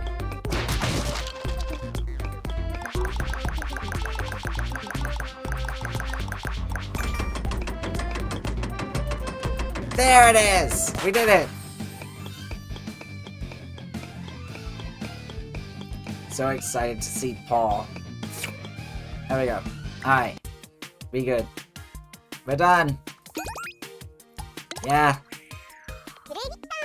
All finished. Fantastic! I can't wait. Okay. Head on over to the game screen. Alright, let's see what we got here. Okay, well, we're gonna do it one more time. We get to see the paw again. My masterpiece. There it is. Isn't it beautiful? It kind of looks like there's like a macro for just like behind there. Oh, you made some interesting choices. Have I now? I'm very impressed. Finding treasure to a tune like that is sure to brighten up anyone's day. You know what that means, don't you? It means that Mystery Room is totally finished, and I'm kind of a Paul slug. Outstanding! You've done it again! I love the part where you punch the button. Mysterious and fancy. It's a winner in my book. Just that Paul there. That architecture. Never seen anything like it. Huh. Might give it a try someday. Do-do-do-do! Spooky mystery sounds. Just providing a bit of atmosphere. What an amazingly awesome puzzle! Coming over? I'll get my bags. Our wormholes are always open. Over. We did it. That puzzle was already hard enough as it is. And yet you managed to make the whole thing with programming. Yep. It goes to show that if you put your mind to it, there's no puzzle you can't solve. Aww. Although you did tell us how to solve it, though. 3 cheers for Slacky Jack! Hip hip hooray! I'll add Mystery Room to the My Games list now. Heading back to the menu now. See you in a bit!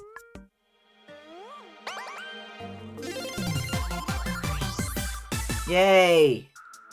I did it! And Mystery Room has gone gold without a hitch. That was a challenging lesson, but you battled through to the end. Your progress is amazing, Slacky Jack. It's almost mystifying. Let's add the completed game to the My Games list. There we go. Okay, maybe you could see if you could get someone else to test out the Mystery Room game. It would be fun to get a reaction from someone who hasn't seen all the secrets of the design process. Watch their face when they discover the treasure you crafted and hid so well. And figure out, why do I feel funny when I see this Paul? Wait, number of games 69? Nice. I could have 69 games. Okay, see you in lesson 6. Looking forward to it. We're almost done with the interactive lessons now. Just hang in there a little bit longer. Which we'll do later. I'm gonna do the checkpoint. I don't know if I ever noticed the 69 there. Alright, let's see what the checkpoint is. Here we go.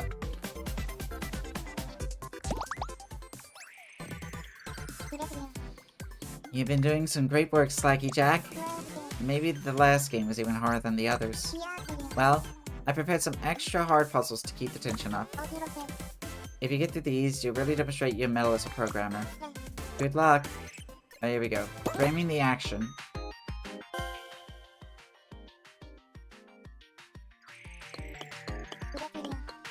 There's a little something extra to go with this problem. Here we go. Okay, switch it. Okay, I think I got it.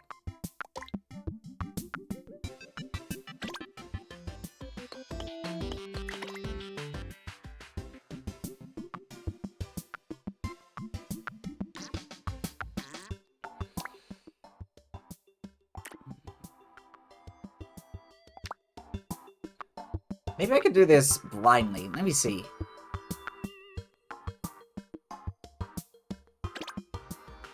So I go up, and I go down.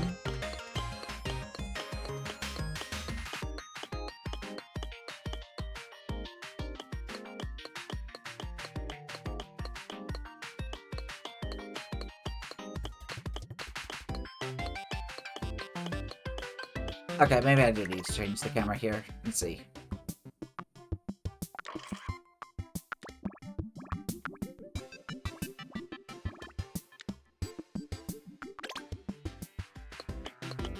This is a little better. A little. There you are. I did it! Yay! Manipulating objects. Okay.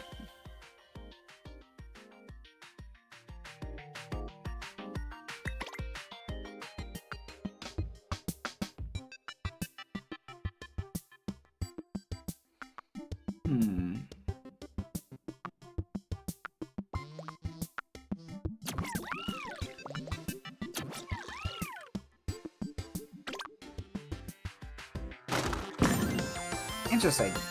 There we go. That works. Gravity is optional, is it now? I wish I would have known about that.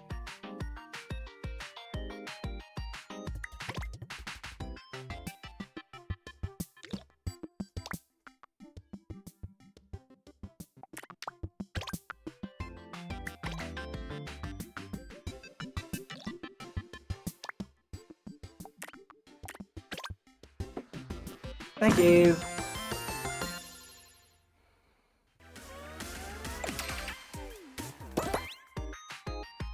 Destroyed with 3 punches. Gotcha.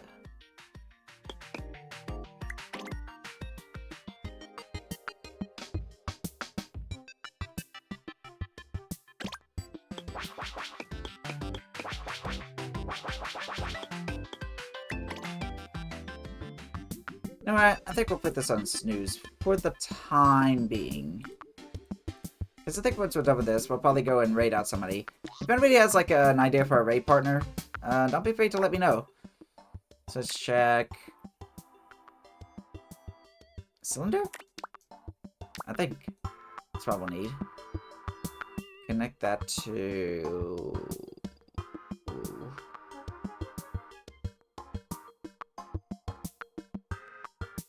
What are we connecting this to?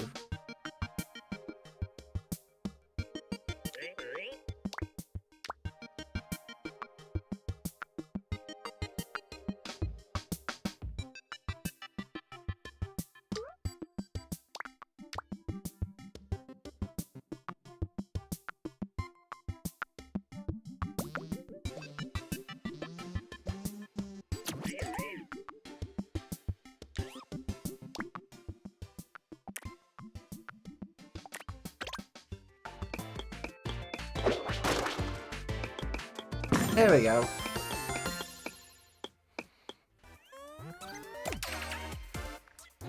Alright, final one. Here we go. Platform durability. What are we gonna do here?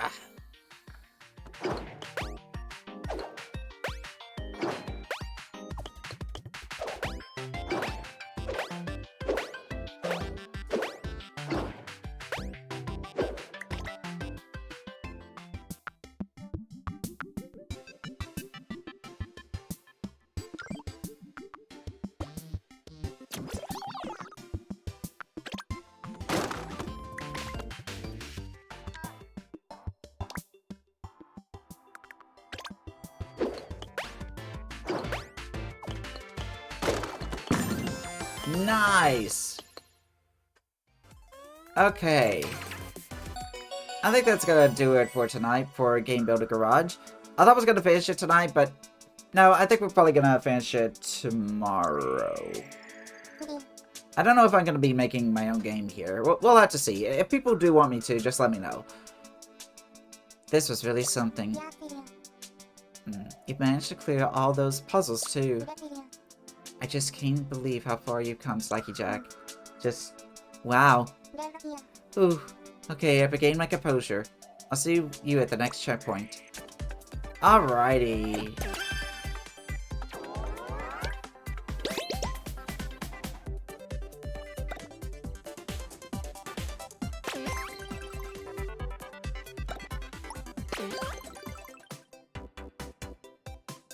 I think put it here. This is a little bit more calming. You know, like, we're about to exit out for the time being. Alright, I'm gonna see who is live on Twitch. Shush. We've already rated them. Maybe.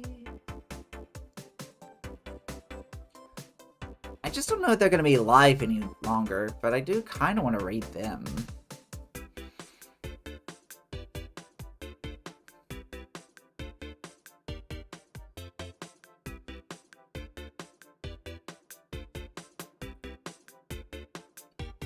Let me check. Let's see. Well, they just started, so... You know what? I think we'll go and rate them. Why not?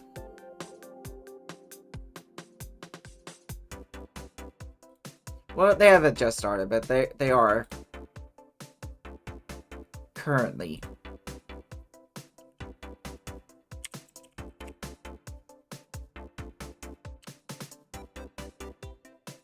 I just stopped there. They haven't been live for about an hour yet, so we shall raid.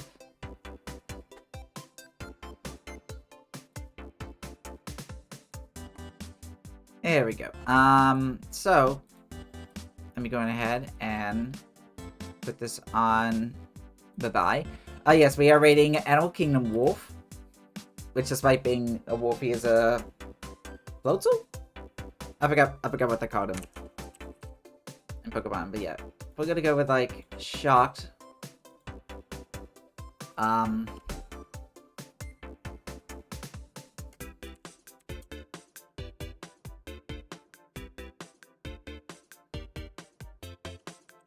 know what? Tiny Boy, sure.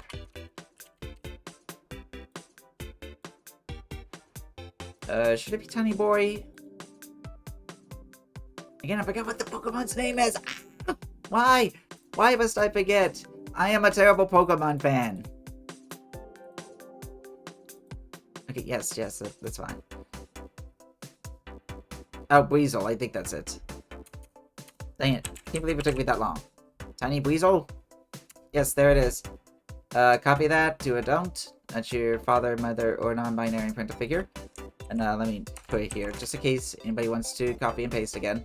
But yeah, I'll see you tomorrow, 6 p.m. Central Standard Time. Take care, everybody. Hope you enjoyed. Enjoy Animal Kingdom Wolf. Bye!